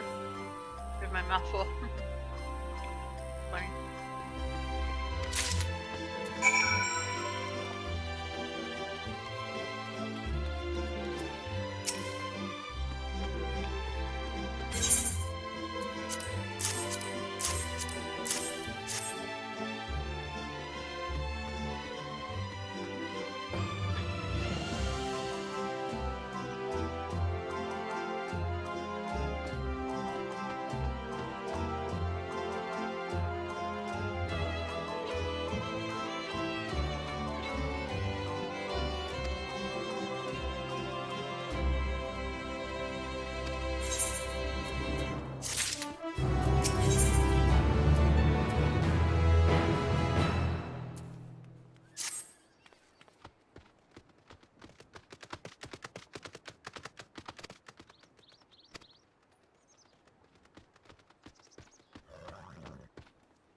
Alright, which wants to go undercover and catch rats. And maybe he'll be nicer to me. I'll turn my charms upon this cleaner right here, right in front of him. I'm going to tell him that. Smart. Go catch rats.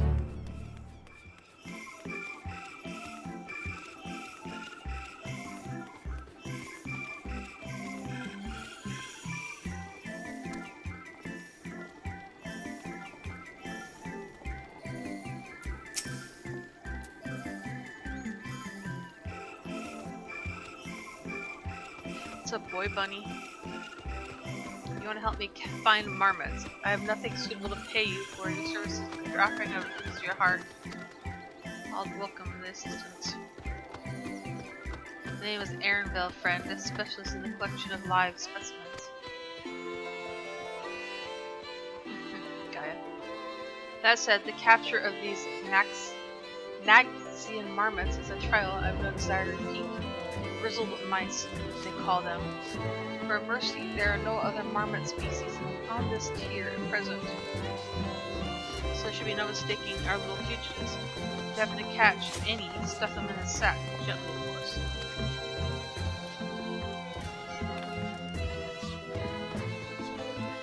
Where to begin, you wonder? I've not seen any scampering around here, so we'll need a wider search of the surrounding forest.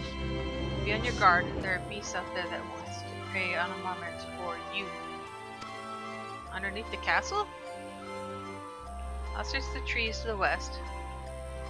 Eastern part of the forest is all yours. Good luck.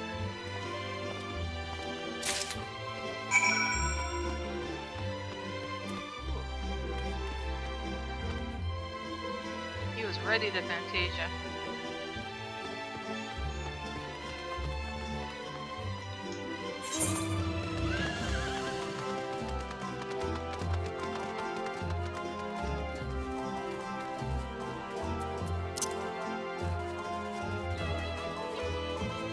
How is our forest underneath the house?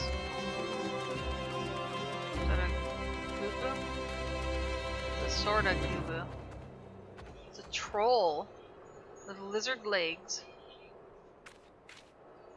Unhairy arms, but hairy upper arms. It's pretty ugly.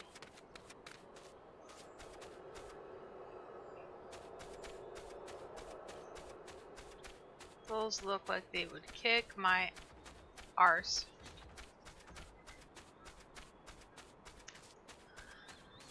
Out of curiosity. Space looks so... I wonder if it's just like... We need to get rid of a lot of things in the game to add more things in the game. Let's just get rid of all the belts in the world.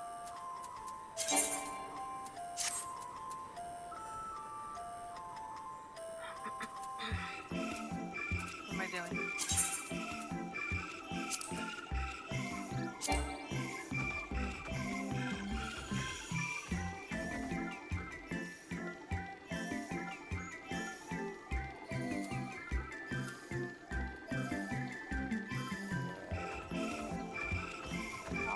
Stuff is missing.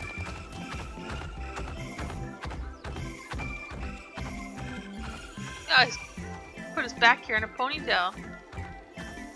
I mean, okay. Okay.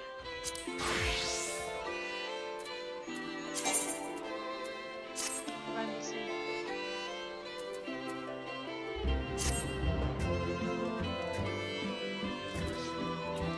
Oh my gosh.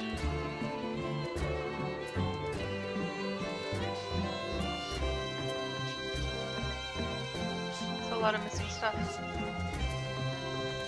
What? Why?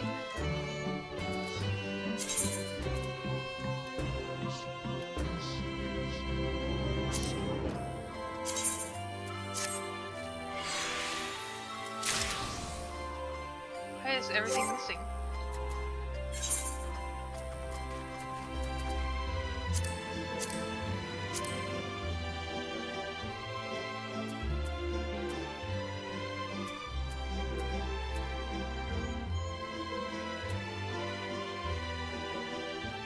It's just...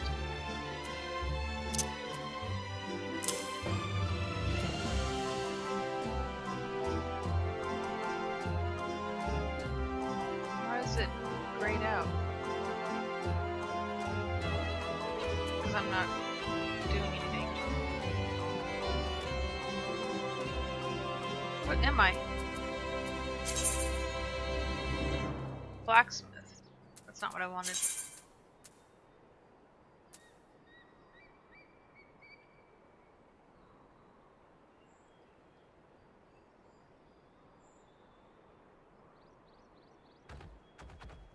Where's my frickin' miner?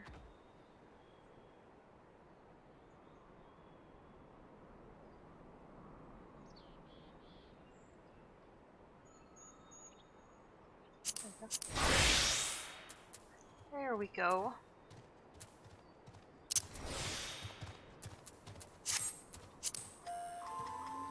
can mine here. Can I catch rats too? Oh, fly here.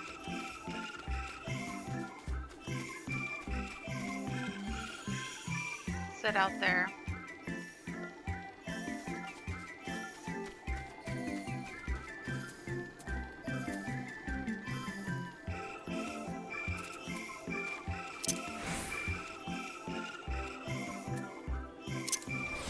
Oh gosh, I keep forgetting I moved my HUD over here.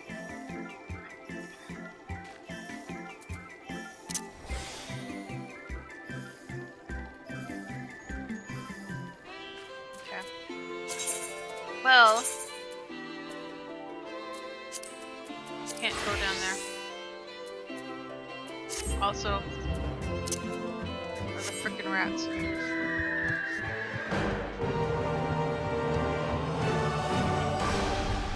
Are they in the trolls? The trolls eat them?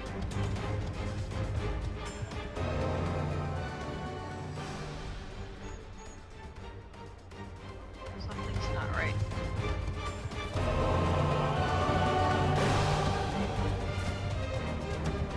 Here we go. Grizzled mouse. Coyote also wants the mouse, I guess.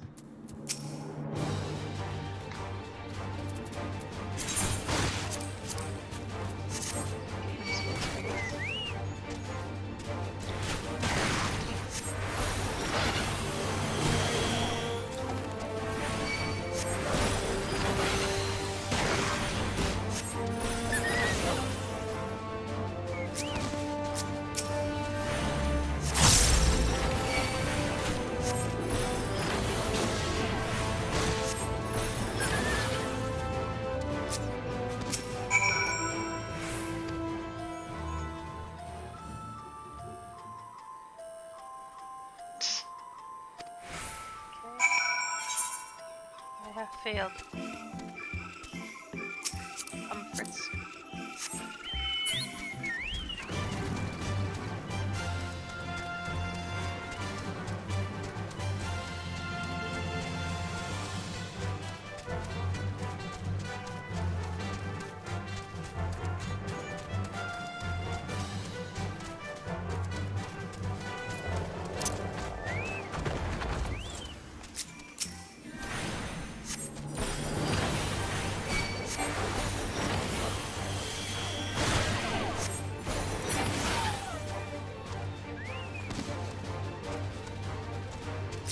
Uh-oh.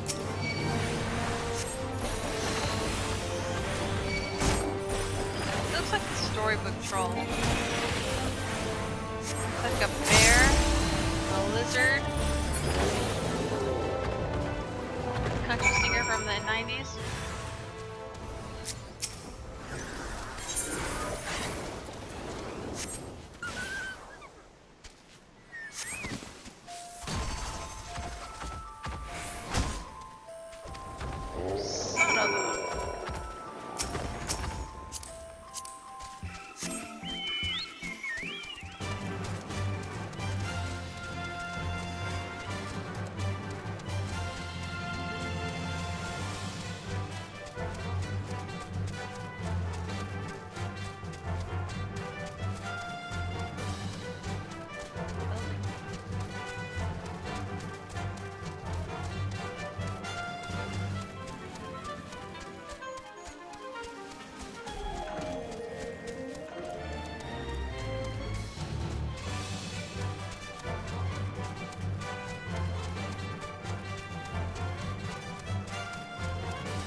Mouse looks like scared.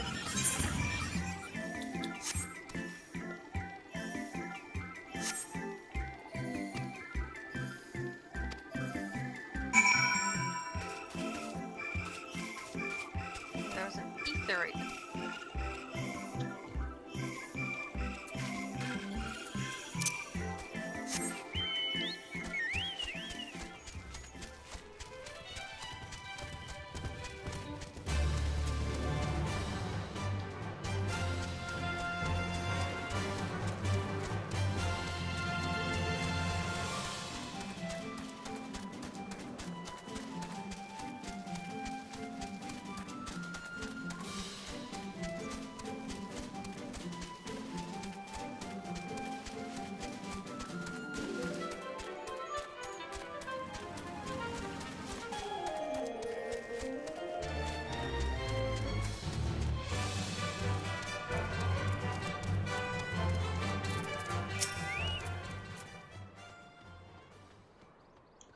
I tracked down 3.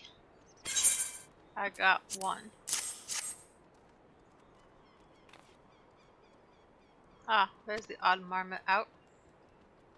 Wait. Here, a moment. While I put our friends in a holding cage. Why does the form? What a bunch of rats! Thankfully, the marmots seem to be unharmed. They've held up well in isolation, but it's much too soon to release them from the habitat. It's a good thing we were able to recapture them so swiftly. You have my things. Who tasked you to capture them in the first place? What are you gonna do with them now? That's for the forum to decide. They are guiding. They are the guiding authority behind Labyrinthos. After all, and this job was but one small part of this great inventory of theirs. Suitable for consumption and easy to breed. Those are the 2 conditions I was given for the stock I was instructed to procure. I don't know what the form is planned for these creatures, but at the very least I doubt they'll be served for dinner today or tomorrow. Gross. Making us eat rats in the future. They're hunkering down, dude. This is their underworld. When the world burns, they'll be in here eating rats. Is this the cleaner you mentioned? The one who was looking for lost marmots? Interesting company you keep, friend. Who are you folk anyway? Thanks for blowing my cover, Kryle. I am Kryle, of the students of Baldeism. These others are my associates. Truth be told, the forum's decisions of late have not sat entirely well with us. That's why we made the descent into Labyrinthos. I hope that by seeing those decisions put into action, we might more fully understand their reasoning. Wow, you suck at keeping secrets, Crow.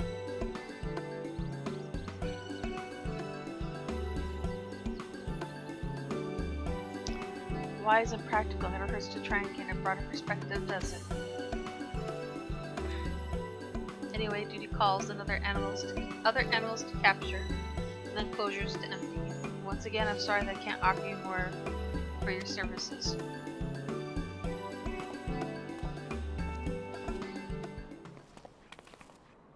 Did you learn anything new from your friend there? Told you they're hunkering down, they're eating rats. So we've confirmed that the order for this ambitious operation did indeed come directly from the forum. However, the Gleaners have not been informed of its purpose. I'd say that fits with everything we've heard thus far. We've also discovered when the operation was begun. The forum contacted the Gleaners Guild ship and put their people to this great work some 4 days after Tulafaroy made their chilling declaration. As seasoned travelers, the Gleaners keep abreast of news from every corner of the world out of necessity.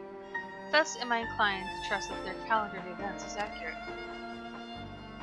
Altogether, it gives the distinct impression that this undertaking was a sudden and unexpected development, yet I find it hard to believe that such a comprehensive restructuring of Labyrinthos and its archives could have been planned in so brief a window. Nay, this plan was long in the making. They were but waiting the right time to put it into effect. That's smart. Just bring out your book. Day's End. Step 1. Catch rats. And the Tulafaroy's declaration was what set it all into motion. Seems likely, but let us not leap to conclusions just yet. For the moment, I suggest we conduct a wider investigation of Labyrinthos. The more facilities we visit, the more pieces of the puzzle we stand to find. She's right. We can draw our conclusions, but they're probably not right. In that case, how about we head to the Archeon? From there, we can reach the lower...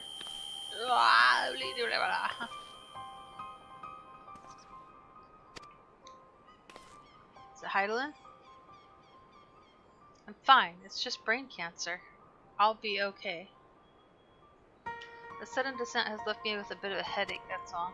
Nothing that will stop me from soldiering on. Let's be about it then. At least allow me to take the lead. I'm fairly certain I remember the way to the Archeon. We follow the path east, through the forest, where you were chasing after that mouse. Or marmot, was it? Anyway, 'tis the trolls you need to watch out for. Yeah, I saw them. I killed one. Pretty badass. Pretty badass. I should have grabbed that meat right. Oh, a fish. A shark is... makes no sense.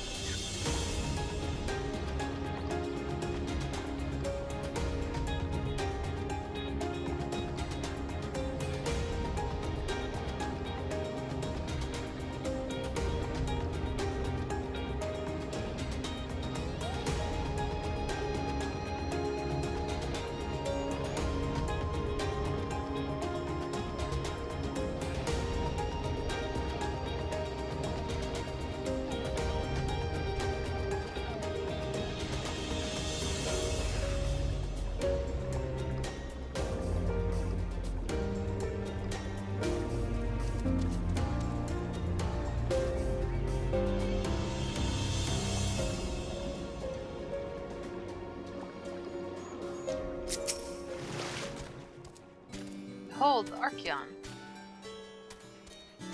As Numenon serves as Charlene's literary archive, so does the structure house the city's wealth of material data. The architecture too is similar. This building you see is merely the upper entrance, an access point to the vaults carved into the cliffside itself.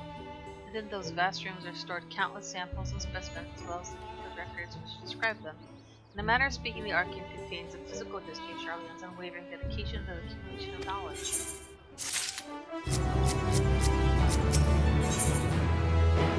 Deeper into the maze. But we won't learn anything of value standing out here. Let us proceed into the main building and speak with the custodian. What kind of party fighters are up? Nothing. It is 2 a.m. I need a completion of Mount Golg.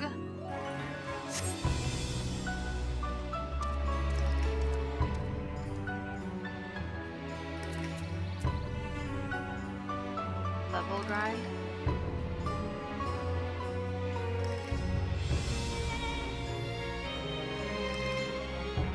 You can't steal their tomes, can you? It's just doing turns.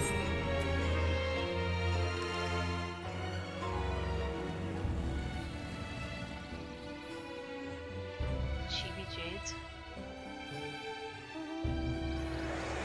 Buy me a motorcycle now.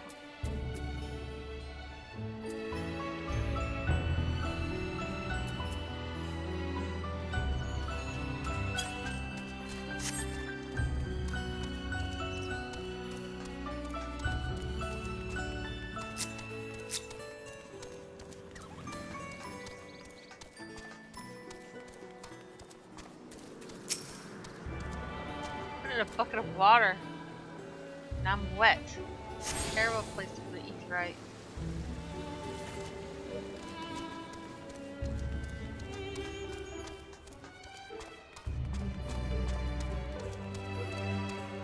Do you have to talk to the gemstone guy in order to get him from the fates?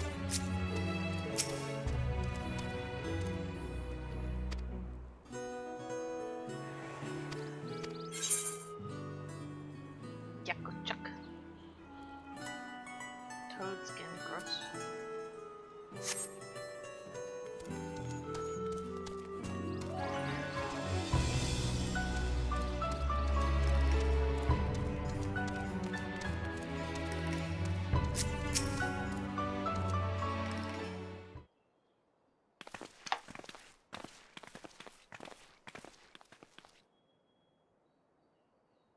Greetings, we're here to peruse the Archeon's vaults.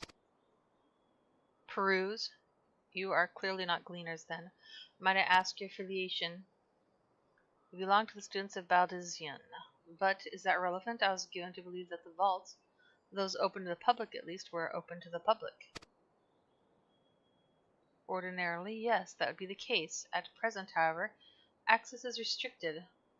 Only persons directly involved in the reorganization efforts are permitted to enter.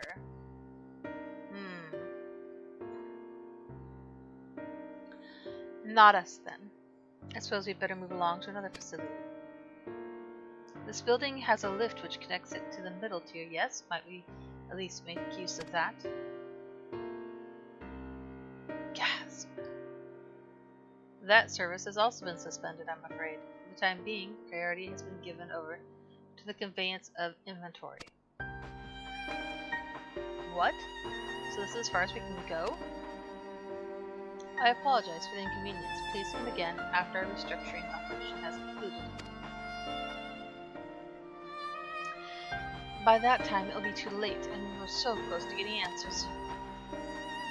We need to rethink our approach. Let us step outside for a moment, shall we? It's just one of him and there's 5 of us. We can take him. Students of Baldizin. Humph. How dare you humph us?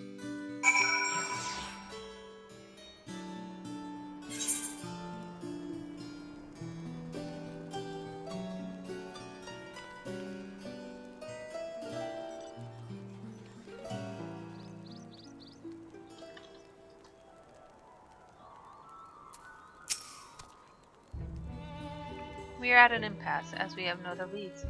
I should like to pursue this one further. But I doubt that our stone-faced custodian will be swayed by heartfelt pleas. We must seek another means to access the lower levels.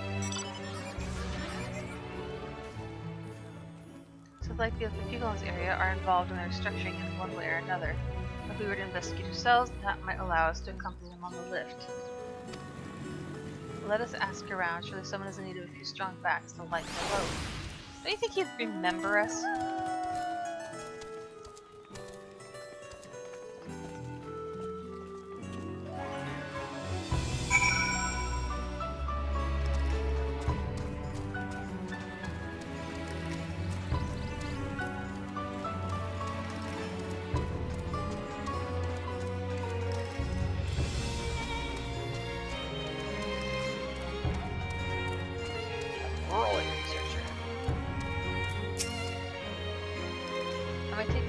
Oh no, we're just students. They won't let us see the Archeon field, though we found... Actually, we have no idea what it is we found. There's no record of such a creature anywhere.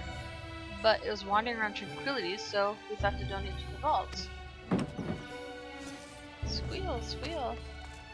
Opposite of squeal, don't you think? Anyway, I suppose we'll have to take care of it until the Archeon is open again. Well... Can I fit back here? No? I have to go back there. Nowhere else to go.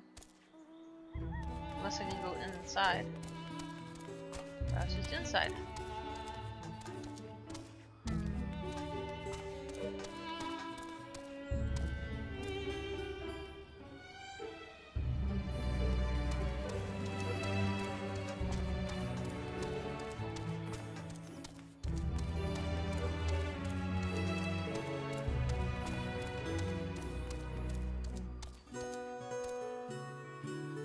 What is going on back here?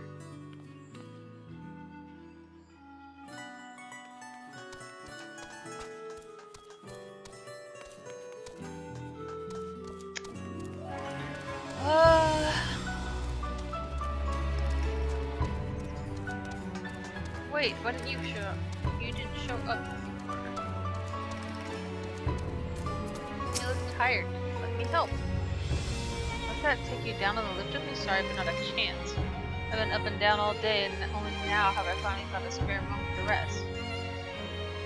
I did see a cleaner fellow heading out the gate there, though, shouldering a large pack, engaged in some manner of task. Maybe he'll be headed down below after he's done with whatever it is he's doing. Okay. Can I jump in these bushes? Oh, this place. Maybe use a door.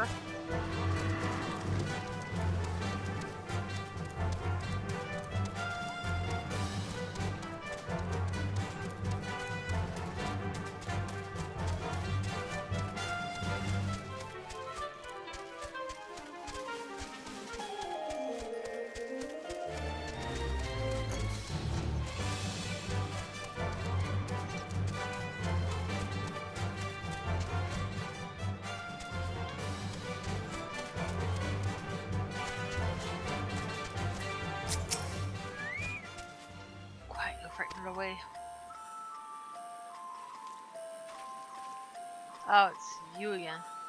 I don't mean to be rude, but I'm in the middle of another task. The cloudkin I need to capture is close, very close.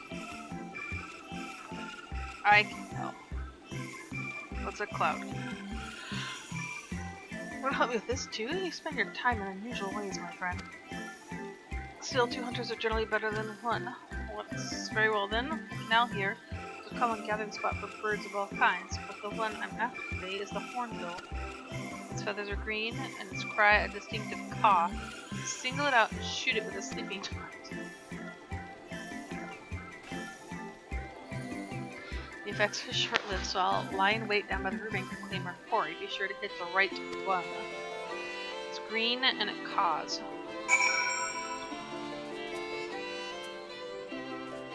All I see is a giant shellfish.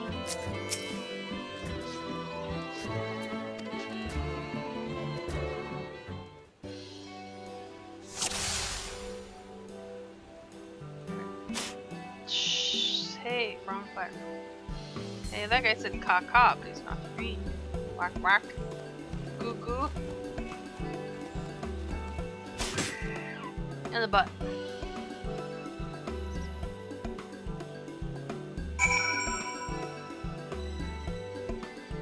First I caught a rock. Then I got the green bird. She's a big girl. Sleepy time. Her beak matches her tail. I'm like, I'm awesome.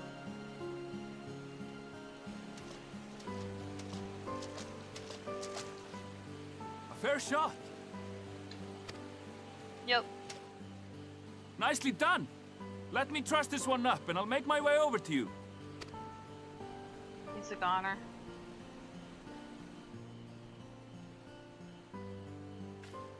Then he was stabbed in the heart.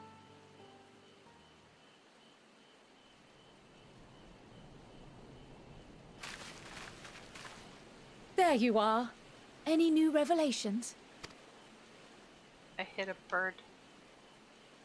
Now it's sleepy time. So you met with that gleaner again, this time to capture a hornbill. I understand catching and bringing in creatures from the outside, but what's the point of chasing after ones already here? Good point. Oh, it's a simple thing, really. Occasionally, we remove specimens no longer needed for study, or those we've had difficulty raising. But we can't simply turn them loose. Safely returning such creatures to their native habitats is another facet of a cleaner's duties. But not in this case, I'm afraid. I've been asked to bring the bird below. Below. Dark below. She had The restricted section in the lower levels of Labyrinthos. Open only to a select few researchers handpicked by the Forum. The projects down there are the subject of rumor and hearsay. Forbidden magics. Advanced technologies that can never be allowed to fall into outside hands. Even Archons are not privy to the truth. Those who are, the researchers involved in this secretive work, are not permitted to walk freely in the city, and are instead required to live in isolated quarters.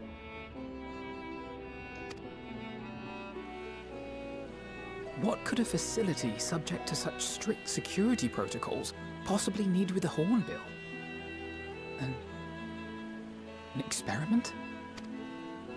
Possibly. I wasn't afforded an explanation. But judging by the requisition list given to me and my colleagues, I doubt it's for any kind of advanced research. I'd be more inclined to believe we were making preparations to migrate to the south. Mericidia or thereabouts. Why would that go to a secret dungeon then? What? Why would you say that? Much of the flora and fauna we were asked to procure could serve as reliable sources of sustenance. They're comparatively hardy species too, able to endure harsh climates. and among them are specimens known to be effective in improving soil quality and purifying water. When you put it that way, migration does sound like a reasonable assumption. It probably only takes so many people. They think that the end days they can get the 99 alive. But not many more, so they don't want anyone else to crowd their That's style. all it is, though. An assumption. Through our tasks, we gleaners glimpse only bits and pieces of the forum's plans. Our prime concern is that our requisitions, be they living or otherwise, are properly preserved for the knowledge of future generations. Now, I really must be going. I regret that I cannot reward you as you deserve. Whoa, don't smile. Perhaps you might reward us after a fashion then. It is imperative that we reach the lower levels. And seeing as you are already set to descend with your assigned cargo, mayhap we could accompany you as your assistants.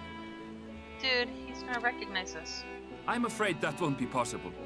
Once the animals have been prepared for transport, we send them down separately via the lift.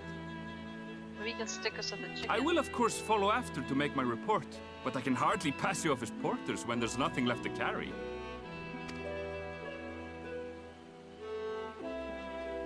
Indeed. Pray forget I said anything.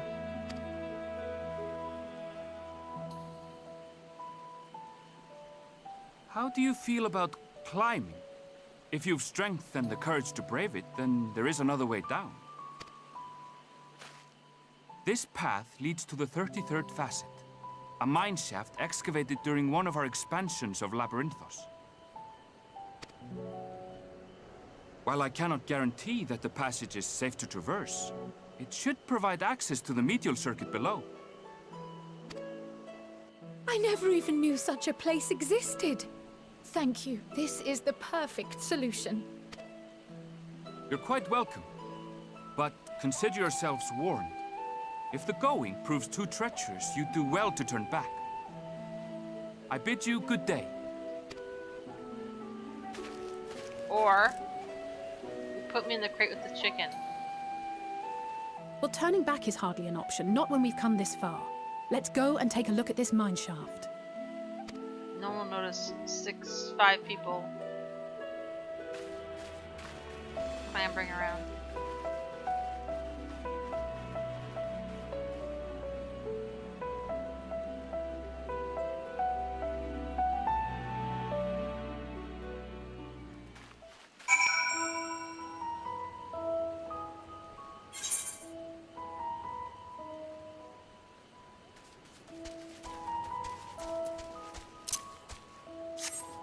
Sorry, Brits. Only been like one fight.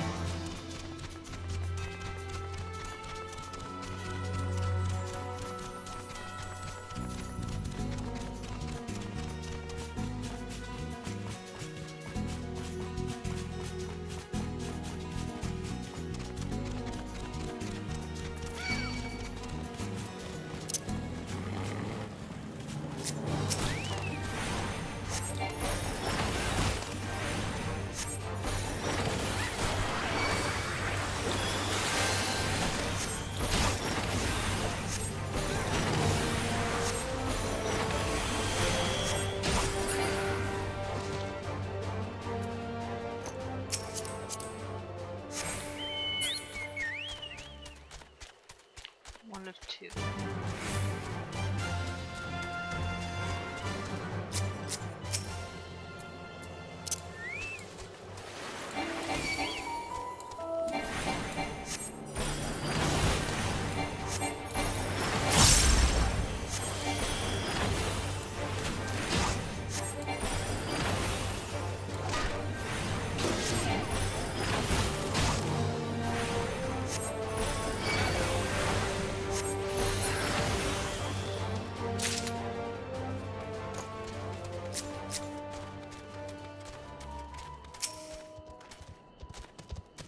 Must be it.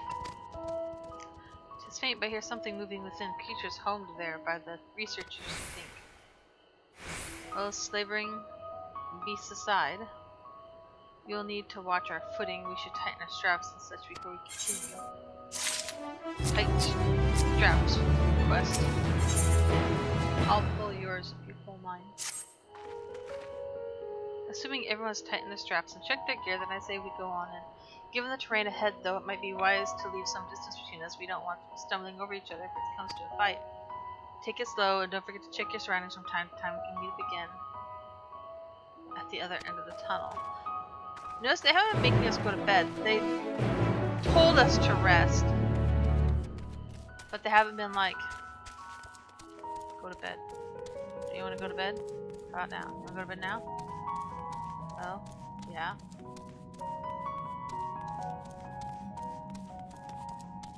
Well, that's a big mine shaft. Oh, don't remove. What did I remove here? Get a drink.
I think,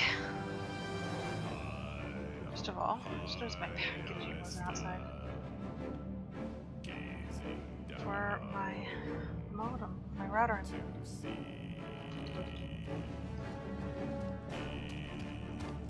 I think sanely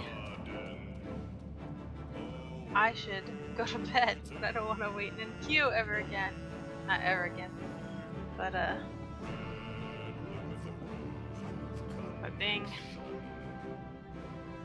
That's what I say.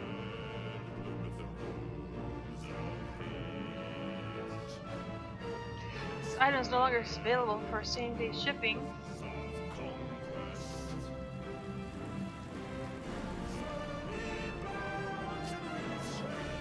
What? I hope they give me my money back.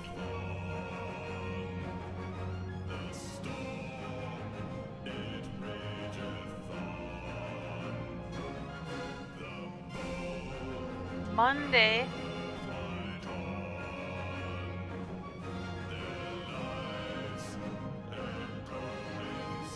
You rat bastards.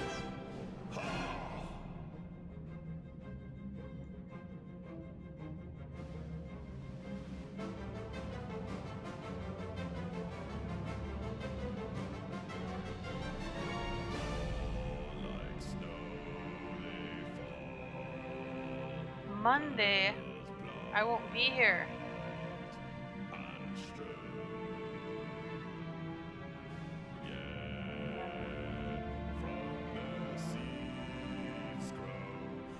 Liars, but not much to do about it.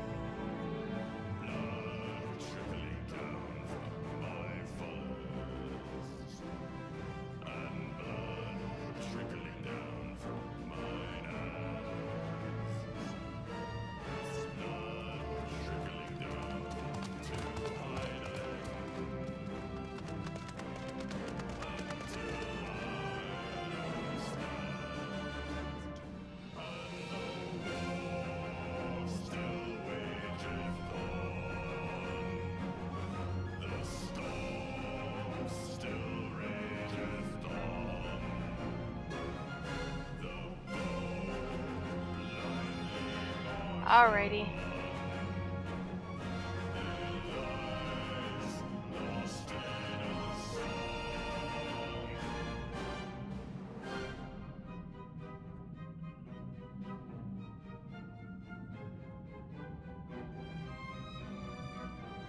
Actually, I think I'll restart my stream because it's almost 6 hours long, and